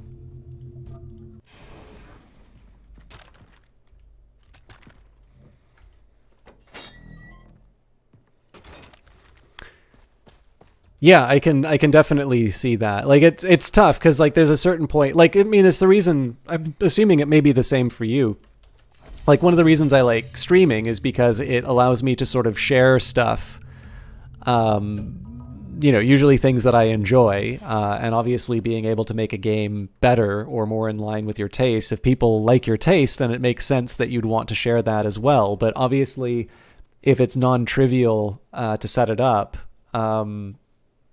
You know, even if you do an FAQ, like if in the most successful case you have N people who are interested and that's N potential questions that will come up, and even with like the kindest of intentions, you have your own life to live. So I can sort of see the dilemma. On a racket tradition, use a knife to kill a pirate holed up near a shack. But I've got a big fancy new gun. Okay, it's 100 meters away, so let's, we'll go on foot.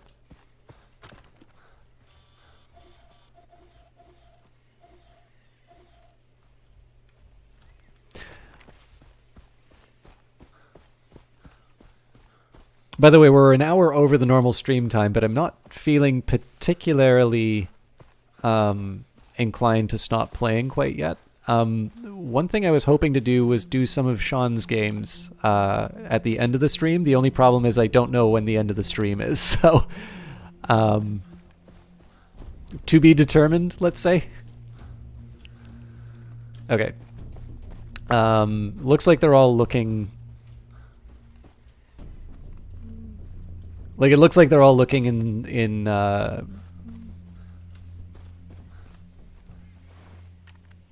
well, I might be able to run in and do some of this, but honestly, I think just being able to take out the guys on the perimeter. But see, if I put the body... Yeah, if I drop the body there, when this guy comes along the side, he's going to see that. All right.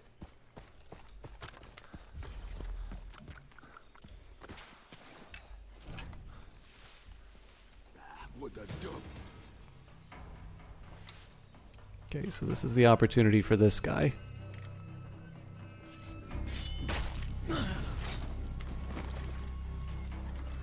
And I gotta get rid of anybody who on patrol is gonna be coming to that area now. Ah, crap. There's no point in trying the stealth anymore. Just shoot the guy, please.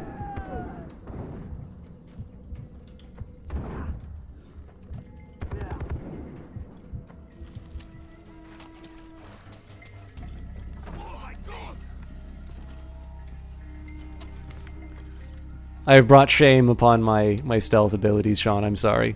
Search the area.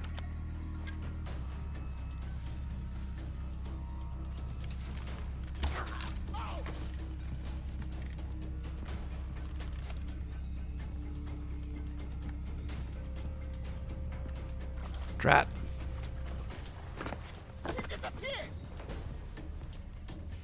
Where'd you go?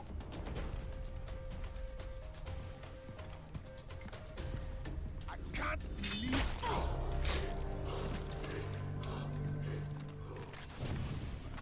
That was like a really incompetent version of the opening of The Professional.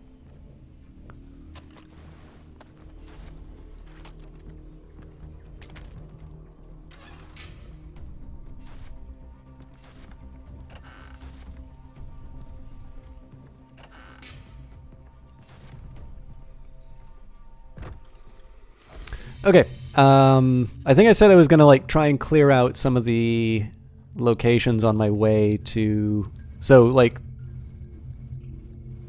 Where was it? I guess this was kind of a credible place to do that. Less so on the way to Willis. And again, the way I've been playing this has been I've been kind of doing the optional missions on my own time. So let's at least try and catch up with Willis. I'm going to need to find a vehicle, though. I guess there's that glider behind me. But that is going to mean that I need to walk a really... I'm probably going to have to walk up a big mountain to get to it.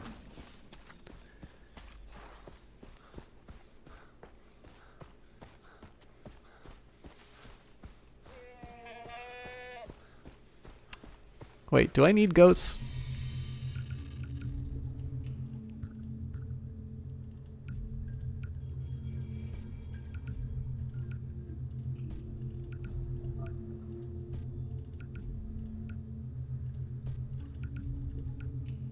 No, I do not.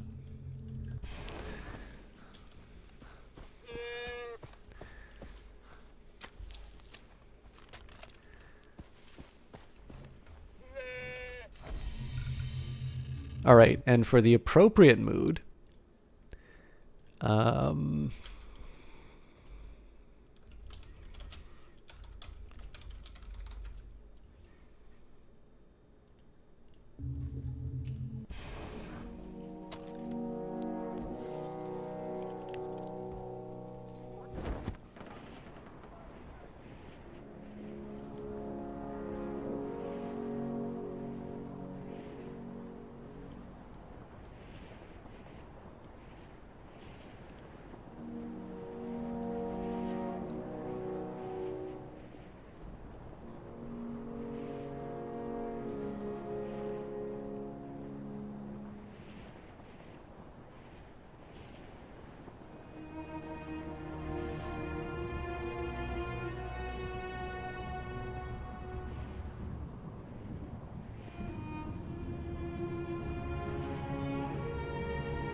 I was kind of hoping that we could get a little further with that, but...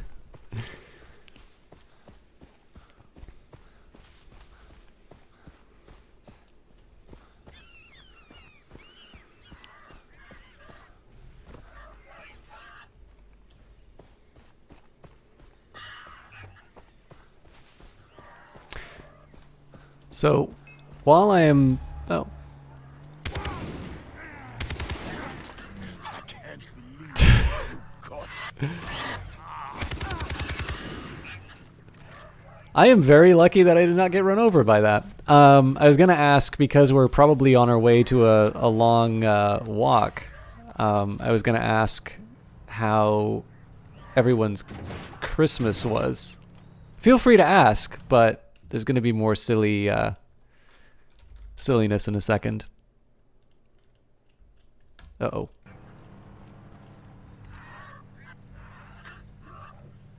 Oh, these things are closing in for the kill.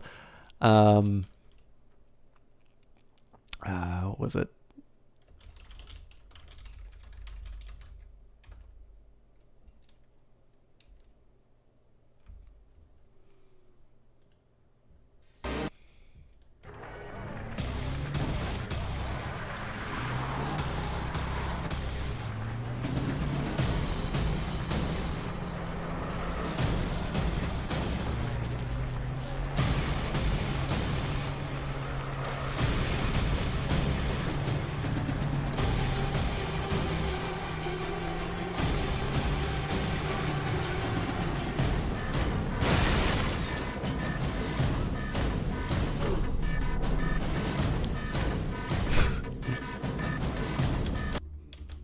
That lasted as long as the other one.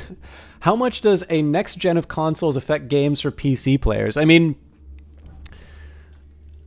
it still seems to be that a lot of the money is in consoles. So, I mean, to the very least, I suspect you're going to see the type of game that gets... I mean, so one, I'm not equipped to answer this question meaningfully at all. But if that was a question for me, I mean, I would suppose that at the very least, like... So actually, there's a bit of subtlety to that question now, because Sony's approach really does seem to be to get sort of the killer apps, at which point, obviously, PC players are not going to be concerned about it at all.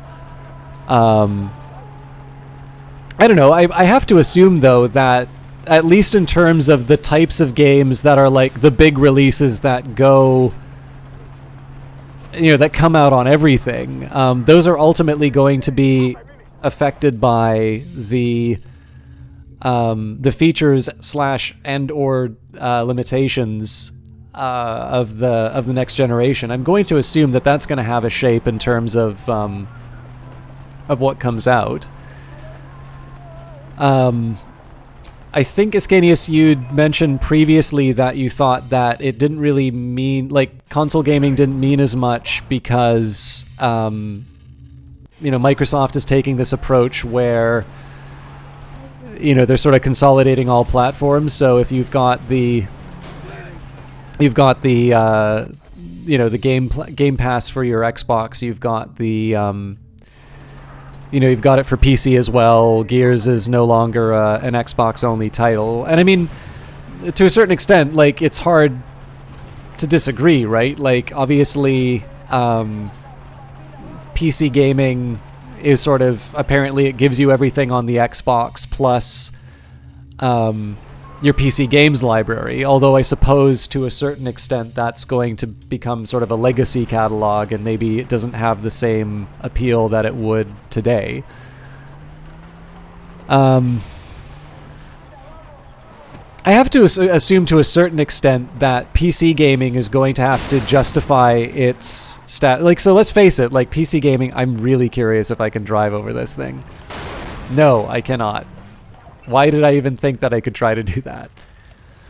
I have to assume to a certain extent that PC gaming sort of needs to justify its expense by providing, that higher level of graphical fidelity. or or whatever. I mean, like I just really like playing games with a keyboard or mouse, but presumably that can be arranged with certain titles. And the fact of the matter is, the games that I like to play generally are still available on PC only, although that is changing. Like obviously City Skylines, Stellaris are both games that have had, and Surviving Mars were either designed with console in mind or at the very least have had very good console adaptations.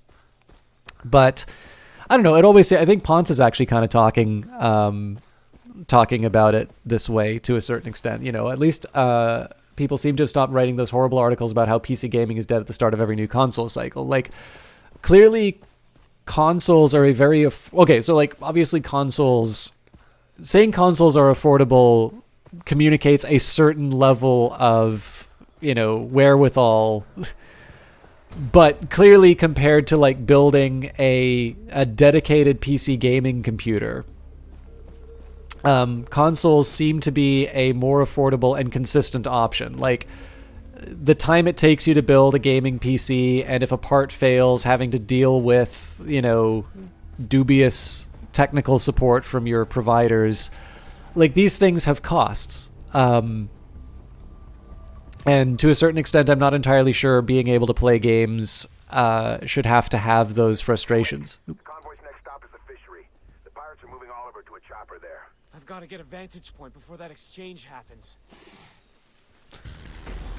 But yeah, I mean, one of the biggest ones for me is, I think to a certain extent, if every time there's a new generation of consoles, I do think that PCs need to make an effort to justify their existence, and I largely think they do a good job of that.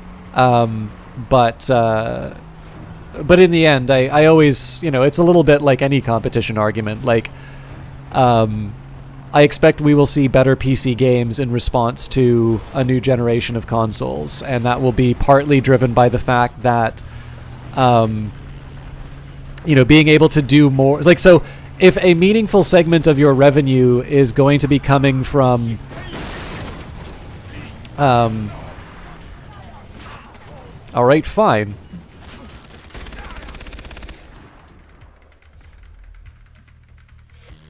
That ledge looks perfect.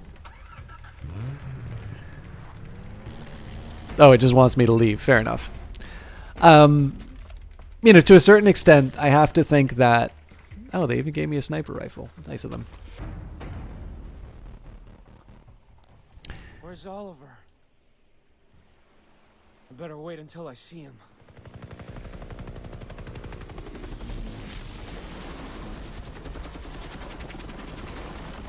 If some meaningful part of your revenue is going to be coming from consoles, you're going to limit your thinking in terms of what's capable on a given platform. And so, the increase in the potential substitute means that PC gamers who are potentially competing, PC developers who are potentially competing with consoles are going to have to make sure that it's appealing enough to... Okay, apparently I need to get ready to shoot.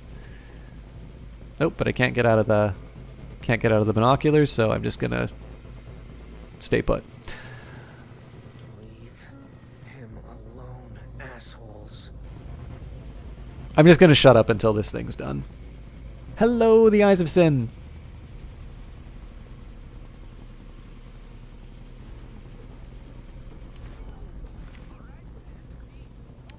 Can't let them put Ollie in the chopper.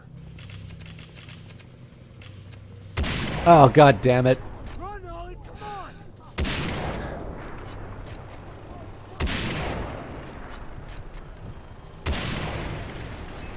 I keep forgetting to hold my breath with this thing.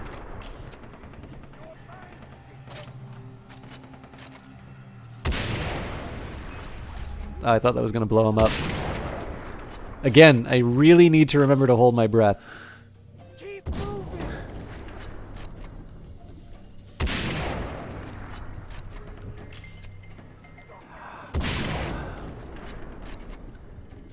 Ah, that slide.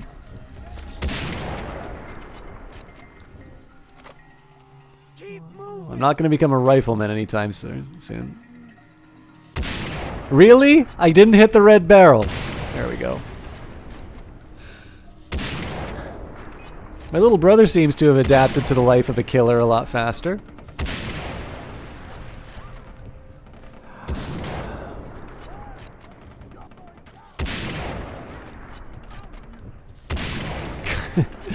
I'm really good at hitting the railing, apparently.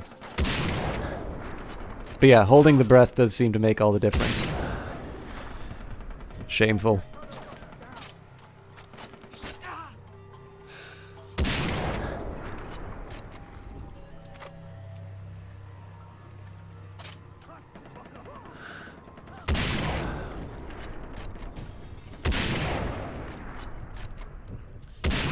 Steal the boat. Oh god. I also can't get out of this view. Ah! Oliver, here.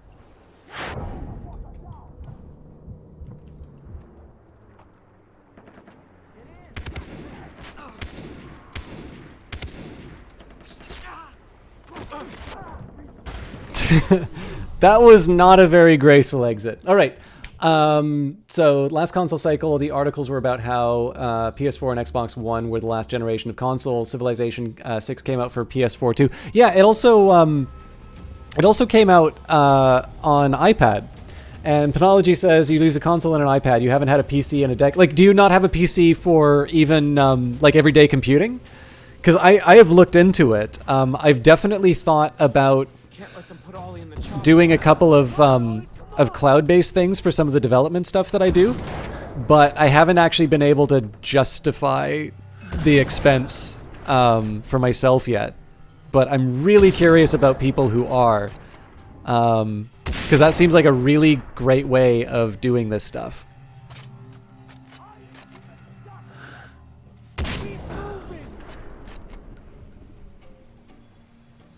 And sorry, Isaacson, I think I said hi to you, but I'm actually drawing a blank because I'm so engrossed in this in Far Cry, and particularly failing to. I'm just at this point aiming for the center of mass seems to be the right way to go here.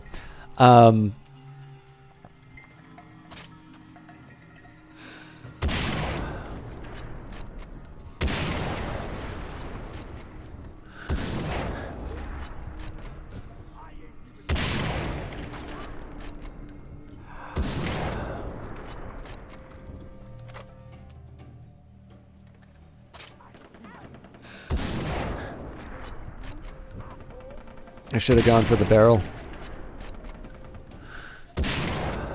Steal the boat. All right, this guy's in trouble, or not in trouble. This guy is trouble. Oh, and I failed to crush him. Oh god damn it. Oliver, here.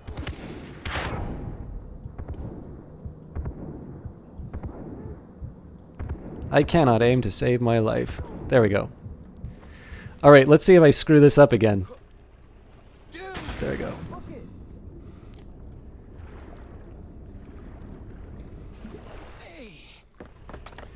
Note, you realized iPad has most of what you need. You don't work in an office. You miss playing EU4, but now that Stellaris is on console, you have hope for the next gen. Yeah, well, also, obviously there was a Stellaris iPad game. It's not, like, Stellaris itself.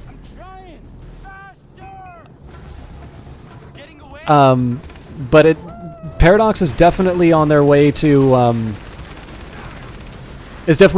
supporting multiple platforms. I know Prison Architect's probably also going to get the console, more character building. I know.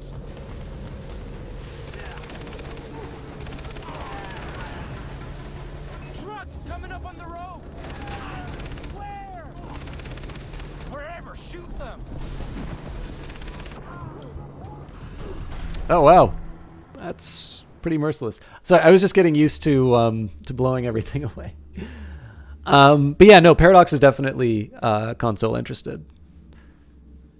I mean, to a certain extent, I have to expect that everything will sort of converge at some point.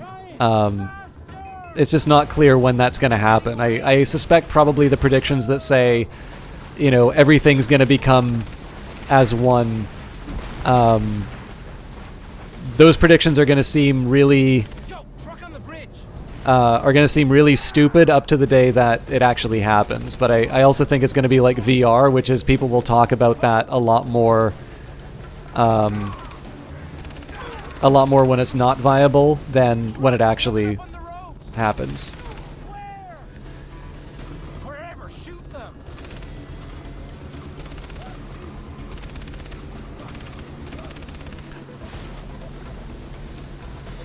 What do you think, guys? Did the writers of Far Cry and Spec Ops: The Line really like the fact that you can say that you express changes of character with extended sequences of shooting people?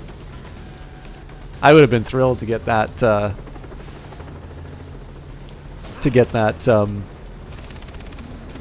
commission or whatever.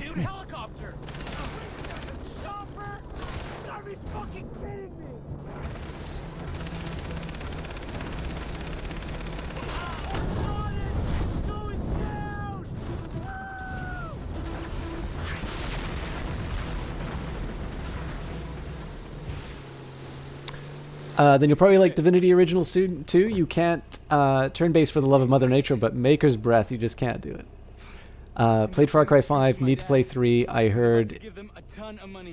I'll just wait for... Right into slavery afterward, even if he'd paid. Man, this is some heavy shit, man. I don't know if I can deal with this. I know you, Ollie. You're stronger than you think.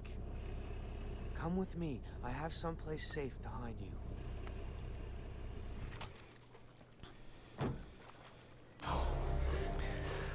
So funny thing for me, Little Miss F, I haven't actually played that much of Divinity Original Sin 2, but yeah, oh, sorry, I'll shut up again. I found all of them. Hey, no worries, Little Miss F. Oh, it's good to be back. So glad you're okay. Oh, I'm as high as a kite and the greenhouse is on fire. What kind of a place is this? Wow, this has got quite a kick. Does anyone want to have a puff before I put it out? I'm in. Hey, I'll be with you in a second. This place is like heaven. Hey, Jason, when you have a sec, can you come over here? I have something to show you. I got something to show you, too. Come on. Hey. I'm building a cross for Grant. Thanks. Haven't really had time. We have to talk. We will. Just not now. I need to find Riley. If anything happens to that kid... I miss you. Okay? And you're carrying all these weapons and you have all these weird tattoos. And... I'm not saying you shouldn't go rescue them. I'm just worried it's affecting you. Lisa, don't worry. I'm taking control of my life for the first time. I know, you're That's right. a good thing. We've been working really hard on that, and I have a studio job waiting for you. I helped Steve. Oh, look, I don't want to talk about your exes right now. All right, this is my path. I've got to find it on my own. Okay. Okay. I get it. You're stressed out. We can meet up later. I love you. Now go. Or I try and stop you again. I will find my own path and self-actualization through bullets. Okay, so I do generally... I haven't actually played a lot of Divinity Original Sin 2. I have played the first one. One drawback about it was I tried doing a co-op. This is actually a series that I never put up on YouTube. Johnny and I tried really hard to do a co-op session of it. And we actually found that it was a bit off-putting because we sort of felt like we were playing two independent games, and it really, like, we weren't exactly playing against each other, but we weren't exactly playing together. And so we sort of abandoned, and we actually wound up frustrated with a couple of things, but so we wound up leaving that behind. But yeah, I do actually really like Divinity Original Sin and Divinity Original Sin 2. I kind of like the approach that they took, and specifically with the combat, but I know turn-based isn't for everyone, so it's one of these ones where, for me, it works quite well.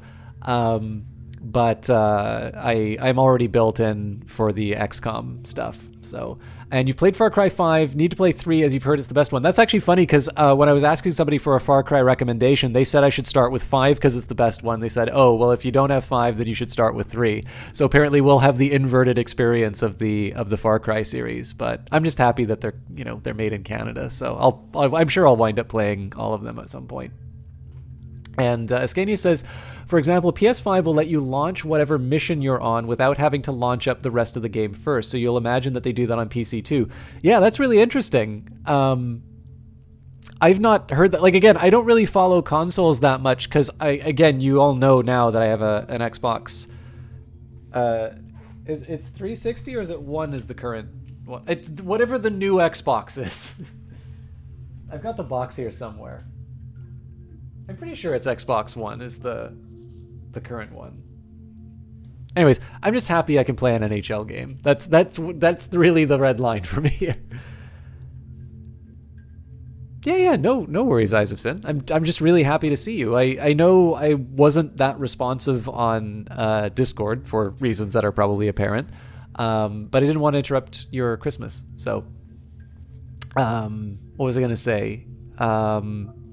Yeah, it's interesting. I mean, I have to wonder what designers think about the idea about you being able to sort of pick your levels a la carte. Because, like, again, to a certain extent, like, this is really funny because I definitely wind up playing the, like, hardcore, like, super Republican style economics major when I'm like, consumer choice, let the market decide, blah, blah, blah. And, I mean, obviously, for those of you who talk to me, that's actually quite far from the truth. Like, I tend to view it, as the study of, markets going wrong and interventions that will allow them to work properly again.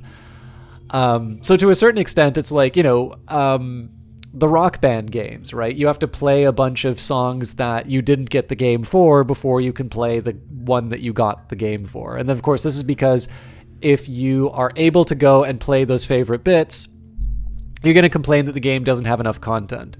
So I suspect that might be what, that may be an initial reaction to what that does, that technology does. And again, I'm assuming that there's nothing special about the PlayStation 5 hardware that lets you load up whatever that is. I don't know the mechanism through which they're doing that, but presumably it will be able to scale to the other platforms as well. But I think, like, so you can sort of look at that and you can say you could also wind up making the same argument for, like, CDs or like records or cassettes or whatever. It's like, the experience of listening to music is that you have to listen to the full album as one, and you're ruining the experience if you cut these all into individual tracks. And yeah, to a certain extent, that went away with digital distribution, but it also sort of meant that the time of, like, an album that had, like, 2 good songs and a bunch of filler also went away. And I would say that most of this digitization, and this is an argument that Joel Waldvogel makes in several papers, and some of them actually quite readable. So if you guys want me to give you links, I can do that. It's very hard to see this as anything but a golden age of content creation, and across everything that's been digitized, books, music, movies, television, all of this stuff, we've probably never had it so good in terms of the quality that's being released, and of course the quantity as well. And even that apply now, again, that doesn't mean that it's all sunshine and roses. Obviously, everybody is well aware of the fact that Spotify is really bad at generating income for creators. That doesn't mean that there isn't a conversation to be had about those features. But as far as the quality of what is being made, we seem to have it very good.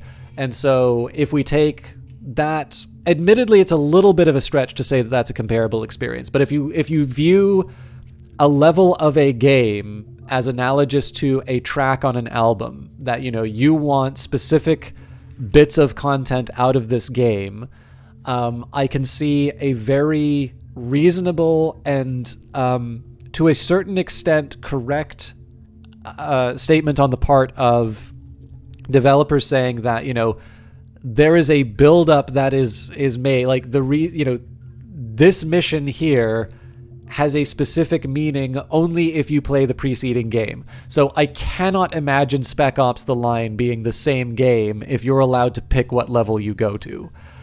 And, you know, similarly, I'm assuming, you know, The Wall or The Dark Side of the Moon is probably not the same album if you listen to it on shuffle. But you know, again, we've wound up with better music once we've removed, you know, obviously removing the you have to listen from start to finish, having that removed technologically, you know, in the end, all that we can really say this is the game is, or the, you know, the I don't even really know what to call it, but basically whatever you're consuming is just kind of updating itself to the delivery mechanism. And to a certain extent, like a game like this, you've got the main story missions, but obviously you have a lot of choice in terms of the levels that you're going through now anyway. I know somebody had a complaint about apparently Grand Theft Auto 4, like you start off stuck in a traffic jam and you get chased by the police if you try to, like if you behave in a way that's inconsistent with regular traffic laws. And obviously people want to play Grand Theft Auto precisely because you get to disobey traffic laws, not because you want to recreate your morning commute. But again, I haven't played it, so I don't know if that was a legitimate complaint or not, but yeah, I mean, it'll be different. I suspect probably as a whole it will be a positive development. It's also entirely possible that this is something that just winds up ignored. I mean, they may like mandate it as something that you have to do if you want to release on PlayStation. But by and large, people, you know, just don't use it. I mean, for the same reason that, you know, just because a technology gets developed doesn't mean it gets picked up. There's interesting things happening with VR, but we've continued to hear about how VR is going to be the next big thing for a while now, and it hasn't exactly happened in the way that people are saying. You know, Sony made Betamax. It was clearly a better technology. It wound up used in video production, not as a broader consumer good. Although in that case, it's, you know, that's really just a quality statement rather than a particular feature that people had. But even then, like you had other technology. I mean, like stuff that went into the iPod and whatnot, like in terms of the way that people were really consuming music differently. The biggest shift clearly was the iTunes store, despite the fact that like Creative Labs and Microsoft, or was it Microsoft? I know there were a couple of other companies which had MP3 players before, but it kind of took Apple making it cool before we really started seeing the shift in the way that things were produced. So yes, Penology, sorry, I missed that before. I know that the patches are really slow to Stellaris. I wonder if Paradox will work on a point where like everything is the same across platforms. I suspect it won't be because I think third parties are making those titles, but it would be nice if they can update Stellaris a little bit faster. Sorry, I think I'm catching up on all of the chat. Penology says you never got into Far Cry, but just bought Far Cry Primal right now because you've been playing The Sim Dawn of Man. How is Dawn of Man, by the way? I hear it's an interesting... I hear there's... like,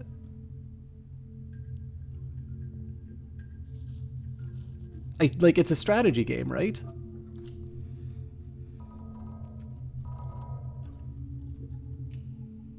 The existence of a couple of albums with only one or two good songs doesn't mean, though, that the overall quality of song production hasn't gone up, though, right? But Jesus, it's mistaking. Like, if you just go and you take your pick of, you know, here are the 5 samples that prove my point, here are the 5 samples that prove my point, nobody's really going to, like, both people will walk away from the same, you know, with the same set of, well, with the same beliefs that they had before. The difference, though, is that, like, if you take a, like, so, again, I kind of need to invoke Joel Wallfolk. If you would like, I can actually get the data behind what he did on that. And at this point, I'm sort of appealing to authority just for the sake of a broadcast.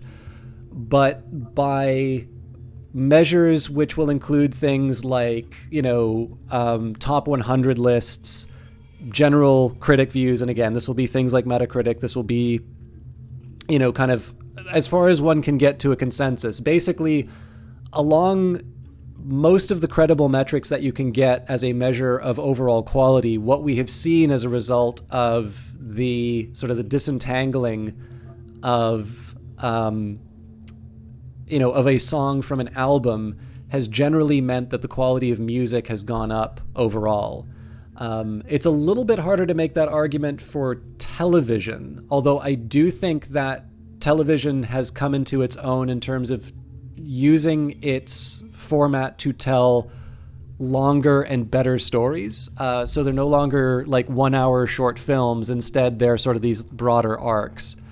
But again, the fact that like the argument isn't that those types of albums don't come out. It's just that the fact that people can now buy those 1 or 2 good songs has now meant that the overall quality of music has gone up, likely because of the knowledge that if you just continue to make albums that only have filler, you're not going to see that kind of success. And that has to continue with streaming services, right? Because Apple Music, Spotify, all of these different services are only going to pay you for the songs that get played, not the albums that get played.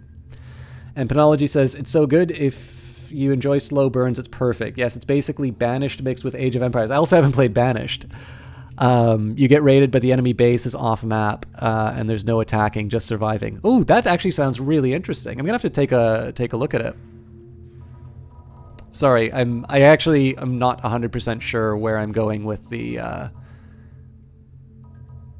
tree here. I should probably be taking a look. So for loot takedown, I do kind of like the idea of knife throw. I probably won't use this, but I will use the next thing along the tree. Pistols, SMGs, shotguns. Quick swap is also sort of tempting. So it's a shorter path to loot takedown. I don't use the bow enough to justify. I just kind of accept that the bow is going to be an experience and humiliation. Staying underwater sounds kind of nice. But this gives me breath control. Okay, we will go for a deep breath. No, I don't have the...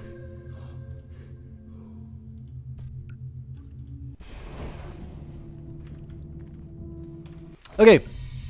Oliver Carswell, your extremely rich friend Oliver Carswell. Dad is a venture capitalist. Oliver was arrested several times for drug possession, once for dealing. Sounds quality.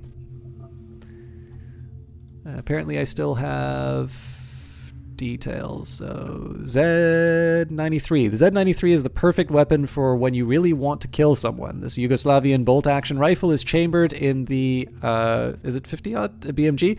Which is a bullet large enough to kill a T-Rex or explode a watermelon in Russia on a webcam. Wildlife. Yellowneck. According to my bird book, cassowaries have multicolored necks and attack people when approached. Sounds like my mother-in-law. Anyways, a cassowary is with a yellow neck is the rarest. Bagging this one will net you respect and possibly candy that tastes like chalk.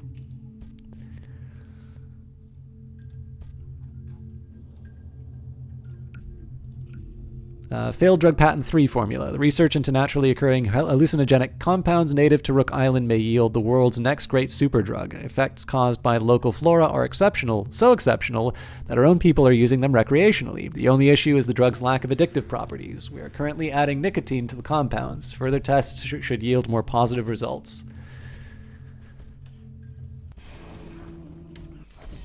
What was I looking for again?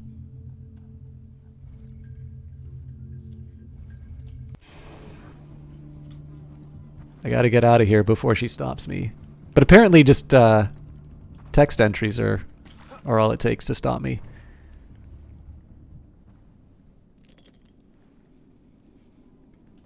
Do I need to play Jefferson Airplane at this?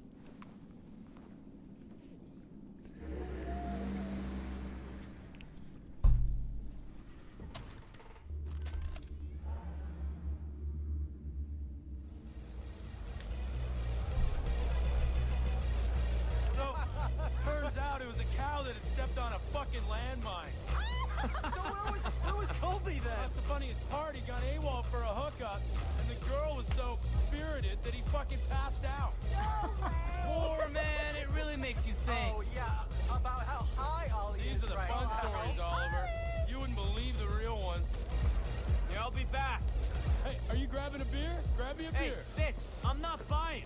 Grab, baby, give him some money. Give him a little. All right, I'll give him some money. Give me some money. All right. Who wants money? I have tons of money. There you go. Anybody else want money?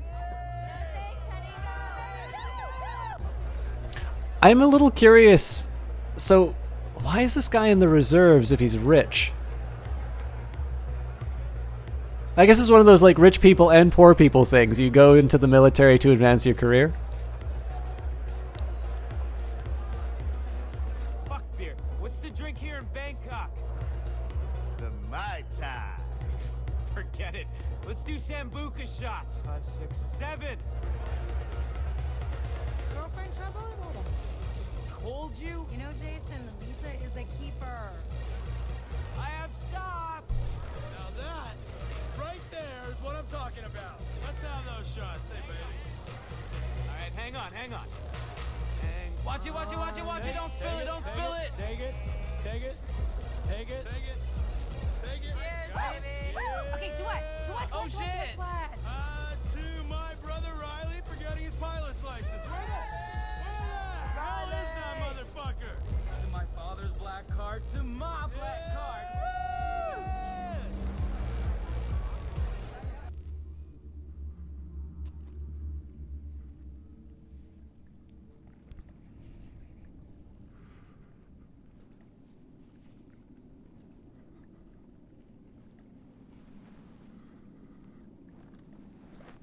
Yeah, I'm definitely not raising it as like a this is so inconceivable. This is like this character is unrealistic, but I'll admit too, it's a chance for me to crowbar in one of my favorite games, which is to come up with things that are like super elite or super pro. So yeah, this gives you an idea of how I'm like super fun at parties. So, for instance, paying no income taxes. Either you're super pro or super elite. Owning an old car and working on it yourself. Again, both ends of the wealth spectrum.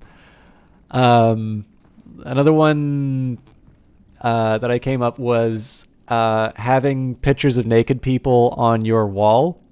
This was what I thought when I was in the Chateau Laurier, because all the paintings, obviously, people are in a certain state of undress, and this is also usually the sort of thing that you have hanging up in other lower class establishments. Incest is a super pro and super elite thing. And voting Republican. I don't know. Does anybody else have any other ideas that this is a game? This is a fun game. I think it's a fun game, at least.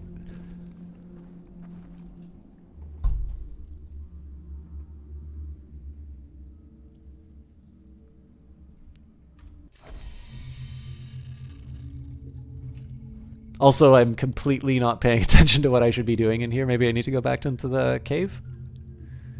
I need the game to tell me what to do. Maybe I'll get a phone call? Willis, yes. Is that you? Jason, I zeroed in on your friend Keith Ramsey. A hitman who works for Hoyt purchased him. He's usually at the bar in the shantytown. What's the guy's name? Buck. But yeah, anyways. So his name is Buck, and he lacks the... Joining the military to advance your career prospects was another one that that we came up with when playing that game.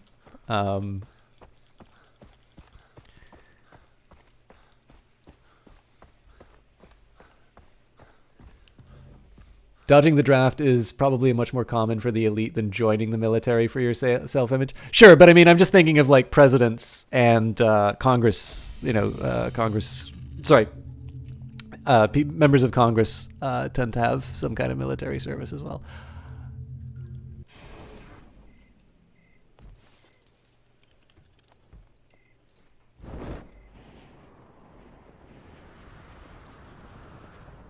There's no way I'm actually going to make it to where I need to go, but we can...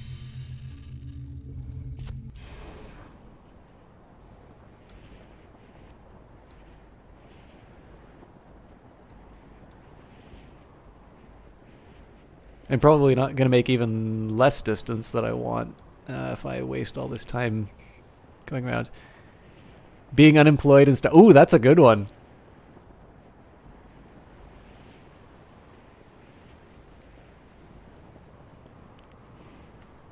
I guess I need to go for the flight music.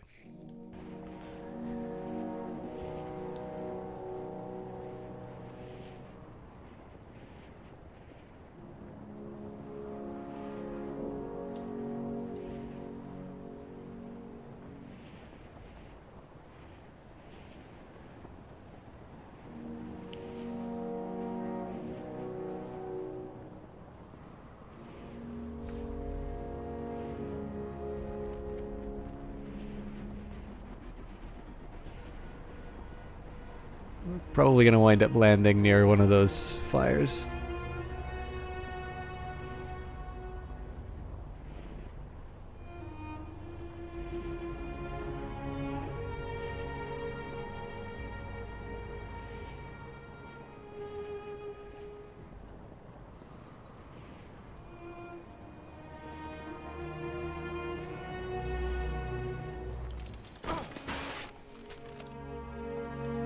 Direct hit.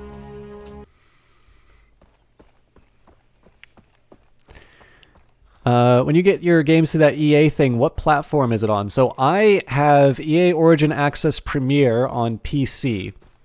I understand that there is also an EA Origin Access for consoles. The problem is that I do not know what the difference is. Like, I know, so a perfect example would be I am dying for a good hockey game on the PC. Accessing EA Origin on PC does not grant me access on console. I need to get that specifically for console, and it does not.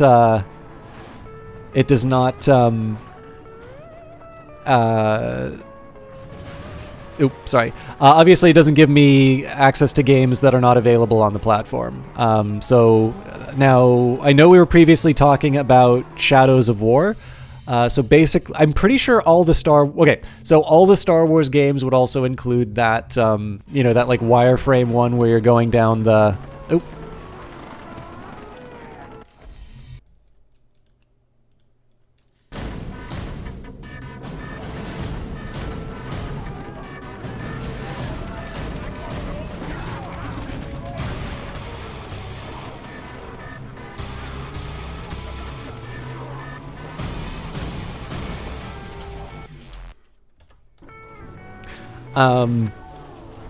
But yeah, like, so for all intents and purposes, like the Star Wars games that most people are thinking about when they talk about Star Wars games are included in Origin Access, which is I think $5 a month. Access Premier also gives you access to the premium titles. So like I think A Way Out is now part of Origin Access. It was originally part of Access Premier. Battlefield 5 and Anthem, when they first came out, were Access Premier titles. What else? I think Need for Speed Heat is a Premier title. So if you're looking for I would actually say that Origin Access is probably one of the better deals overall right now. Because it gives you access to like the Zachtronics games. I think Frostpunk is in there.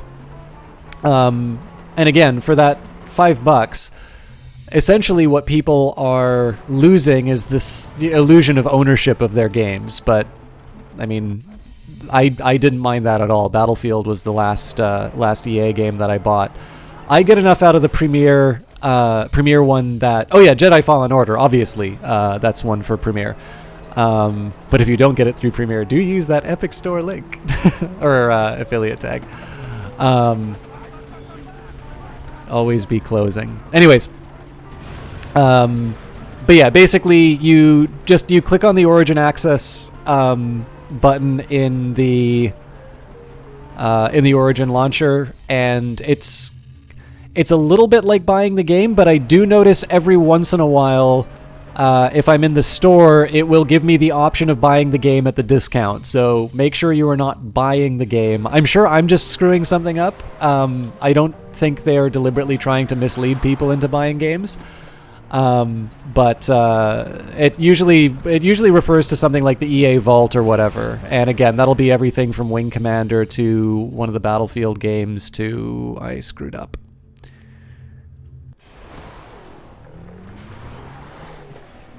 I know again we were talking about Shadow of War. I got Rebellion again. I've been meaning to do that because it's Grand Strategy Star Wars, and I never really gave that game a shot. I also think the Dark Forces games are on it. But yeah, I think it's a really good one because the number of times I've heard, like when I was doing the streams on Steam, a lot of people were recommending stuff like saying, it's like, oh, if you like this game, you'll really like This Is the Police, for instance. And one thing that really attracted me to the Origin Access subscription was, like, I took a look at it, and pretty much every game that somebody had said, hey, you might really like this thing, and I was sort of like, yeah, but I don't have like $20 to spend every time I want to stream a game.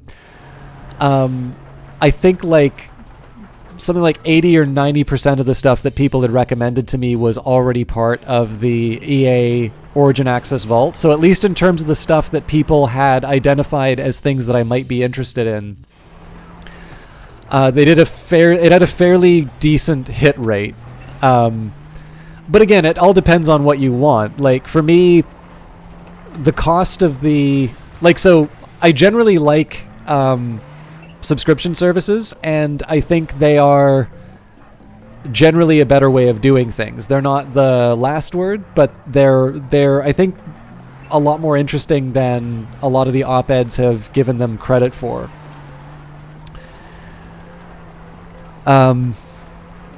But in contrast, like I take a look at the Uplay one, and for the cost, I'm sort of like, if Uplay has a big release that isn't a hit, so like if every new release on that isn't of like the Division 2 quality for me, so Division 2 I've got something like 70 hours in it or something like that, it's really hard to justify like that monthly fee, whereas because it's all Ubisoft stuff, right? So I like Ubisoft games, but they are not the last word in game publishers to me.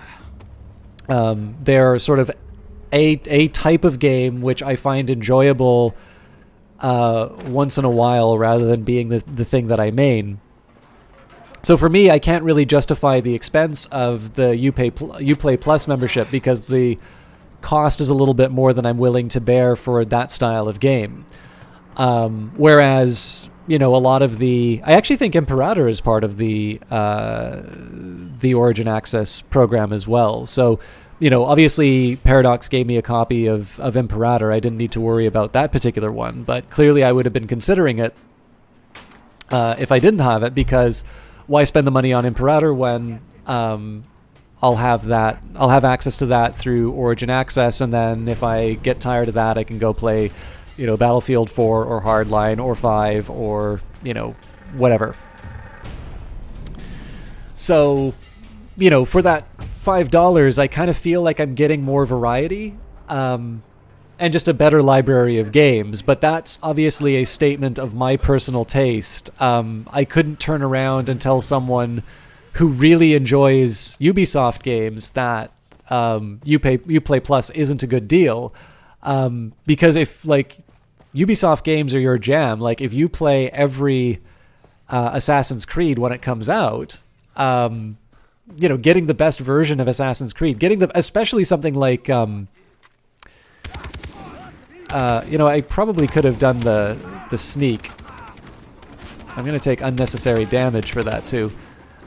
Obviously being able to play like the most up-to-date and best version of something like Rainbow Six Siege is such a savings if you do like that sort of stuff. The thing is, I just don't spend that much money on those kinds of games. I don't even own Rainbow Six Siege, and it isn't compelling enough for me to want to spend that.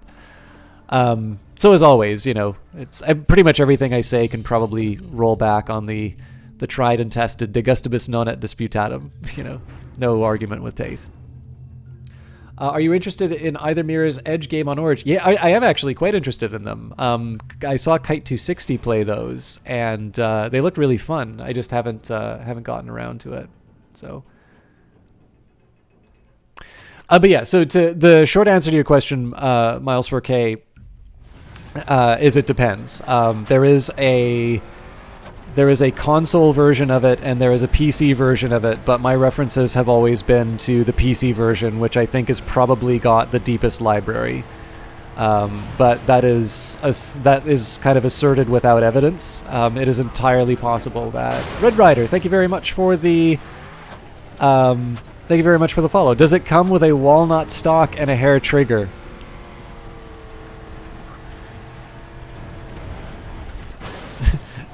I don't know why I was indecisive. I could have gone either way and not get clobbered by that tree. Anyways.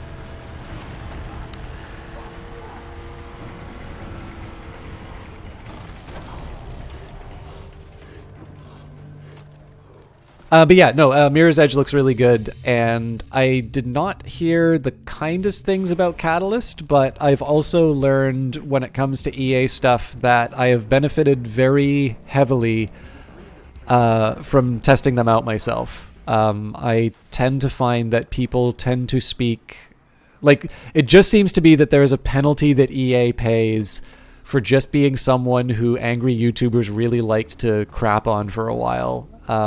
And it tends to translate into recommendations as well, because I've played more than a few EA games that I was basically told were trash, and precisely because of the Origin Access system, I'm like, well, you know, the marginal cost for trying out this supposedly bad game is exactly zero to me, and I've really enjoyed them. Although, oddly enough, I've not played the Battlefield that everybody says is the last really good one in the series, Bad Company. Presumably that should be available. But I'll be honest with you too, like, I actually quite like 5, so I'm not feeling like Bad Company is the last good one, but maybe I'd like 5 less if I played Bad Company, I don't know. But if I do play the Mirror's Edge games, I'll probably do them in order, because, you know, it's probably better that I get used to the quirks of the original. Those dogs probably aren't going to do a whole lot, but...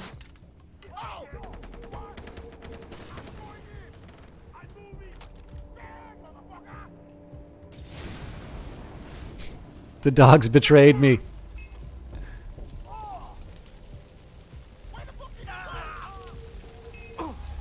Ah, damn it. I thought I was getting a takedown.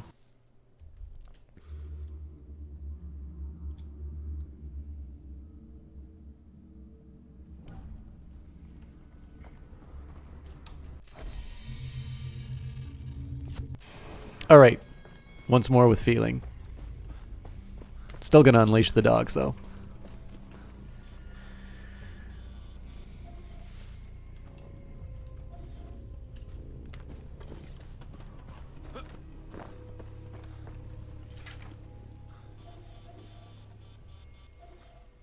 By the way, I'll admit, I was hoping some of you would give me more Pro and Elite comparisons. I highly encourage you to think on those if you have any.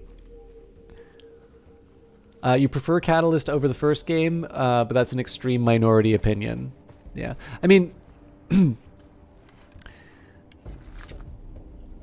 it may not even be a necessarily EA-only thing. I just think that my own experience of that phenomena has tended to focus pretty heavily on EA titles. Not sure where those bullets came from, but I did not welcome them. Ah, crap.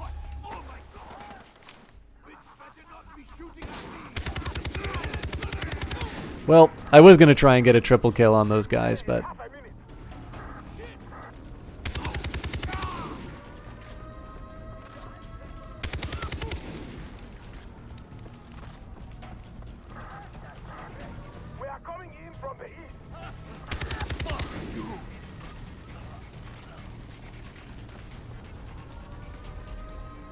Alright, can't do anything about that once it's triggered.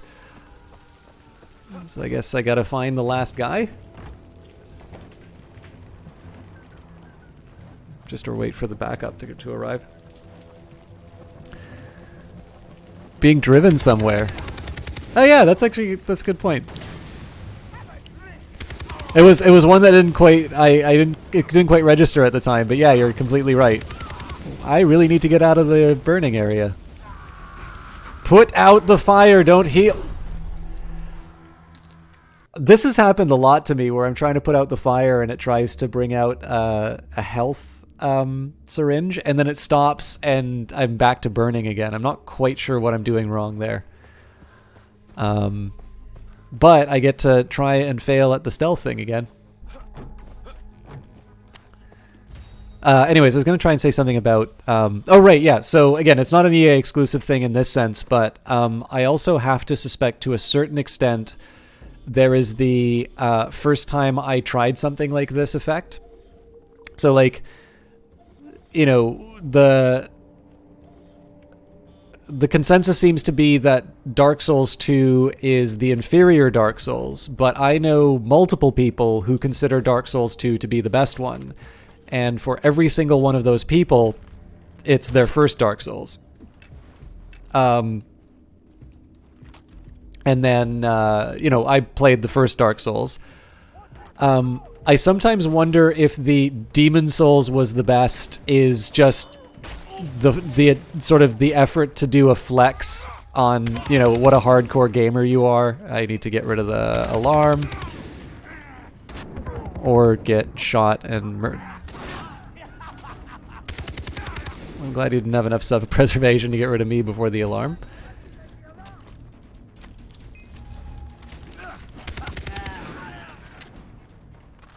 Cool.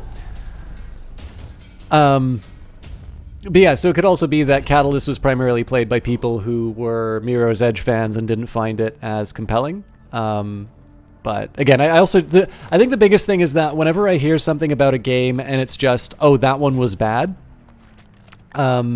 I, you know, for reasons that probably don't require elaboration, it is sort of starting to be a statement without a lot of meaning to me. It's just sort of like, okay, so, you know, this could be everything from I just don't like games like that to this was objectively a game without any redeeming value.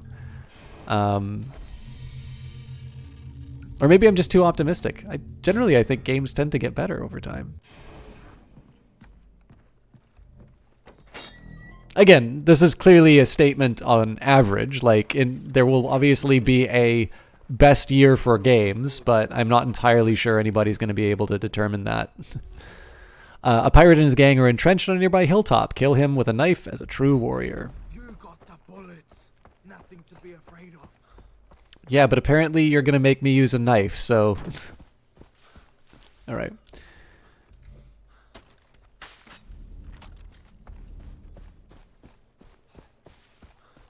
Someone once suggested buying Apple products as a pro and elite thing, but I don't think that's actually true.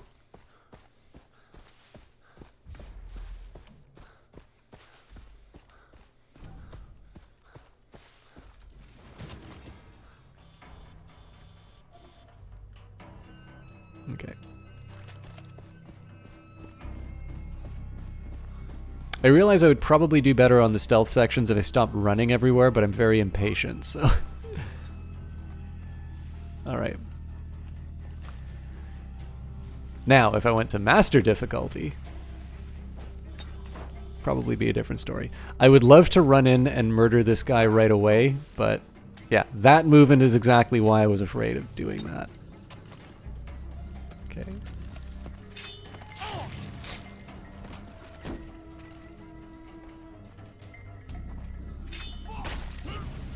Okay, so I'm pretty sure somebody just saw that.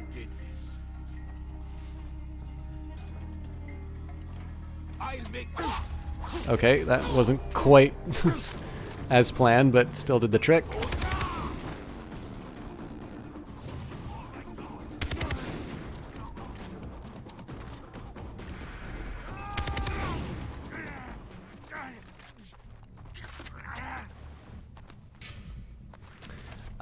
As far as you recall, Catalyst sort of rebooted it instead of just being a sequel, which makes that first quality more prominent. Ah, okay.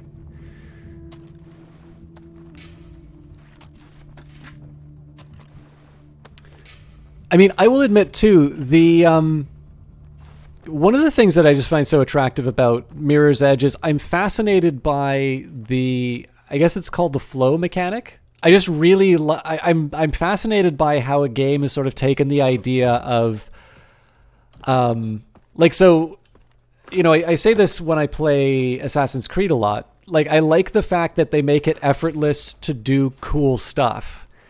And I really like this idea that there's a game that the better you're doing, sort of the environment changes in a way that sort of lets you do even better. Like, and it strikes me as like a hard thing to do in a game. Like, obviously being in the zone is something that we all wish we could just conjure up. Like, so, you know, to me, like, I wish I could be in the zone all the time, like, especially when I'm doing work stuff. But clearly we live in this, you know, blighted world where we can't bring that up on command. So, you know, being able to translate that into a game mechanic somehow seems really interesting to me. And that sort of seems like the sort of thing that I would want to be able to do, even, you know, in the context of whatever fantasy, Mirror's Edge is showing. I mean, I could try for the black one, which looks really cool, or the red one. Which one's? I mean, both are going to involve a bit of a detour, but the red one's probably a little more viable. But yeah, I mean, that's really the only thing I know about Mirror's Edge. So, hey, Kitty Jennings, how you doing? All right. As before, relaxing sky music. Does anybody know what this is from, by the way? This is another game that I think is quite underrated, especially compared to the one that seemed to do much better, which I found a chore to get through.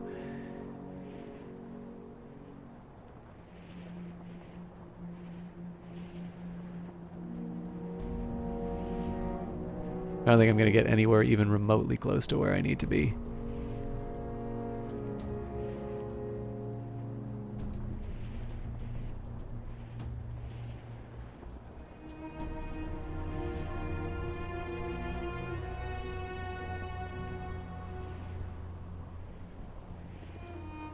I should just drop down now and collect the green leaves, but...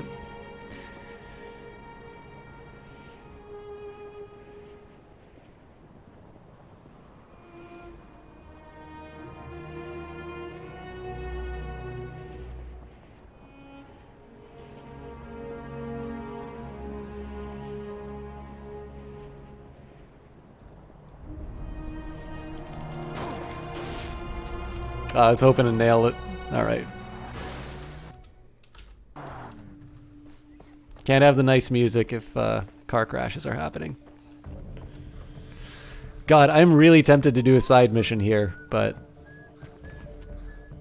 side missions are for my my own time. Unless, by the way, I should actually mention this. If somebody has a favorite Far Cry 3 side mission, I would appreciate you know, avoiding anything that could be construed maybe as like a spoiler. But if there's like a side mission you really want to see, I'm opening to at least, you know, respectfully requesting, because I'm more than likely going to do anything in blue on my own time. I'm actually really enjoying having a shooter that's not multiplayer that I can play on my own time. And doing side missions is a really great way for me to get a little bit more out of Far Cry. All right, Eyes of Sin, if you're still in the area, I know you're probably not a fan of these things. On your order, I will open fire. Otherwise, I'll just leave them alone. Right now, we're in a standoff, so...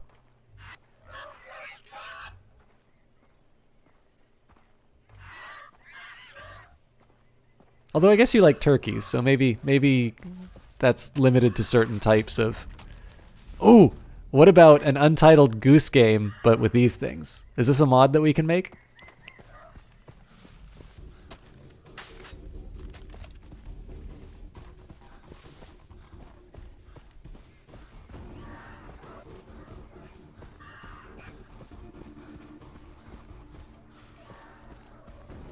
So as riveting as I'm sure running a kilometer and a half would be, I am going to try and find a vehicle. Well, looks like the vehicle found me. Uh-oh.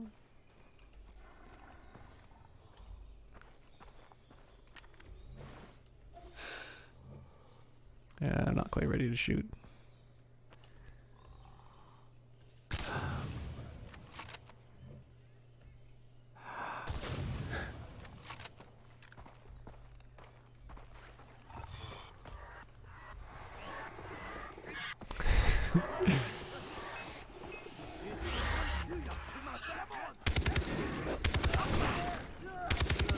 Jesus Christ!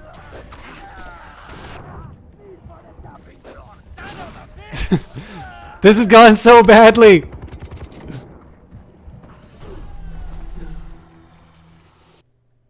Pro or Elite going to a soup kitchen on Christmas. Like, so the difference between on which side of the counter you're working on? I never thought of that one. But then that's also because I don't normally associate charity with the wealthy. Well, at least I got my car, but I was really hoping that that would have been a slightly more exciting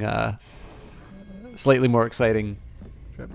You know about that one? Surely a lot of people staffing those. Yeah. No, like I completely remember doing a lot of work in community services, and I am not even remotely close to upper class.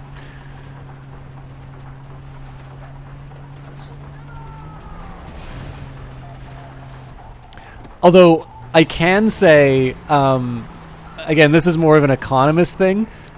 Giving to charity. Because, of course, there's philanthropy either to gain influence or for tax benefits. But oddly enough, from whatever reading I've done on people who actually give to charities, apparently it is usually people who don't have the money to give who wind up contributing a lot. Usually the middle class tends to under-contribute and lower classes tend to over-contribute as a portion of their income. Doing charity around Christmas is really tough because it's token time, people care, so usually you are connected by being able to do it. Kitty Jennings says, you love charity work, it's just another way to give, and you love giving. Yeah, absolutely. I mean, this is one of the big ones. Like, whenever, I'm sorry to make this about me all the time, but it's kind of a Twitch staple, I suppose. Like, whenever I say ways to support the cast, like, one of the big things that I think was lost in the discussion about, whether or not you make VODs a subscriber benefit or not. To me, a big part of that is the question of where the support from the audience comes from. So obviously, everyone who is watching this stream right now is doing, maybe not doing me a favor, like obviously there's the exchange. If there's whatever entertainment value you get from this train wreck, you know, by tuning in, and it benefits me because having a concurrent viewer is one of the things that helps determine my placement on Twitch pages. Depending on what game you're playing, that can have, you know, more or less of an effect in terms of where you wind up. But by and large, more concurrent viewers is better. You don't get that with VODs. VODs don't really have, like, I mean, obviously people can have more, you know, higher or lower viewership for their VODs, but there is an open question in terms of whether or not it's actually all that useful to have a particularly well-viewed, you know, VOD. So, like, an example that I can take to my own case, one of my...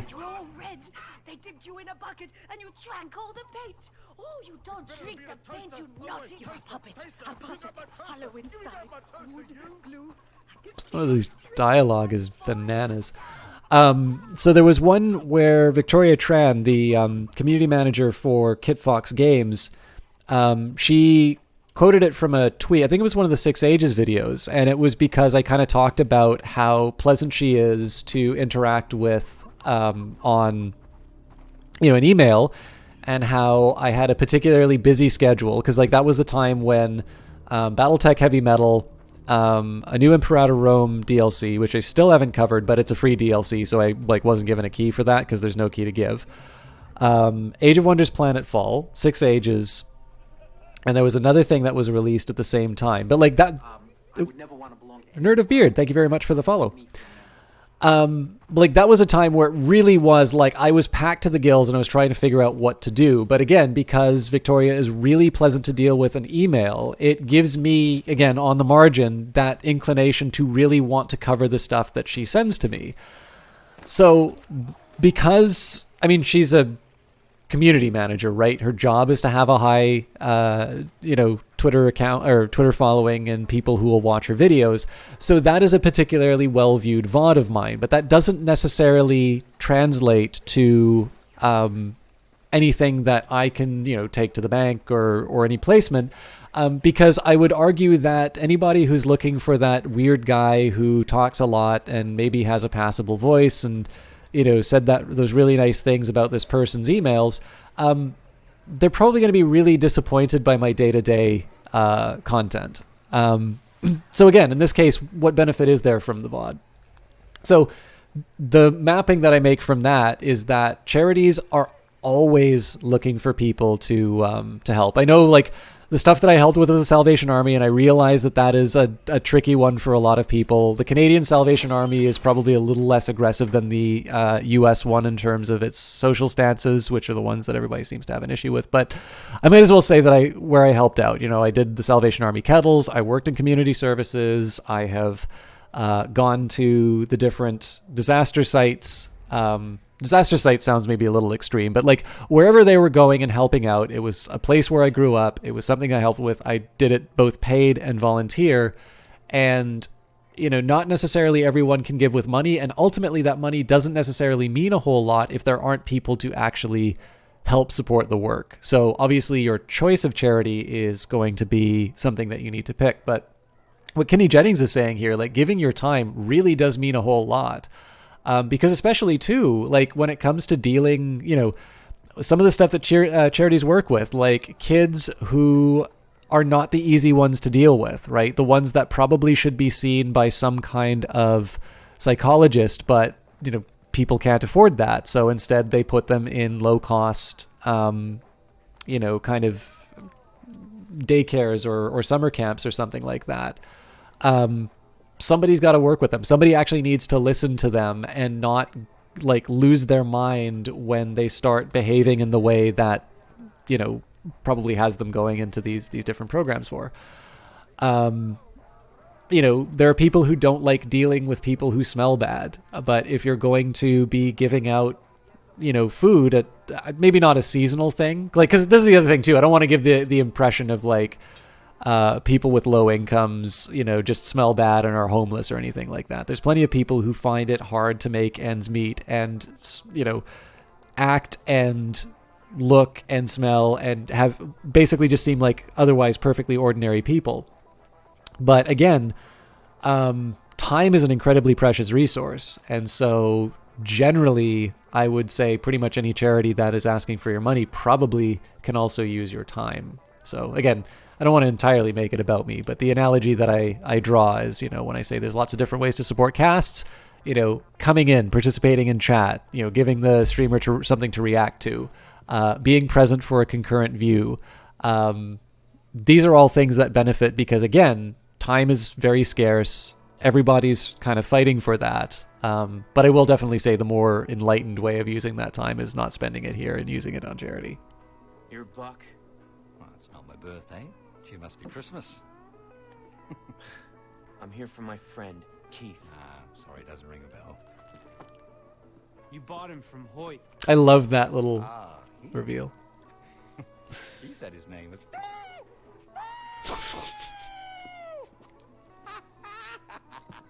You're hysterical. All right, then. Let's get down to brass tacks. You must be Jason Brody. Look, I just want Keith. Jason. We're not all savages here. We're just businessmen, responsible capitalists. I've got something that you want, right? That's a product. You've got something that I want. And what the hell is that? Temper, Chase. Be careful. If you do me in, you'll never get him back. Find this for me. You score that, and you and I are equal, Stephen. Keith goes with you. Bring me what has been lost. I've seen this knife before. Knife? What do you mean, knife? It's not just a fucking knife. It's art. More history in this than you and Keith's 4 arches squeezed together. That's my fucking fee, right? Where is it? It's treasure hunter. He knew where it was. First, he got the wanker's boat. Research he was doing on some Chinese treasure. And his crew. Do you know what else he got? The knife? No, not a fucking knife. Its location. Mm-hmm. You want Keith back? Get on the goddamn boat. Find out where the artifact's buried before someone else nicks it. I'm on your bike. Back off. I really like that reveal where, like, because I definitely did not notice the knife on his belt from the original angle. So when he sort of when you find out who he is and he goes up to get the drink, showing the knife and the pistol's a really nice little bit of movement. Yeah. So Kitty, I mean, I don't even need to give. I wouldn't even necessarily go that far in terms of talking about perfumes or anything like that. Like, the simple example would be if you meet somebody in a university, like, obviously there's kind of an entry fee of tuition for that. I mean, there's scholarships in that, but generally scholarships aren't necessarily going to cover all of the costs. Like, even just living stuff is going to be in there. So, and like, there's people who are, you know, well educated, have been given the opportunity to go to. I mean, so the one thing I'll say is, if you have a scholarship, you at least have, you know, enough to do well in school. But everybody's been to university. Everybody knows someone who smells bad. So it's definitely not a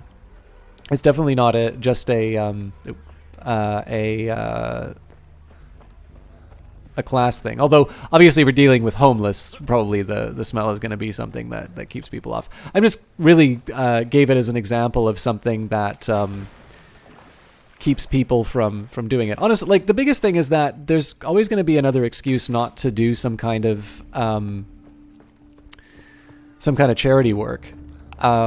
And honestly, the best one, like, there'll be the excuses and the real reasons. Like, the real reason is usually just, I have other things I want to do with my time. And I have to say, as much as I hate to admit it, I actually think that's usually a pretty good excuse, because, again, time is finite and we only have so much of it on the planet. But I try not to live my life that way. I'm not the most giving person, but I try to. Oh, sorry, you were an ally.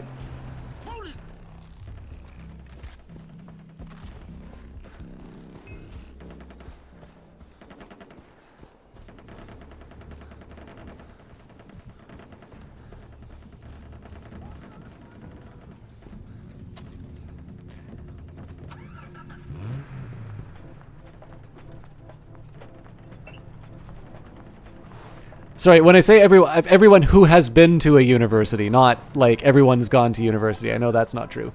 But yeah, no, I was just trying to give the example of smell for Kitty Jennings. I definitely don't see that as a pro and elite thing. All that I'm trying to do is say that, like, I'm trying to essentially take Kitty Jennings' point and bring it to a point where you can actually just talk about people who smell bad, and that is not limited only to the homeless, because, like, anyone who has gone to a university has probably known someone who has had hygiene problems, and so it is clearly, like, that is not just a social, well, that's maybe social status, but it's not an economic status thing. I was probably not doing a very good job of articulating that, though. All right, where the hell is this boat that I'm looking for? I've already killed a man for no possible benefit. Okay, this is probably the most likely candidate.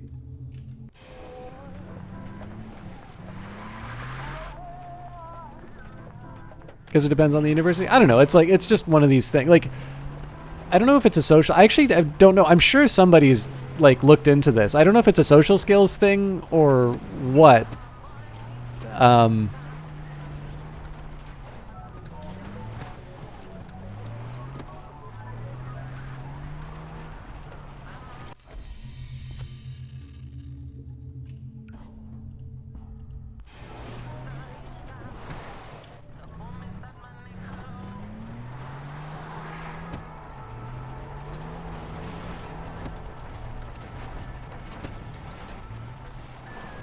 No!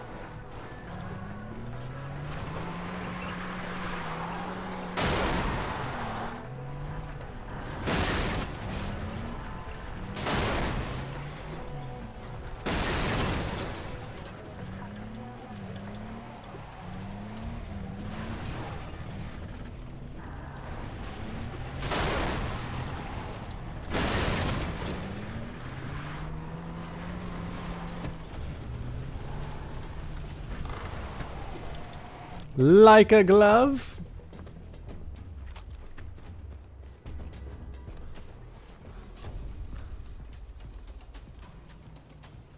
Right, I need to get to the boat.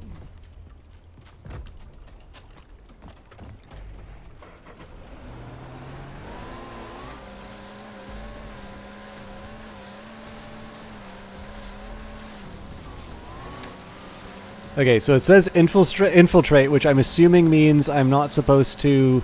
Hang on. Yeah, no, it is here. I'm assuming I'm supposed to, like, not bring a noisy jet ski right up to it.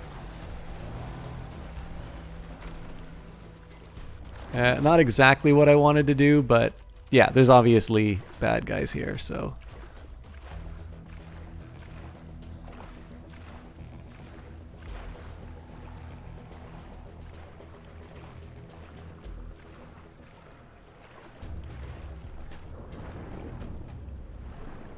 I really feel like I need a knife in my teeth for this bit.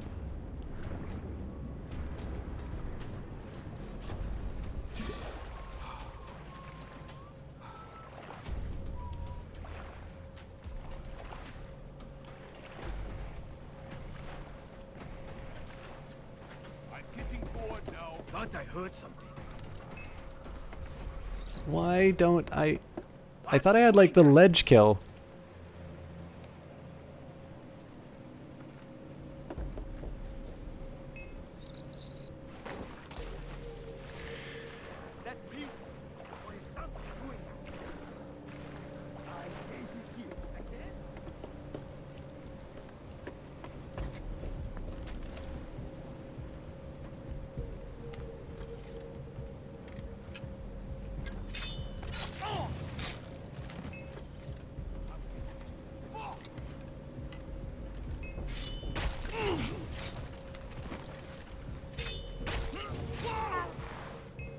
It's better be nothing.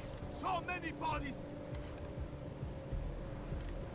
There's clearly somebody looking in the wrong place for me.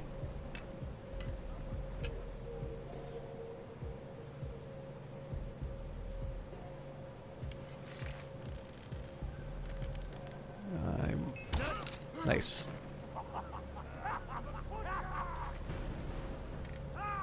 Ooh, that's a lot of guys who are looking for me. Hey, saw me. Crap. Okay, clearly... Ah, get your gun out!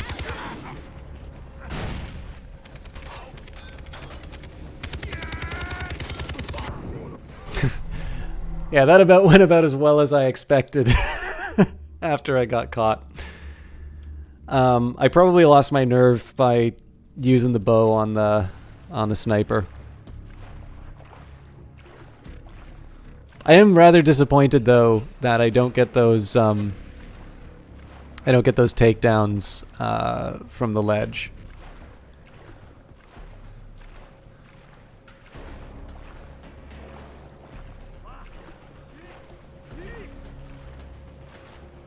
I was about to say, this is that good stealth act. Yeah, it was right up until the time that I screwed it up.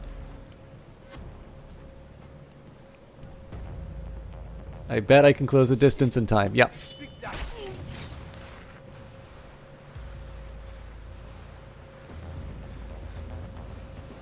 I have no idea where I'm dumping the body, but...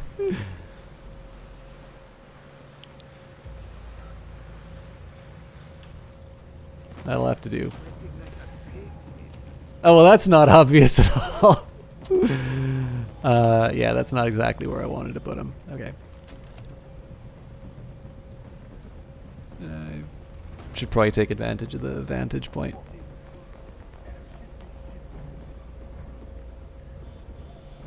This will be second order good stealth action, Sean. Have faith.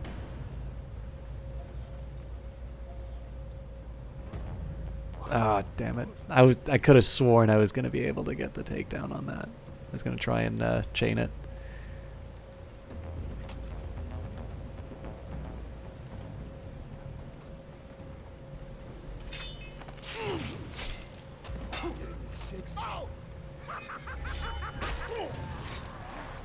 Ooh. I was hoping the noise wouldn't go through. So they still don't know where I am. Nope. Now they do.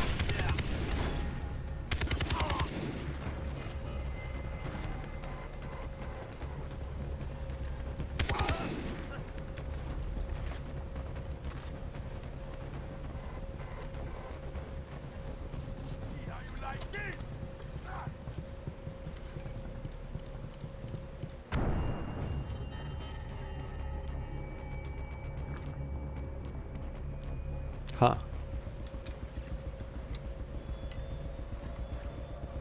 Okay, well, somebody's gonna have to make a move, so...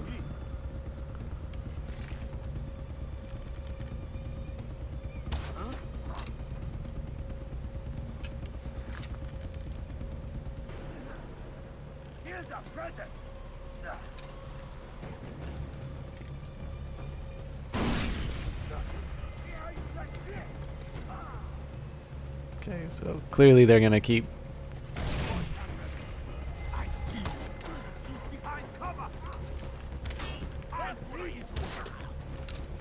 I'm not sure why I'm sticking with the boat. Clearly everybody's gonna hear the explosions and whatnot, but...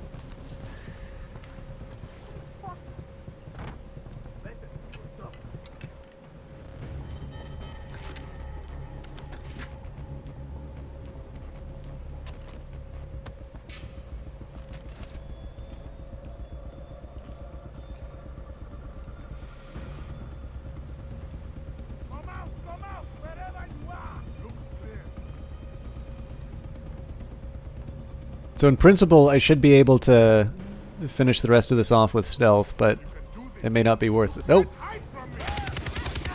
Oh crap! That was I didn't even notice that was an armored guy. So, all right, good stealth action. Take 3.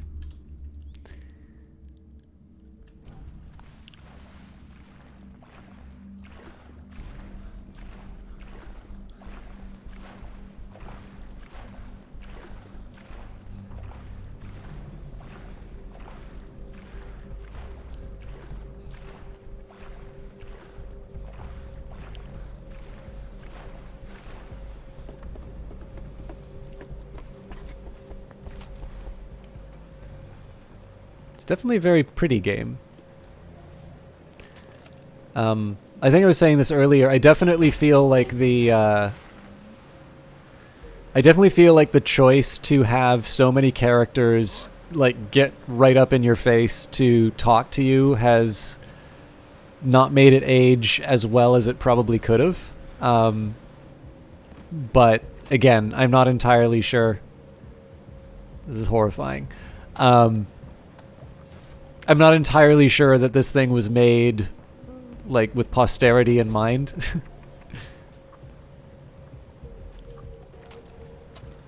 I'm pretty sure there's other decisions that you can make other than, oh, will people, like, playing this game 10 or 20 years later still think that this looks good? Because the answer will almost always be no. But that, and I'm sure to a certain extent people are not aware of what eventually become Why did I not chain the takedown there? That gets me every time. Alright, you know what? Boring conversation anyway. Oh, I thought I killed that guy. I'm not going to heal, because I really want to try and do this stealth-wise. But let's see. Let's see how well I can do on my suicide run. I also got to keep Armor Bro in mind.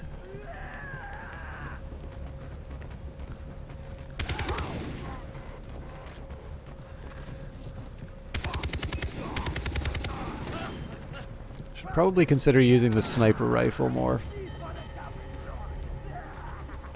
You probably don't need to use the stairs, my friend.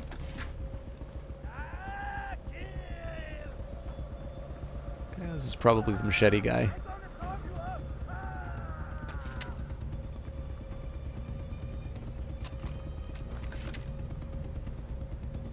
I wonder if I can pull this off.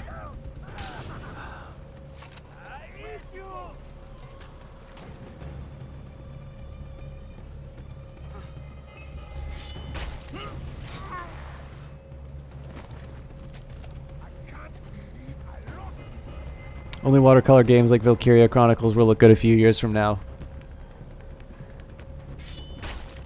Yeah, actually, that's a really good point. I mean, also, isn't it going to be a point where photorealism is basically going to become a commodity? Because it feels like all of the different tech to effectively, like, photograph and 3D scan stuff is becoming fairly widespread. And then, of course, Epic acquired Quixel. Again, I said I was going to try and complete it with without healing, so let's see how I do against the armored guy. And like no ability to proceed. Oh. All right then. I guess we took care of him.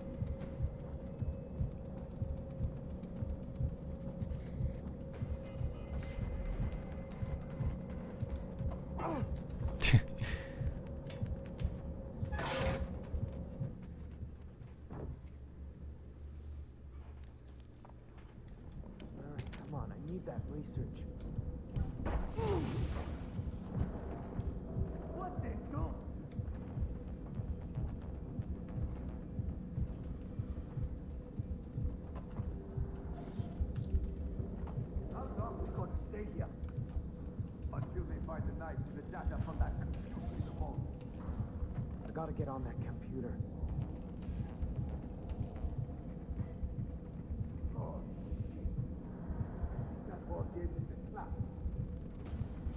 Well, this is a pickle. Oh wait, I keep forgetting. I actually have something to distract people, which I've not used the whole playthrough.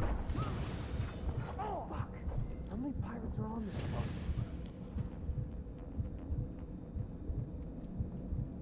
boat? Okay, that's fair. Yeah, I mean, the big thing too is it's really just it's really more, for me at least, a question of commodification. Because, like, I assume as soon as the Quixel thing happened with Epic, that these sort of photorealistic environments, you know, they're beautiful, right? Like the Unity, what was it, the Valley? No, not in the Valley of the Gods. That was the Steam game, or former Steam game.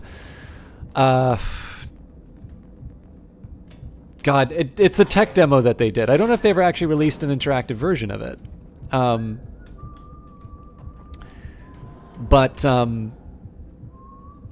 See, there's almost certainly a guy waiting around the corner to ruin my day. Well, I'm committed now.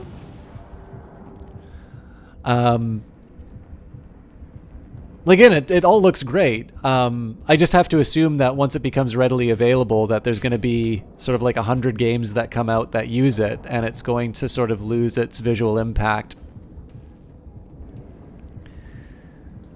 That said, though, like the Embark Studio stuff that they're doing, like, I am amazed at how quickly they went from sort of founding that to that really impressive demo in Unreal.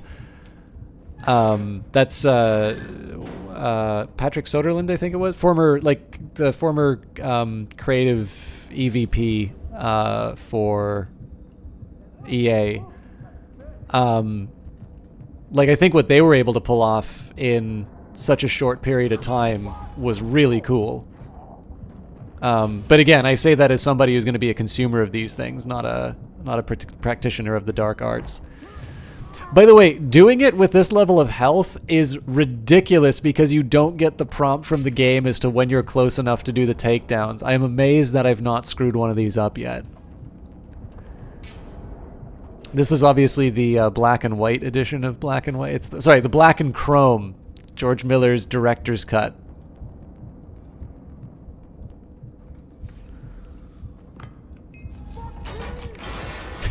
Well then. Yeah, didn't really anticipate that one. Come on, I need that research.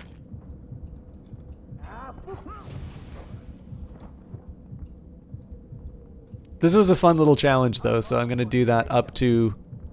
I gotta get on that computer. How many pirates are on this boat?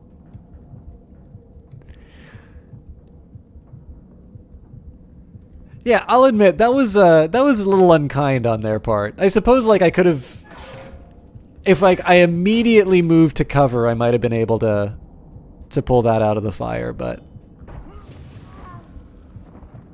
yeah, I mean I guess this answers the incentives question. Like I apparently respond much better to the stick, and I'll admit I find the chain takedowns more of a liability than anything, so I should probably stop using that. Except in this case, this will be helpful.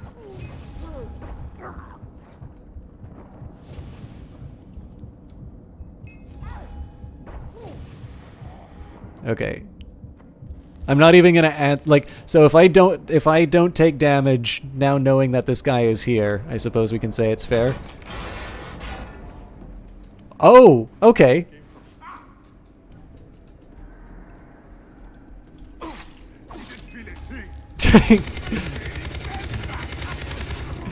Okay, so he doesn't actually start facing you. That was bad luck. And the fact that he is behind me doesn't mean I can take him down. I need to aim for the head. Once more with feeling.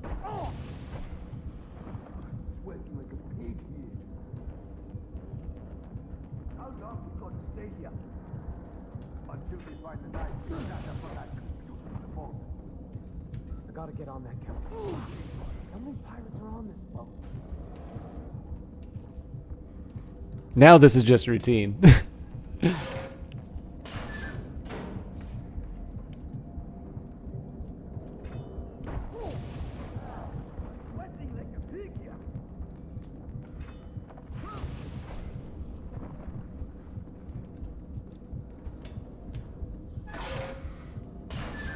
Actually, come to think of it, Sean, because you probably know this stuff. Well, no, there's no probably about it. You know this stuff better than me.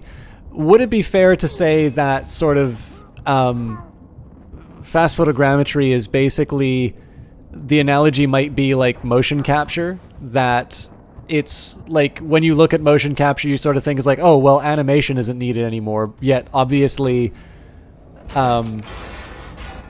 every application of motion capture usually involves somebody like touching up the animations after. Like basically it gives you raw material that you'll be working from. Or am I just completely making that up out of thin air?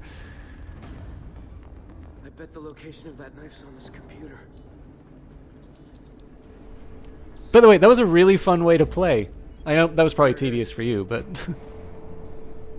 That compass must be important. Maybe it'll lead to the knife.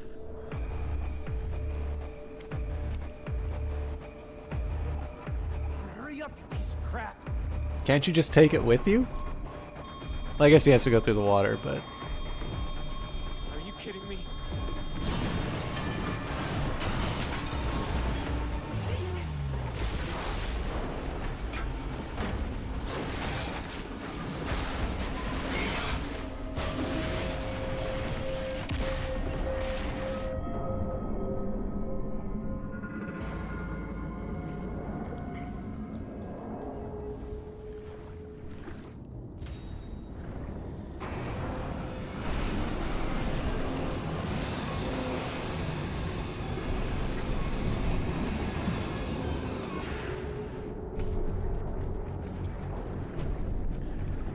Can I make a guess that there's going to be a bull? By the way, there's a level like this in Battlefield 4 that I constantly die in.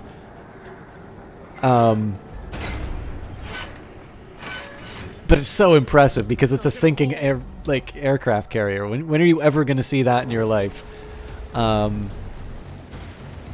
This is apparently not where I'm supposed to go. I think that's an effective analogy, but motion capture is actually more versatile. Okay.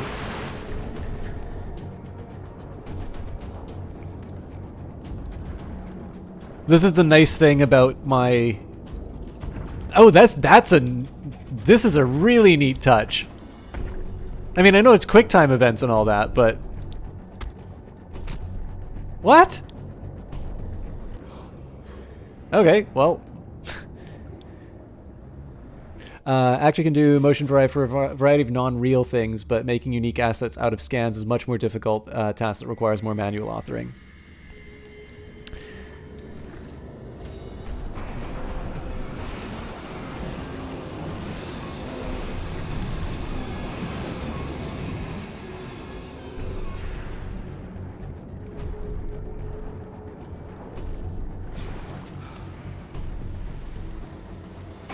Gotta get out of here.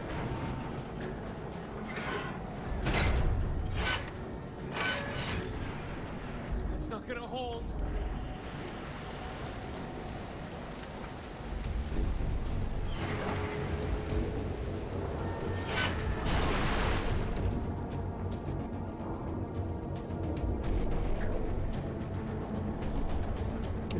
Where is this?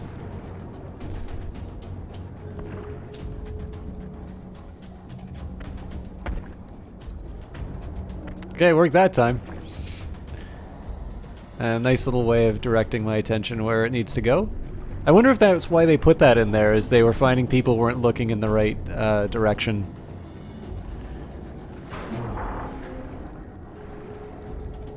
Because if they did, that's a really clever way of dealing with that problem.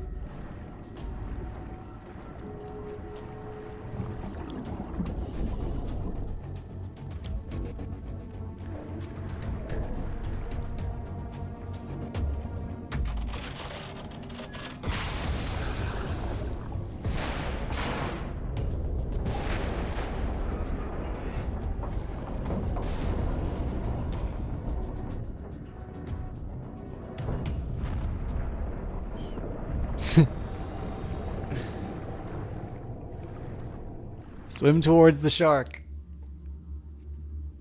Your problems will be over.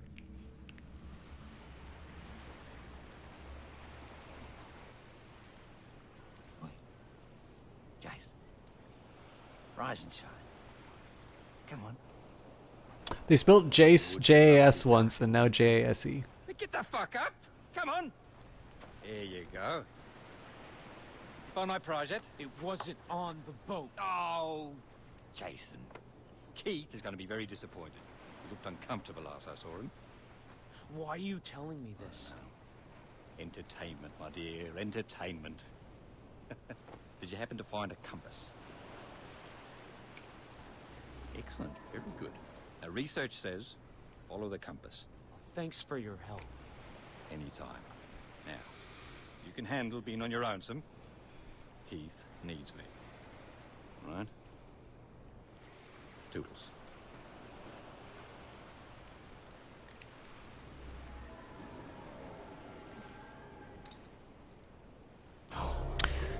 Okay, I am debating. It's 1 a.m. We've been going for almost 6 hours now, which is kind of 2 streams worth of broadcasting. I'm okay for another mission, but I did also say that I wanted to do... Well, this is close. Okay. I will definitely do one more mission, but after that, does anybody have any strong views about continuing on the stream or not? Because again, I still, like, when I say the stream won't be over after the next mission, or now mission after the next mission, because the next one is so close. But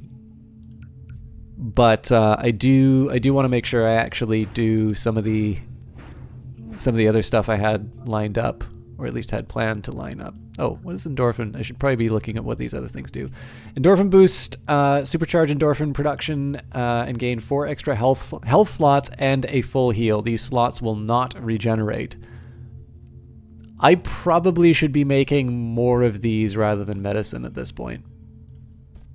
Again, incentives-wise, this will mean that I will never pass another stealth section again, but that's a future problem.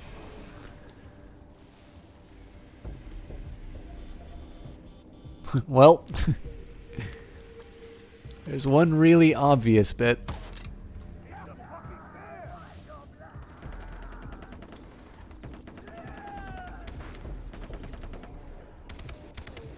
Oh, don't get so close.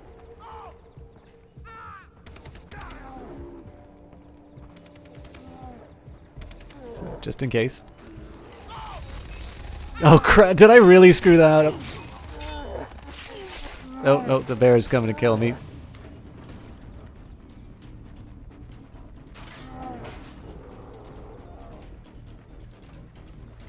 Reloading! Trying to activate the alarm! What happened to the alarm? I'm going for the alarm! I'll sound the alarm! Just take him down!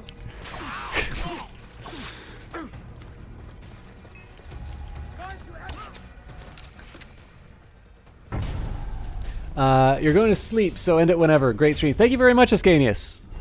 I don't know if I can do many more 6-hour streams, but I'm glad you had a good time.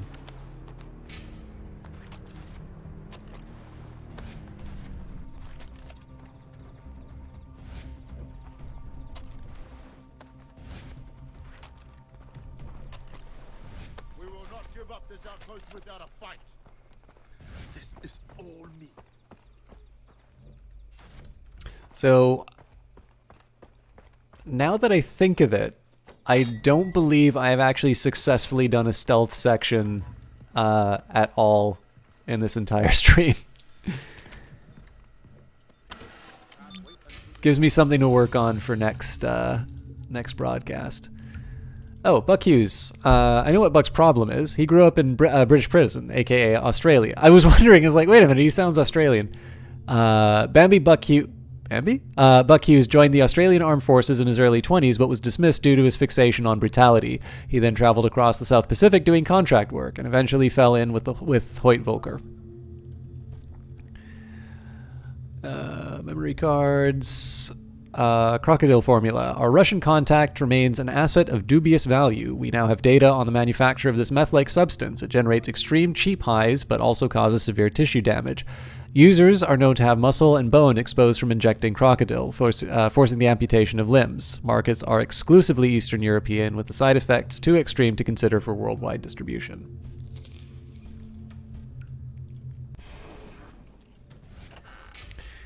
Okay. Again, ammo's pretty much what keeps me from having a full cash hoard each time. So, at a bare minimum of stuff that I'm going to be doing, I will do the assassination mission. I'll do at least this Buck mission. If the next story mission is close by, I'll probably do that. But I will wrap it up with one or more of a different game. Under the Rakyat tradition, use a knife to kill pirate hunkered down near some old bunkers.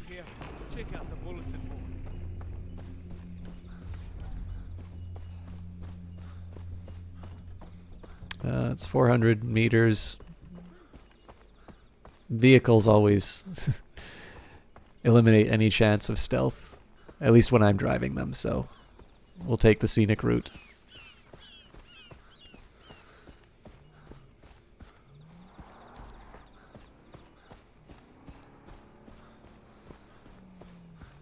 Hopefully this time I don't shoot my allies.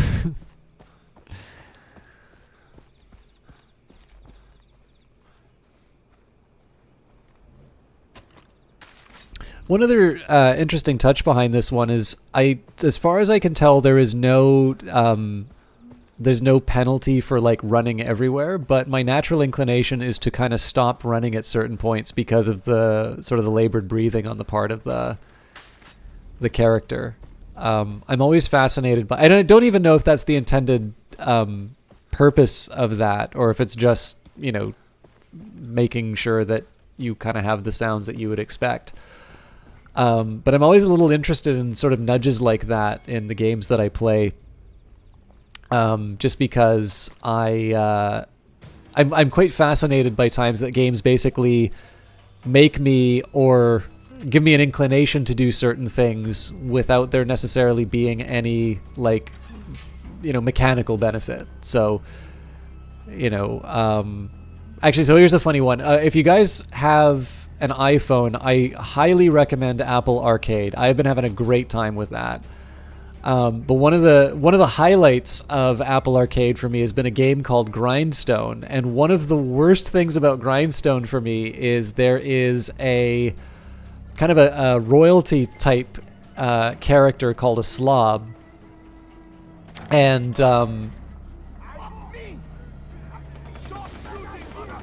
interesting. I wonder what happens if the target gets killed in the firefight. Well, the distraction is certainly to my advantage. Oh, come on!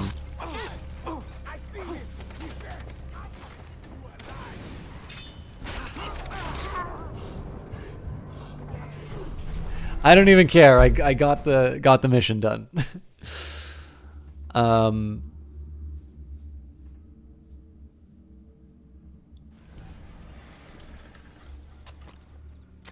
What was I gonna say though? Yeah, okay. So like you get chests, and in those chests, you know, it's like opening any kind of you know, loot box. Although they're not, like, you don't pay for them in the game, but like you know what it is, right? You click on the thing, it gives you this whole little thing of opening it. There's a little explosion, and you see your stuff come out. Like, this is, everybody has seen this in a game. So you have those chests, which you get through the level, but also if you take out one of those slob enemies, basically the way that the base game worked is you see they appear on the screen, you need to steal their crown, and so you tap on them, and it effectively beats them up until they explode, and then they go by. But what's so interesting about that one is they look kind of helpless on the screen, and they whimper a bit if you like leave it holding on it. So they just kind of seem like these really pathetic, defenseless little creatures, and I always felt really, really bad for taking the crown. And apparently this is a bit of feedback that Capybara got about the game more than once, because they've now added quite a bit of feedback they got more than once. Well done, Chalk. You understand the English language well. So anyways, with the latest patch, they have actually changed it so that there is a pass button on the slobs. You no longer need to beat up this pathetic, defenseless little thing. It'll make, by the way, if you can see Grindstone, even like a video of it, this will make a heck of a lot more sense, because I am probably sounding like the biggest wimp in the history of gaming. But they're, you know, the cartoons, man. They're cute. All right. I'm playing this for the fights. These puzzles are too hard for me. Can I just like reach in and grab it? This isn't the Division where like you need to shoot a door from behind, right? Oh, grenade. I don't even know how to throw a grenade in this game.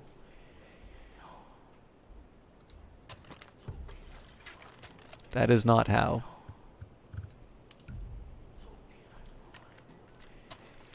Ah, middle. Oh, God!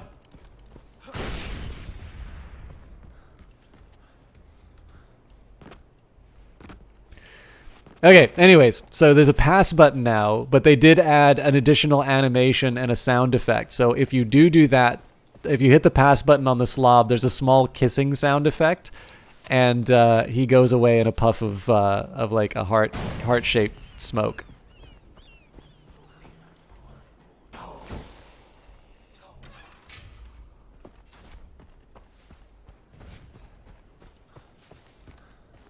I don't even remember why I brought that up, but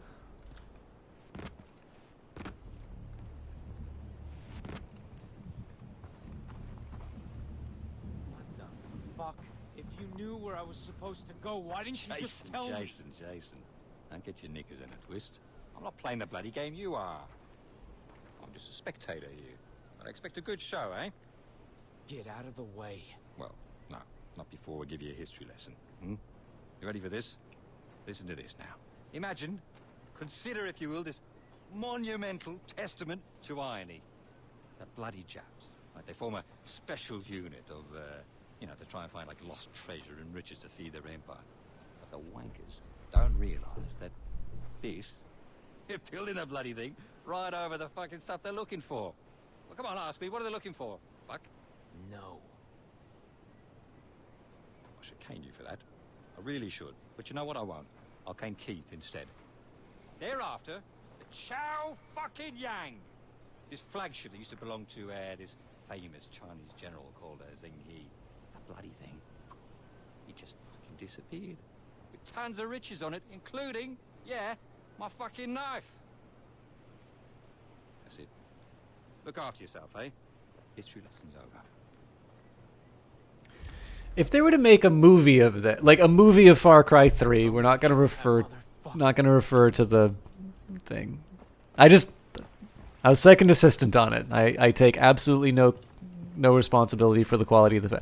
The fact that you could see the film and the mag was not flashed meant that I did my job. And if you didn't see me running out of the scene with my slate, that also means that I did my job. Anyway, if they were to make a movie of Far Cry 3, I kind of feel like that guy, Buck, would have to be played by Mel Gibson.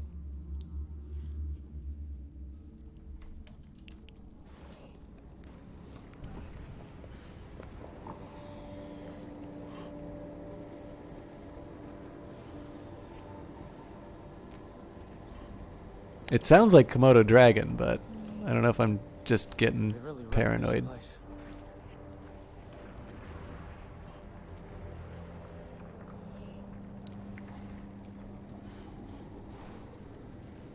Alright, so I can't go in there.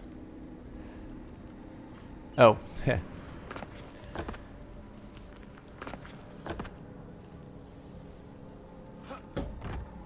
I am supposed to go up, right?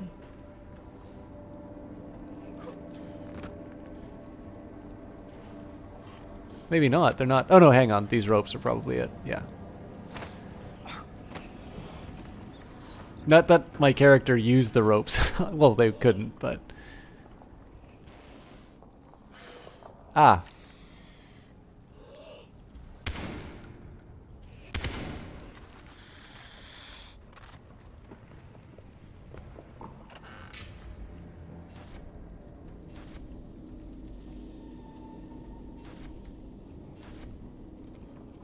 I don't know if my keyboard's wrong or what, but it's really weird.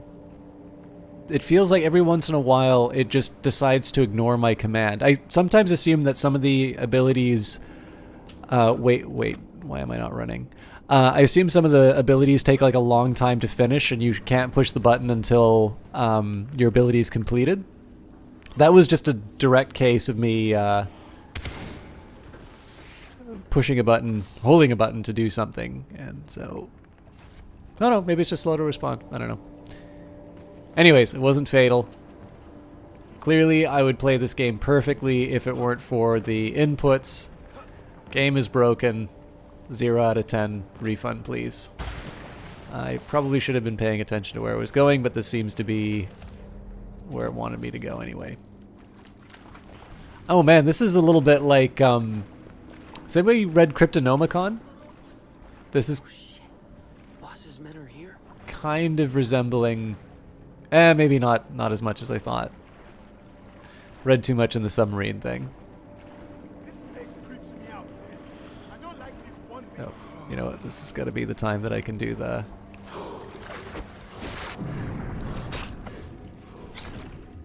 Alright.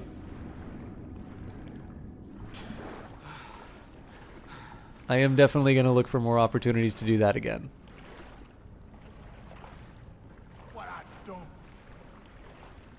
Before that, though, it'd be nice to get a little intelligence.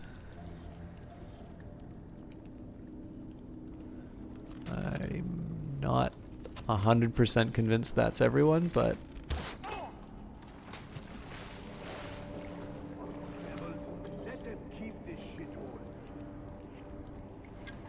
Okay, so his buddy's looking at what I'm about to do to him. I might be able to do another ledge takedown, though. And what the fuck is that? I probably enjoy doing that a little too much, but...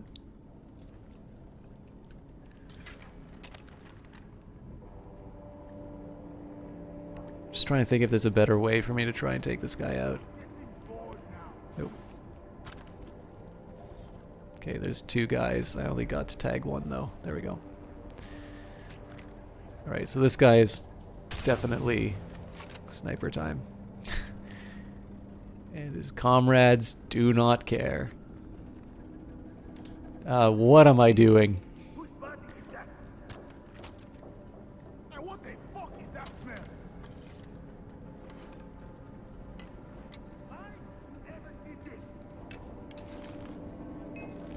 Oh,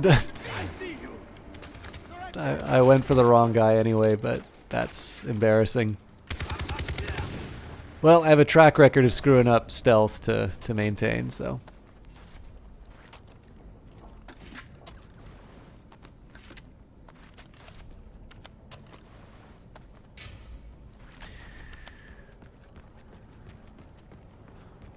Okay, let's go.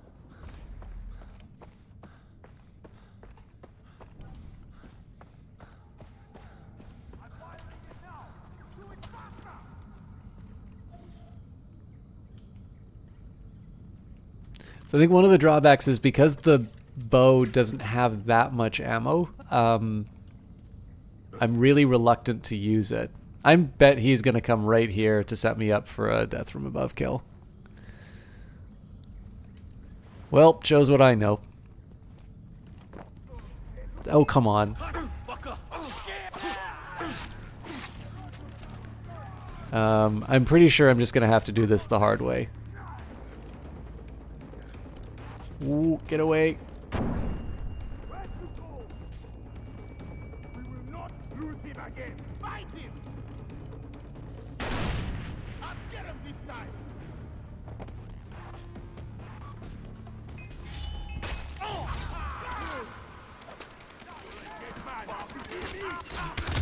I thought I was going to be able to do a takedown, but apparently not.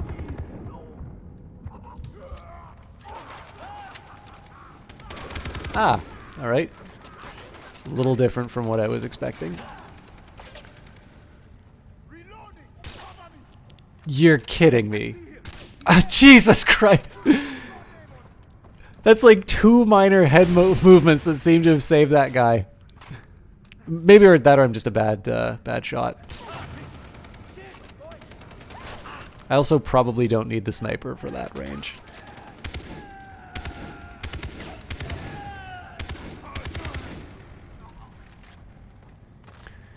Thing is about the AKs in games like this is they all roughly seem to have, like, I don't know, maybe there's just like a standard recoil for an AK in games like this, but like ever since Counter-Strike, it's always sort of been the first shot never hits, but the second one is always the headshot, and there's just kind of this natural place to put the cursor that feels right.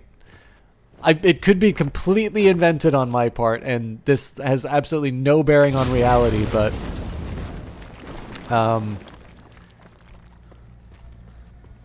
it definitely seems to work that way. Okay, the monkey doesn't certainly turn, like, evil and kill you, right? 'Cause I will feel even worse. Yeah, you know what? That snake's not bothering anybody.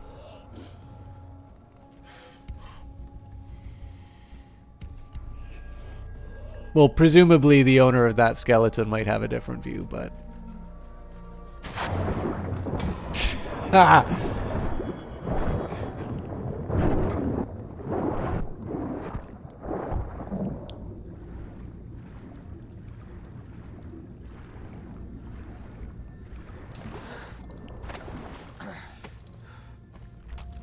I don't know if that was me failing to realize. Like, I saw that thing at the last second. I don't know if that's always supposed to happen or that was me failing to realize that the. Channel Indy.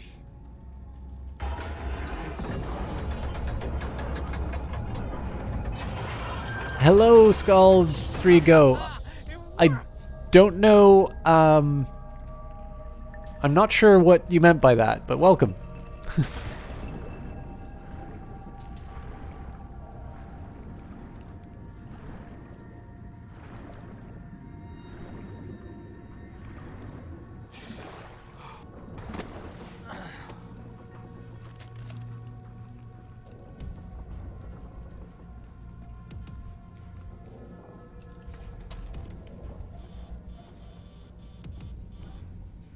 I don't need monkey pelts for anything, right? Bet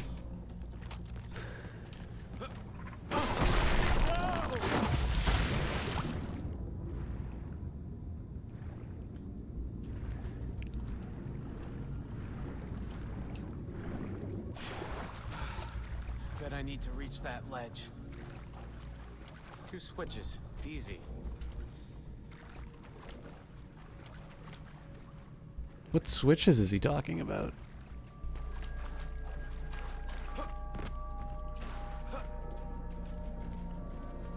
Oh, these.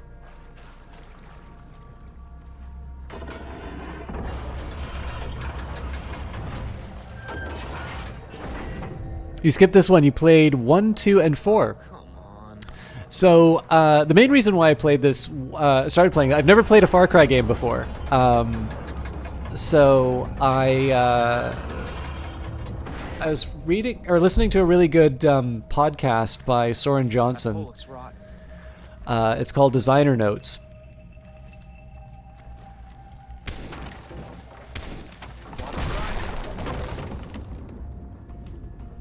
And in it, he has an interview with sorry, I'm trying to remember the name. I think it was Clint Hawking who did Far Cry 2. And then the most recent interview was with, I think it was the director on Far Cry 4. I thought that was an alligator for a second. Or a crocodile? Anyways, a beastie. So the Far Cry 4 interview was the more recent of the two.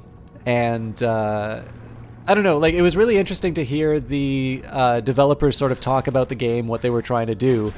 And then I always like finding the Canadian angle. So since the first one, basically since Ubisoft picked up the Far Cry series, they've been made in Canada. So Far Cry 2, I think, was Ubisoft Montreal. At some point, I actually think the third Far Cry 3 was also Montreal, and then for some reason it switched to Toronto. But anyways, 3 say is it the best of Saga? Well, this is just it. This is the first Far Cry I've ever played. So when I talked with the person I know who likes the Far Cry games, they actually said that the 5th one is the best, the most recent one. And I said that was the one that I don't own. So I have 2, 3, 4, and Primal. But I don't own 5, and I don't own the first one because the first one I'm pretty sure is like separate from the ones that was developed. So I said if I couldn't play the 5th one, the 3rd one was probably the best to start with. I was originally going to start with number 2 because I think the idea of conflict and mercenaries in Central Africa is a really interesting theme for a game, and it's one that I really want to see how they handled it. Because again, the interview really impressed me in terms of what they were trying to do with the game, but I also thought it looked a little dated compared to any of the other alternatives. So I figured that number 3 would be the one. And then again, because people say that this is this seems to be the safest consensus view of being the best Far Cry. Is this what I'm looking for? So I opted to go with this one. But yeah, I don't actually have any strong opinions. I'm having a really fun time with this one. I don't ever think I've really played a game quite like this, and I do enjoy shooters. So it's a fun one. The one thing I will say though that everybody talks about Voss, but I'm actually I find Buck and the CIA agent, I don't recall the name at the moment. I find them two really interesting characters as well, so I've been having a good time with it overall. Sean says you played 2 through 4 and enjoyed 3 the most. What was it about 3 that really... How do you keep finding me? I know. Well, you're leaving a trail of human breadcrumbs, mate. Helen fucking Keller could keep up with you. Not that I mind the body count. You coming up? Come on, give us a hand. I don't have your knife, all right? No. Jason, that's not all right. It's just a little fucking knife that I asked you to get me, but you're too bloody incompetent, too fucking lazy to get it for me. Too busy playing games, aren't you? Well, fine. I just gotta play a game of pin the tail of the donkey with keys. The only thing I found was this ring. I bet it fits on the compass. Oh, I don't know, go on, stick it in then.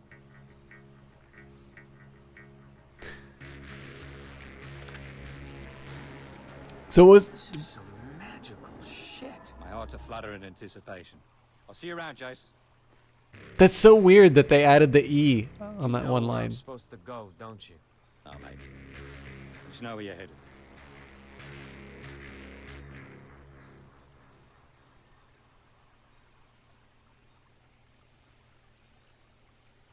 Anyway, Sean, what was about number 3 that sort of spoke the most to you? I'm probably a sucker just for graphical fidelity, so I have a feeling I'll probably really like number 4. Oh, it's close.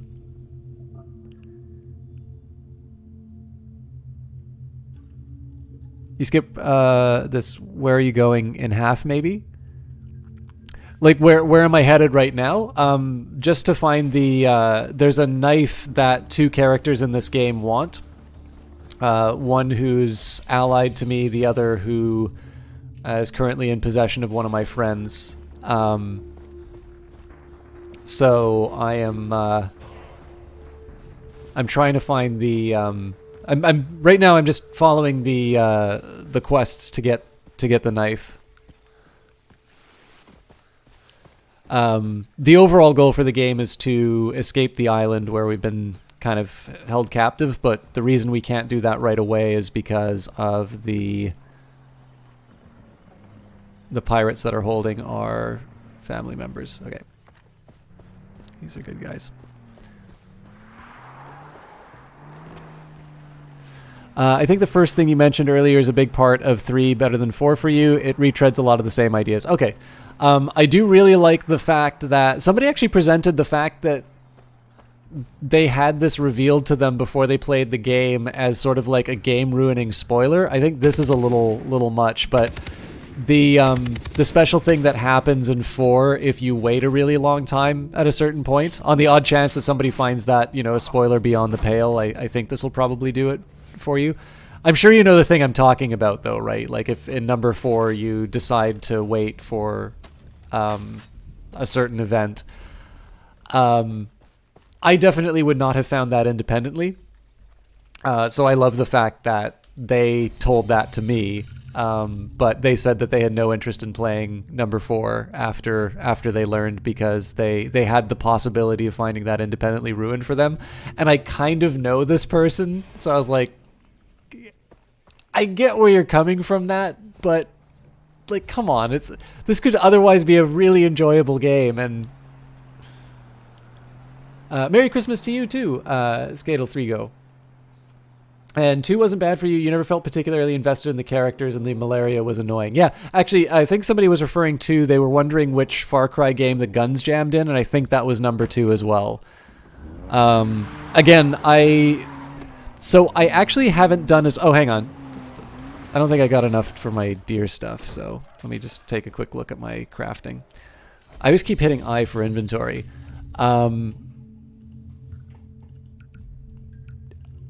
I've had to do a little bit of work on...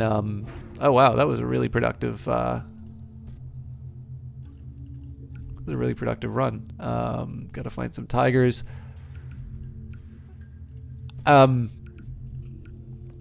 So the study that I've done really relates a little bit more to the long-term effects of the slave trade in African countries. But I have done a bit of work on conflict, and I just really like the idea of a game taking that as a setting, and again, from what I heard on the interview, of them trying to do like more than just this is a place where we can have, you know, some kind of credible claim of violence, like to try and sort of deal with. I mean, I think part of this actually explains the unlikable characters thing. Apparently that was part of the intention, which was just you're another individual coming to take what they can from this country that has seen much more, or far too much of that. So I definitely think it's kind of neat to see a game trying to tackle that. But again, like, I think most of the stuff that I try to do in any field could be described as great ambition and little talent. Like, obviously you can take on a great theme, but if you don't necessarily manage it the best way, it's not necessarily going to be worth all the effort that you put in. It's weirder that that Easter egg itself had spoilers for a proper playthrough of 4. Oh, that's interesting. Although I will admit, I mean, you've already seen my reaction to this idea of, you know, being a really wealthy tourist running in, and it's like, oh no, I have to endure the harsh climate. I need to kill the animals so that I can build a bigger wallet that I can keep my money in. I find that really amusing, but again, I just like doing that because I kind of like poking fun at stuff like that. So I don't actually think that's like, how else are you going to do it, right? You want to have a crafting system in the game, and it is actually really fun to have the animals come and attack you and to have reasons to try and harvest them. So How the you fucker, you took your time getting here, didn't you? Personally, I'm worried that your heart's not in it anymore. But Chase, don't worry. Look at Keith. Keith just cries all the time now. Actually, it's become a bit of a drag. Just shut up. No. We've got a little history lesson for you. Listen up. Remember Zing He with his treasure ships out trying to collect riches for the Mings? Remember him? Yes, Mr. Buxer, of course I remember. Answer that like that, right? When I ask you a question, answer me back, all right? Well, fucking Zing He, he's got this captain called Lin Kong. And Lin Kong goes fucking AWOL with his ship's hold at the Chengyang full of Barclays, right? And he settles right here, enslaves all the locals, but Zing He, fucking Zing he sinks his little empire in just a few years. What do you think happened to the treasure? Very good question, young Jace, very astute. Well, the treasure,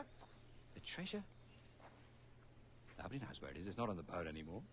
And Lin Kong, our fuckers know where to be found. Treasure hunters have been after that crap ever since. Even the bloody chaps tore the island apart looking for it, but nobody knows where it is. So best not dawdle, Chase. Chin up. Good luck. I like this character a lot. Maybe it's the Australian thing.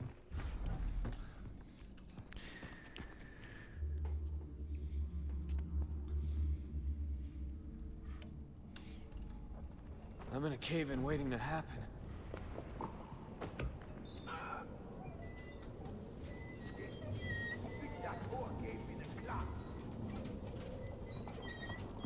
Presumably I'm gonna stop pushing. Okay.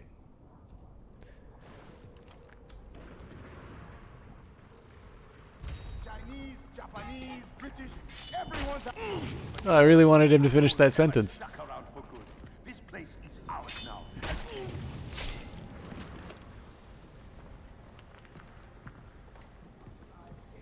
I'm sure he was gonna give some profound anti-colonialist message, so I had to silence him. Please tell me he's not drinking the Molotov. God, make it stop. Just one more hit. This is gonna be tricky.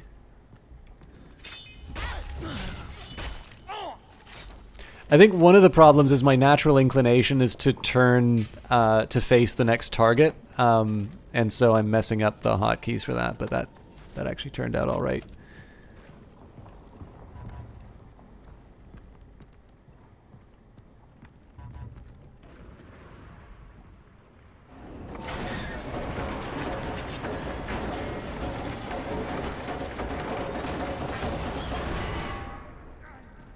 He was worried about a mine a mine cave in waiting to happen, and then he just casually throws. Honestly, not in the mood for barbecue right now.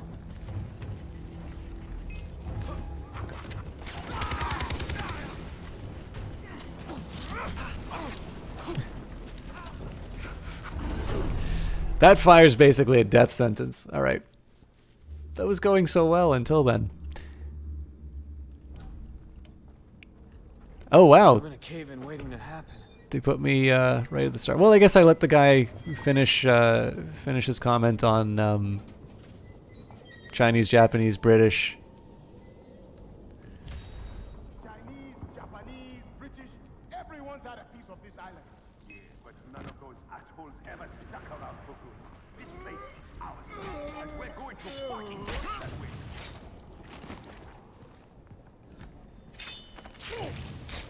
Should probably pay attention to those messages that say hit the wood supports, but I'm not entirely sure I want to cause a collapse. What the fuck is that smell?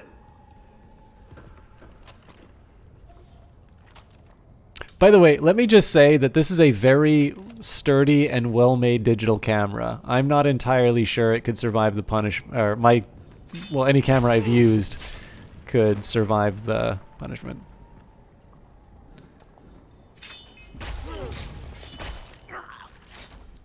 I hesitate. I was originally going to say my camera, but then I also recognized that my camera is an analog camera. So, depending on exactly the nature of the damage. All right. Well, I realize this is optional, but it's kind of not because they're all looking at me. Plus, it's really fun to blow people up.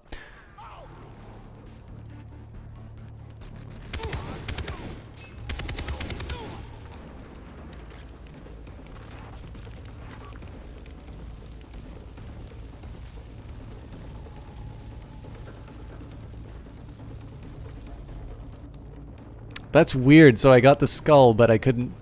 Unless I'm able to shoot through that, I'm not sure. Honestly, not in the mood for barbecue. Oh, that's... Molotov's gonna hurt.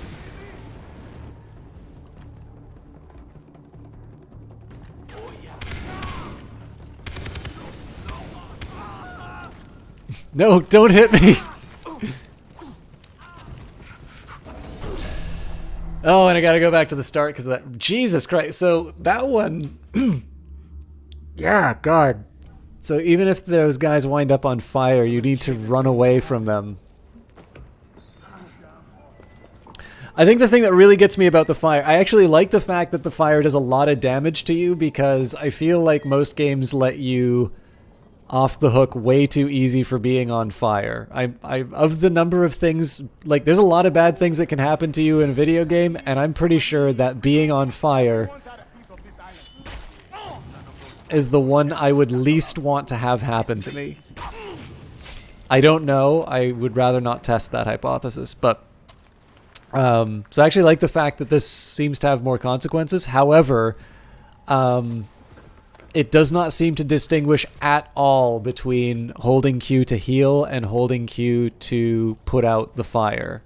And that has resulted in what I feel are a lot of unnecessary deaths. But maybe I'm just salty about being bad at the game.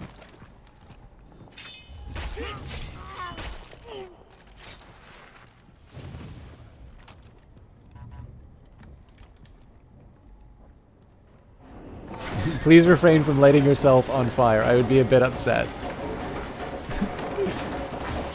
I will do my best, the Eyes of Sin. No promises. You never know when I'm going to have to protest something, but I don't have any immediate plans of being on fire.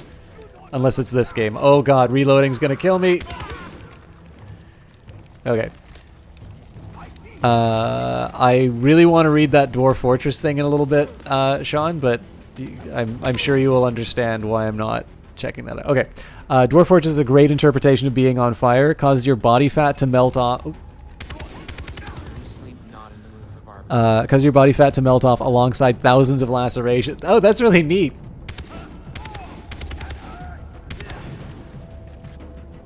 By the way, okay, so I probably shouldn't be giving people like advice for trolling, but one of the most reliable trolls that I've been able to get. Okay, run for your life, sir. One of the most reliable trolls I've been able to get out of Dwarf Fortress is coming in and calling it an ASCII art RimWorld clone. People really don't like that. But then following up and saying is like, oh, hang on, Kit Fox Games is in Montreal. I guess they probably collaborated with the RimWorld people, so it's not really stealing. I can even do this in streams where people know me for doing dumb stuff like that, and it still results in lots of messages in all capital letters explaining to me that I don't know anything about anything. And that's fair, because there's clearly no reason for me to act that stupid, aggressively stupid, I would say. I just really like that people get so wound up by that. Isaacson says, I'm particularly flammable, so if you could at least not light yourself a flame near you. That I can commit to. I tend to keep my protests a private affair, so as much... Oh, Christ almighty, I wasn't even paying attention. As not paying attention twofold.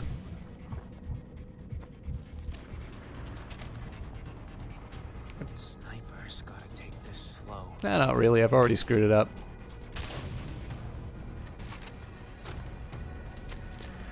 The RimWorld dev was apparently in Ottawa originally, although I think Jonas said he wasn't really in the community. Yeah, so I heard the same thing.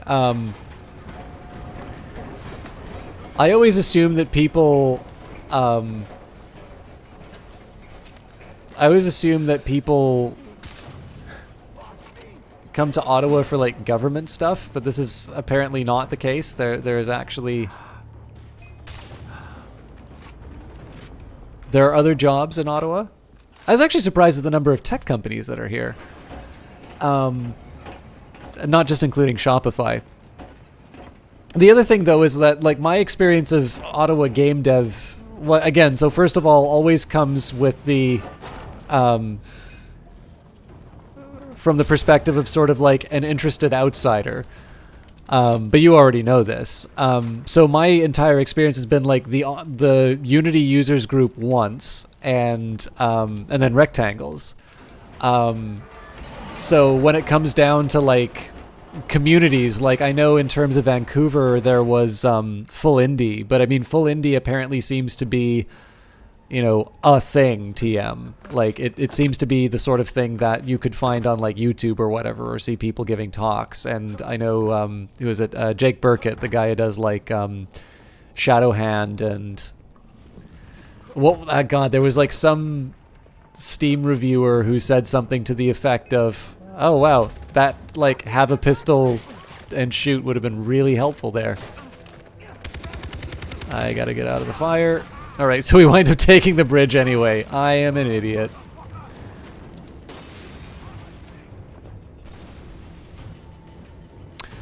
But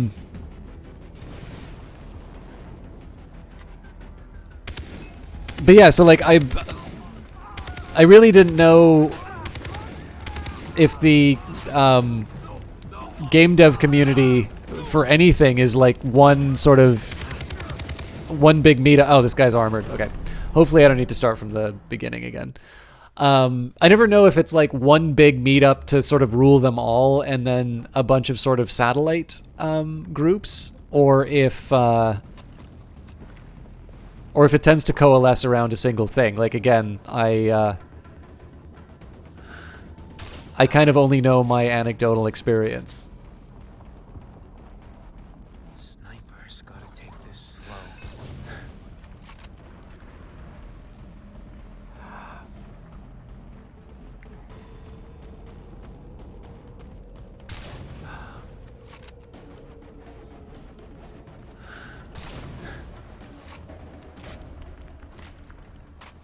I realize I took forever on those shots, but I'm getting really tired of, like, not hitting people because of the sudden head jerk. Okay, he's gonna get mad about his dead friends. Oh, I should just not take the shot when...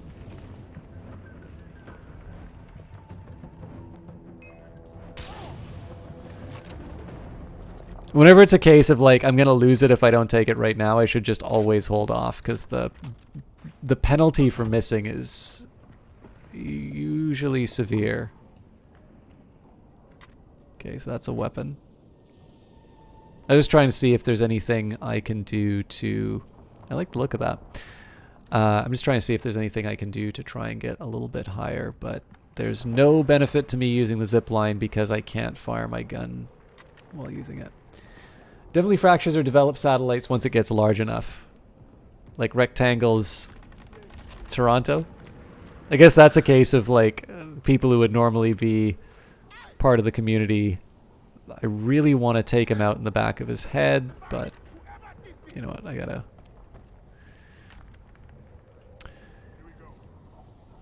Moving right to left or left to right like this is probably the hardest shot to do. Oh, Christ. Yeah.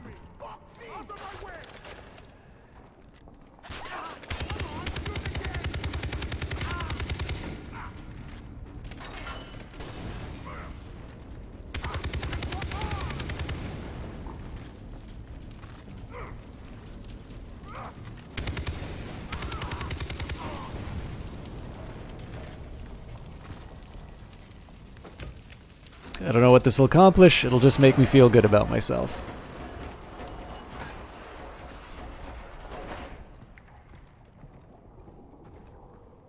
Where like Toronto has both Hand-Eye Society and Rectangle. Oh, I don't know what the Hand-Eye Society is. Again, like, so my entire experience of Eastern Canada has been... Whoa, whoa, whoa, whoa, whoa. No, I'm keeping my beloved AK.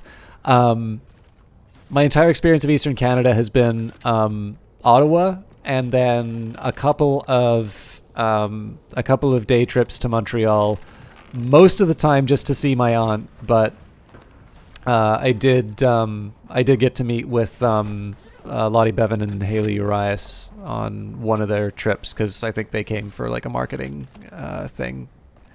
I wanted to say MIGs, but that doesn't seem right. But yeah, anyways, like I don't know anything about Eastern Canada. Other than it's colder than BC. And I really like BC. Not that I dislike the people I've met in Ottawa. Oh. Okay, I'm going to stop babbling and actually get back to killing guys. Okay, I really want to see how this... Okay. Definitely not worth not taking a stealth approach. I also realize I should be using my full clips more often. But it's a force of habit.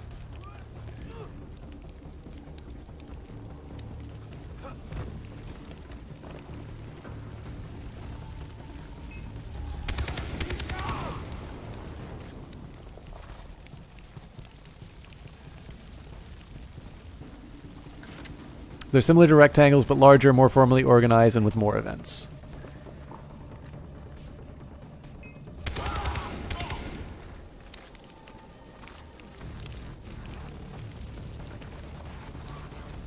I see that. I gotta bring the roof down. It did say I need to bring the roof down, so... Oh, damn it.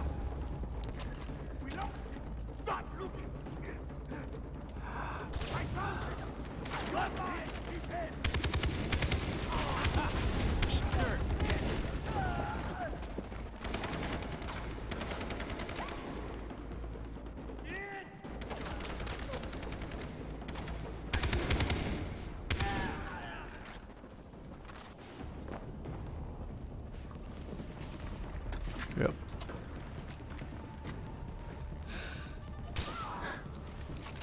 I thought that was a headshot.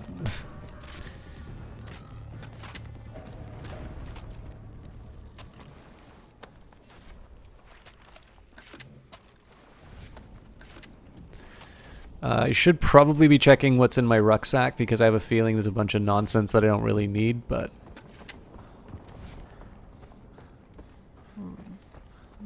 I'm gripped with the contents of this mission. Let me try the compass.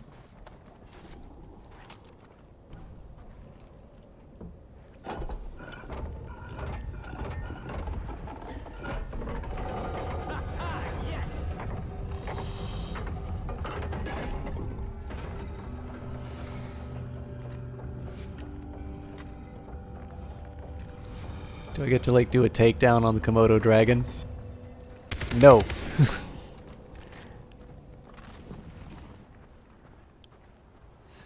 By the way, Yeah, this isn't creepy. isn't there a game, I think it's Metro, that gives you an option to play where you know, much like if you were firing a real gun, you do not get a visual representation of your magazine, that you have to either remember. I'm sure there was a way for me not to take damage down that way, although I'm also assuming there's a reason why it was just shy of my 3rd bar, so I can just wait and recover. Anyways, I'm pretty sure it's Metro that does that. That's another one that I really want to play and haven't. Where if you play on a certain either difficulty or mode, you need to keep track of your clip. I don't know if they do the full. I know like Ghost Recon Wildlands has a realism mode where if you reload and like you've only used 2 shots out of your mag, it doesn't matter. You lose all the bullets in that mag. That's one that I kind of wish more sort of simulation style games. I kind of wish they did that more often. But even like not telling you how many bullets are left, I think would be a neat touch to put in more games. Or maybe not. Maybe that's just something that would only appeal to me. And you every time I say, hey, they should do X more, I always have a feeling that there's probably like 100 just war stories of why that thing is a terrible idea and will never ever be done in a game again. What I should do is, I have a copy of Metro Exodus, given from the Epic Store actually. I should see if Metro Exodus still has that. Metro is also the one that has bullets as currency. Wait, the same, like the bullets that you have to make a decision between firing your bullets or spending your bullets? I really gotta play this now.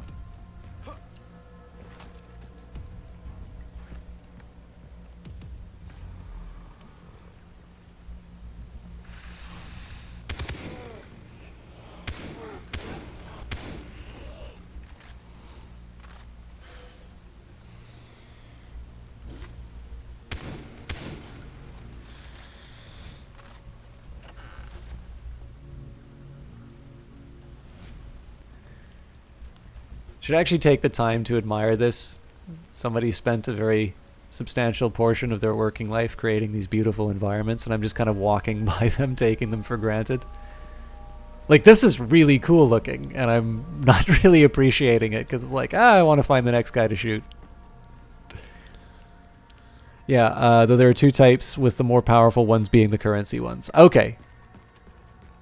Why do I get a bad feeling about this?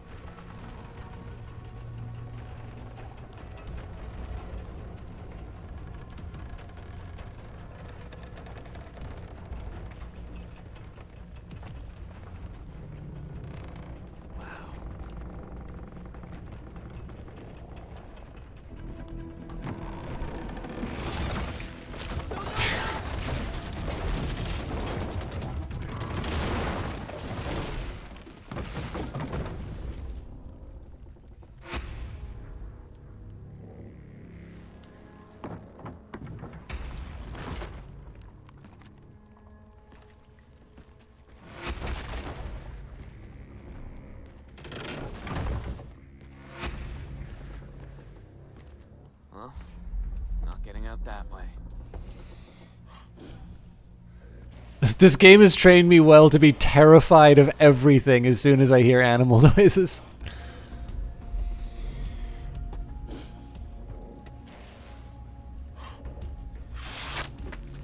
Damn it.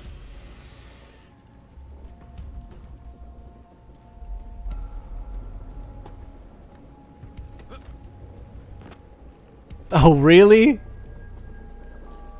Fine. Is this what you wanted?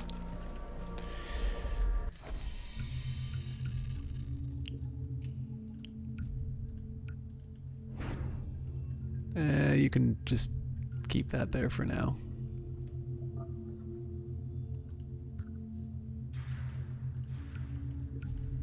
Right.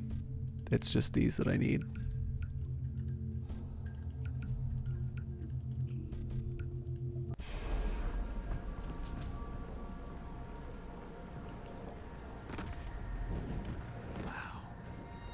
I thought for a moment that... oh, God. What? I have no idea what killed me. I thought for a moment seeing those lights turn on. Oh, there it is. That is dead, right? Yeah. I thought those orange lights were me catching on fire.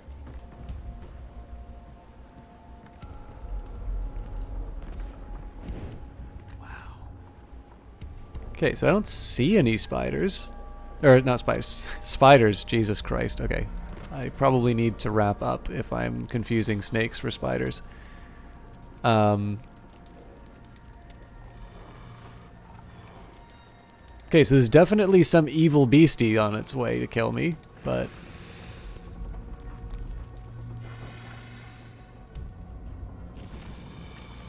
a Komodo drag isn't like a one-hit kill, though.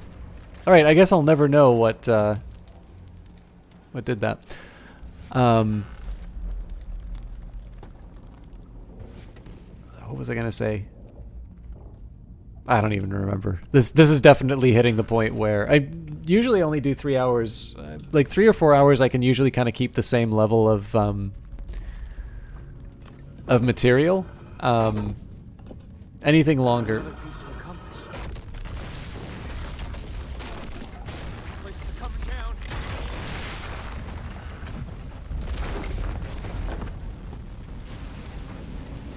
Anything else, and I usually just stop making sense. I mean, on a relative basis, obviously.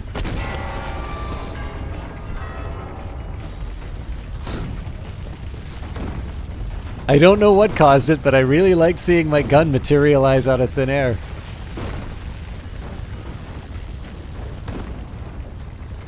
Oh, thank you. Running and my loot rucksack being full are apparently equally important messages while the world is collapsing around me.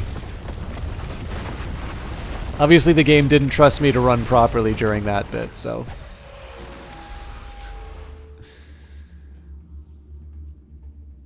I mean, you say I can buy armor at the store, but I just lower the difficulty. You put a tracker on me, didn't you? My favorite pupil. Hey, stay away from me. Are you calling the shots now? Is that what you're doing? Hector, apparently I'm no longer calling the shots, so dismantle everything and split Keith open from gut to chin. Wait, wait. Hold on. What was that, mate? You're calling the shots. Hector, good news. Apparently I'm back in charge. Yes, don't gut Keith. No. So, any close to finding me knife yet? Hmm? I'm almost there, I think. Almost there, sir. What, are you serious? All right, almost there, sir. Go on, put the compass piece in. Right then. I'll start off then, shall I? Keep safe. Okay. I suspect the next one is going to be close enough to really tempt me to play it, but it is almost 2 in the morning. I've been streaming for 7 hours, which I have a small suspicion probably means this video will do better on YouTube than any of the other stuff that I do, because it doesn't seem to matter what the game is. As long as the video is long, more people watch it.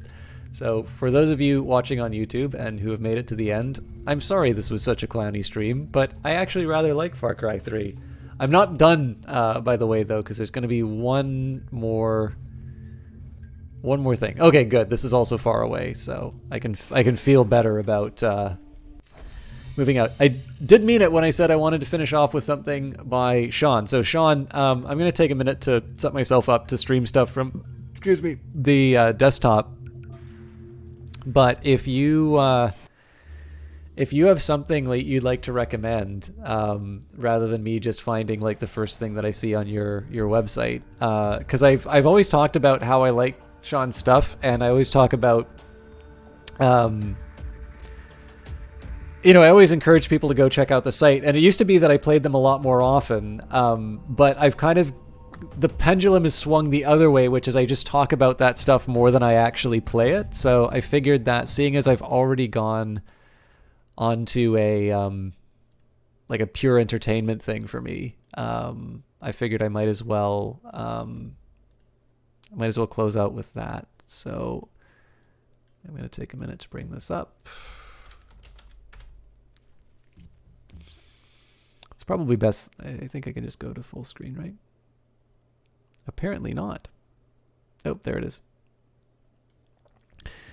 Okay. Hopefully nothing terrifying is visible on my main screen. Oh, actually, there's one thing I need to get out of the way before I can do that. So, you don't know, but you'd recommend not the most okay, so not re-rating our own memories, bonds, and associations. So just give me a quick second here. I need to tag up the stream properly.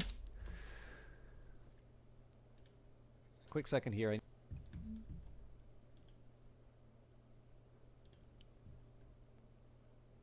I always hate hearing my voice on the stream. So I'm just going to put this down as just chatting, or sort of like a generic game. Yeah, sure, games and demos will work. So for those of you who want to explore stuff on your own, this is the site that I'm going to be on. This is the itch page for Sean, who is currently in chat right now. And Sean pretty much has something to show every time that he sort of, like, there's this video game collective called Dirty Rectangles in Ottawa. And pretty much every month he's got something to share, whether it is, a new tool, or whether it's a fun little game jam thing that he's done. He uses a tool called Bitsy, which is really interesting. It's a web-based tool for making sort of small little games. And I think what's so interesting is he's really able to pull a lot out of this. So like when I take a look at it, I'm like, okay, this is kind of neat. You can do a few basic things. And then I will take a look at the kinds of Bitsies that he makes, and I will, I'll just be really impressed. I was like, wow, I didn't even think that you could do that. And yet he does mod it a bit, but even then, like, just sort of realizing that it doesn't necessarily matter what tool you're using. You can actually get quite a bit of expression if you just take a minute. Anyways, I have not seen vague tweeting, so I'm going to try this one.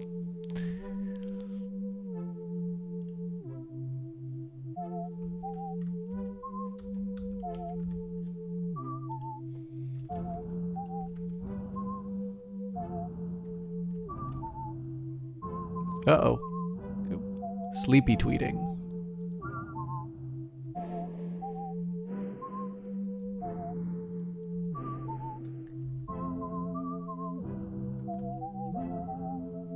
Friendly tweeting.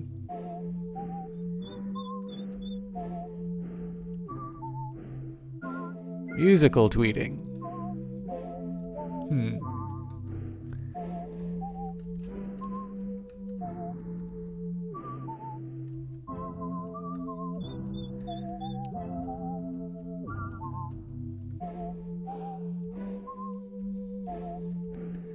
I have no idea what's blocking me. Lively tweeting. I found the end immediately.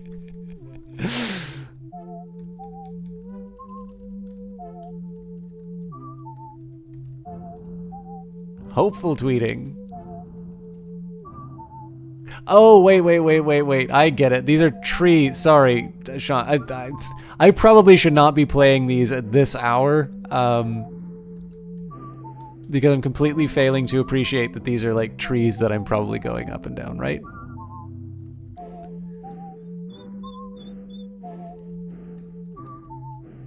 Or maybe not.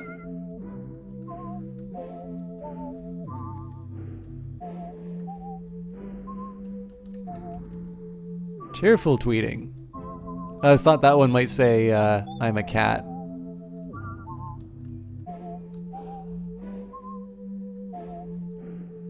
Anxious tweeting.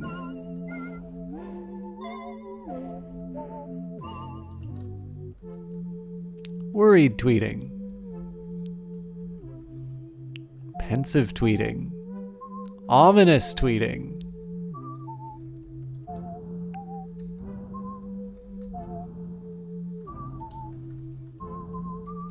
This looks great, by the way. Although I'm slightly unsure what to do with this information that I've been given, that I found the end. Furious tweeting.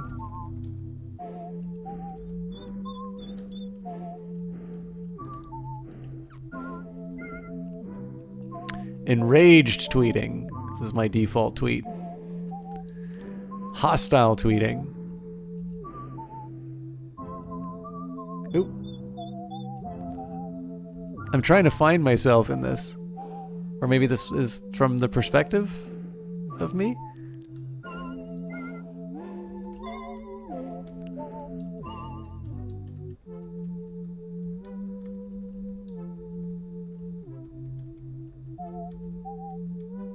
I will confess, I get a little lost in the levels sometimes. But tired tweeting. I think I'm gonna leave this one here.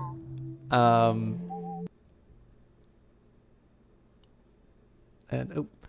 oh, it's just that you explore and then you can go back to bed when you're done. It doesn't have a typical. Okay, go.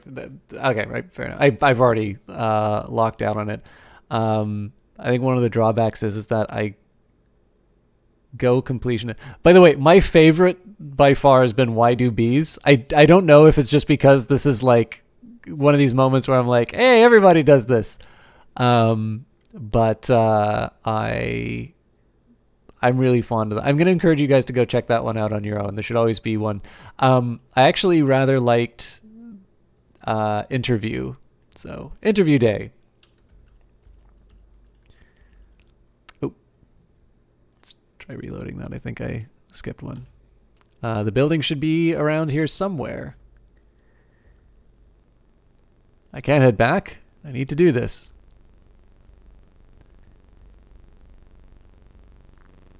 I'm pretty sure I passed it. 2036? This must be the place. Hello there. You must be here for the interview. Head on up. I believe they're waiting for you. Ding.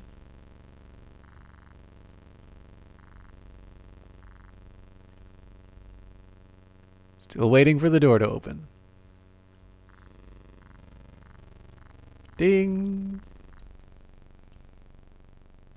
That's the wrong way. I've come too far to go back now. I'm still getting used to the 3D space. Wrong door.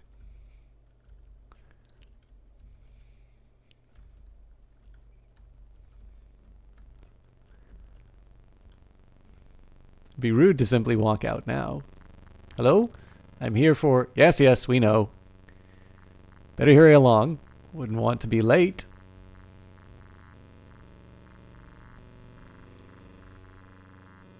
Please take a seat. We'll be with you in a moment.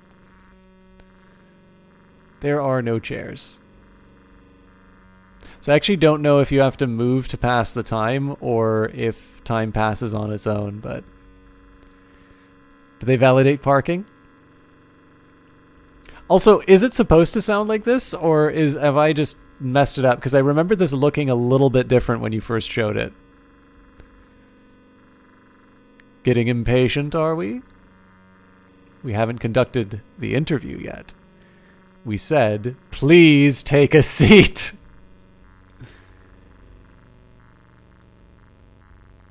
Good.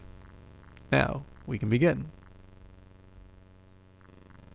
This is the chair you were sitting in earlier. Why are you here? For the interview? No. Excuse me? Please try again. Why are you here? For the interview. Where are you?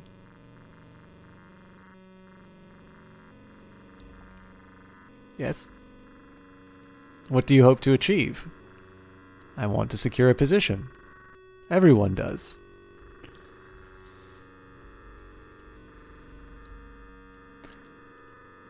Is that a prompt to elaborate, or are you prepared for failure?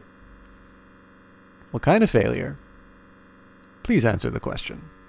I don't know. It's a yes or no question. No. Well, I mean, I just like that. I mean, I just kind of took it as it's obviously very unsettling, which I rather suspect is what the mood is supposed to be, and the interview winds up being a little bit of a maze. So, mood-wise, I was like, yeah, this is completely on brand. But obviously, I don't want to project my own individual experience as the intent. What is your name? My name? Do you not have my resume? We prefer other forms of paperwork. What is your name? No, don't say it aloud. Picture it. Form the letters in your head. Feel the shape of it in your mouth. But don't let it out. Who are you? We'll now move on to the practical exam. I could have sworn I could have gone right there. Another fake plant. Something inside the pot glitters. You found a nice warm cup of tea. You rummage around in the artificial dirt. You pick up a silver coin with a viper on one face.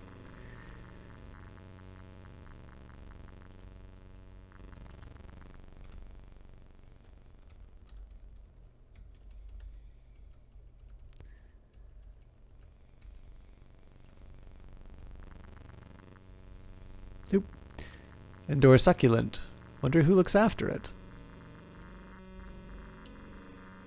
A vending machine. It is a big picture of Snake looking very dehydrated. You place the Viper coin in the vending machine coin slot. You're not sure what to buy, so you pick an option at random. Nothing seems to come out, so you refund your coin. No.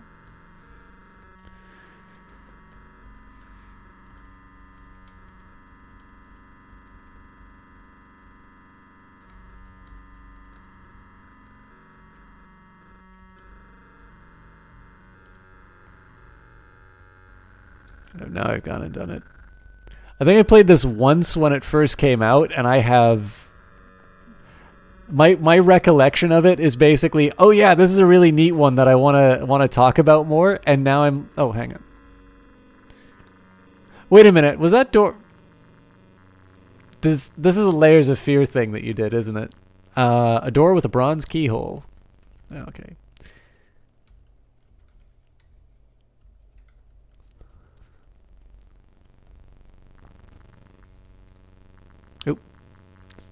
Something, this isn't part of the test.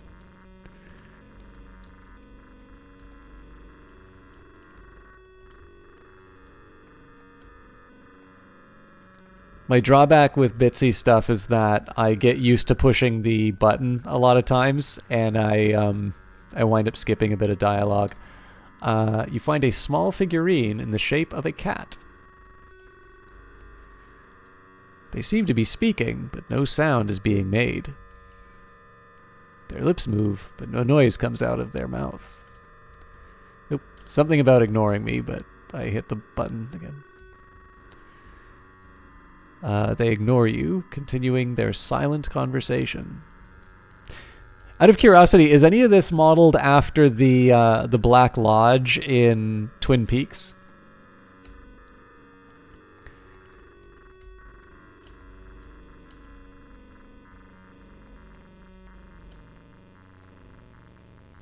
Because it might just be it might just be kind of the art style in general reminds me of it, or.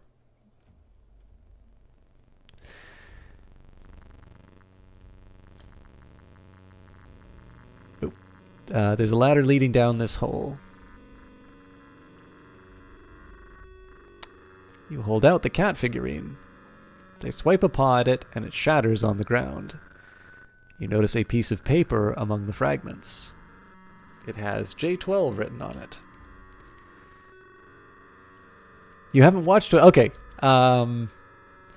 It's like there's so many good... Oh, you notice something small on the floor in the corner. Picking it up, you realize it's an old bronze key.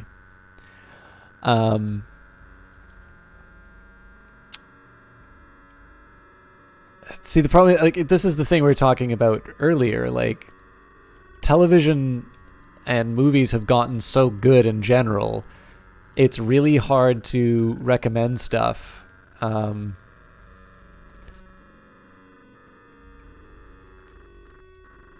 Neat.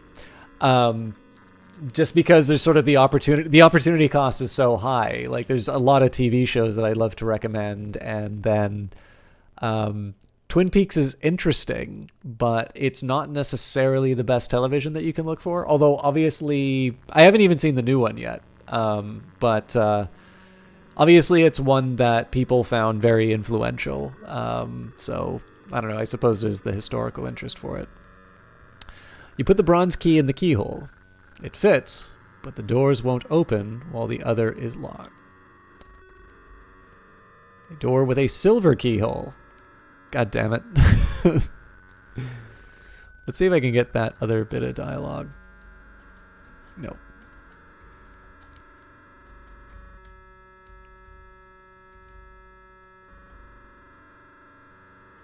I wonder if there's a silver key in the vending machine. Place the Viper coin in the vending machine coin slot. Remembering the code from earlier, you pick J12. A couple clanks later, it spits out an energy drink.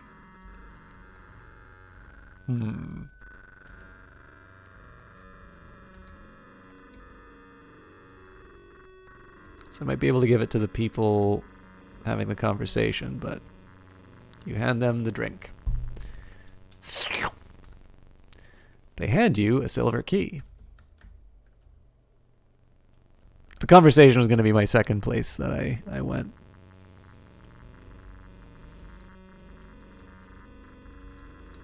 I have no idea why I like this effect so much. I just do. You put the keys in their holes and the doors unlock. I'm so tired. So tired. Please, energy.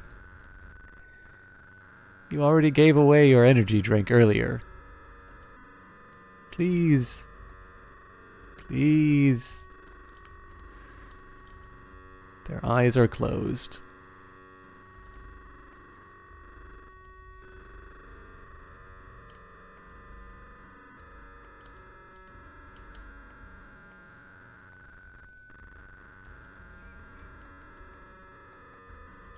Oh, Jesus Christ, this is a different angle for the same area. No, this is the conversation. I was wondering if I took the spot in the conversation, if it would all of a sudden start making sense. So I seem to remember there was a spot which I couldn't quite access.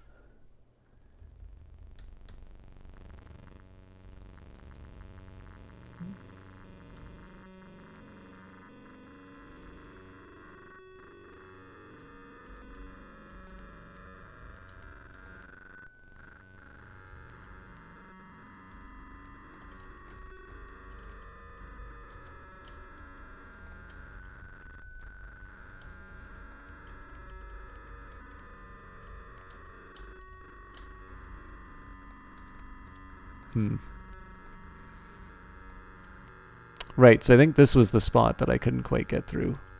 But I think I went here already.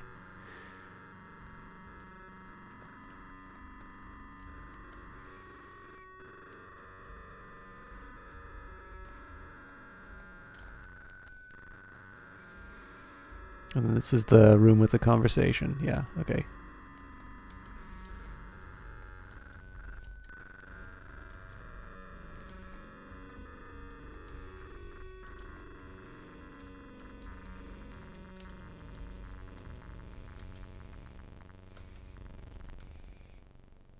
It's been quite a while in there, didn't you?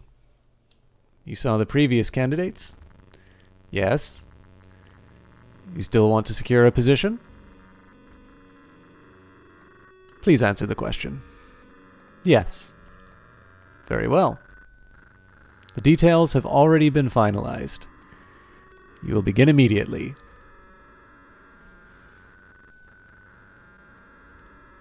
Merry Christmas, everyone. So this was made for a lo-fi horror jam and is based primarily on recollections of old Silent Hill and Resident Evil. So I was going to say is like the Resident Evil of job interviews. So that influence is clear. I have no knowledge whatsoever of Silent Hill and I've not actually played Resident Evil, but I do have it on my computer, so that's probably another one that people can look forward to.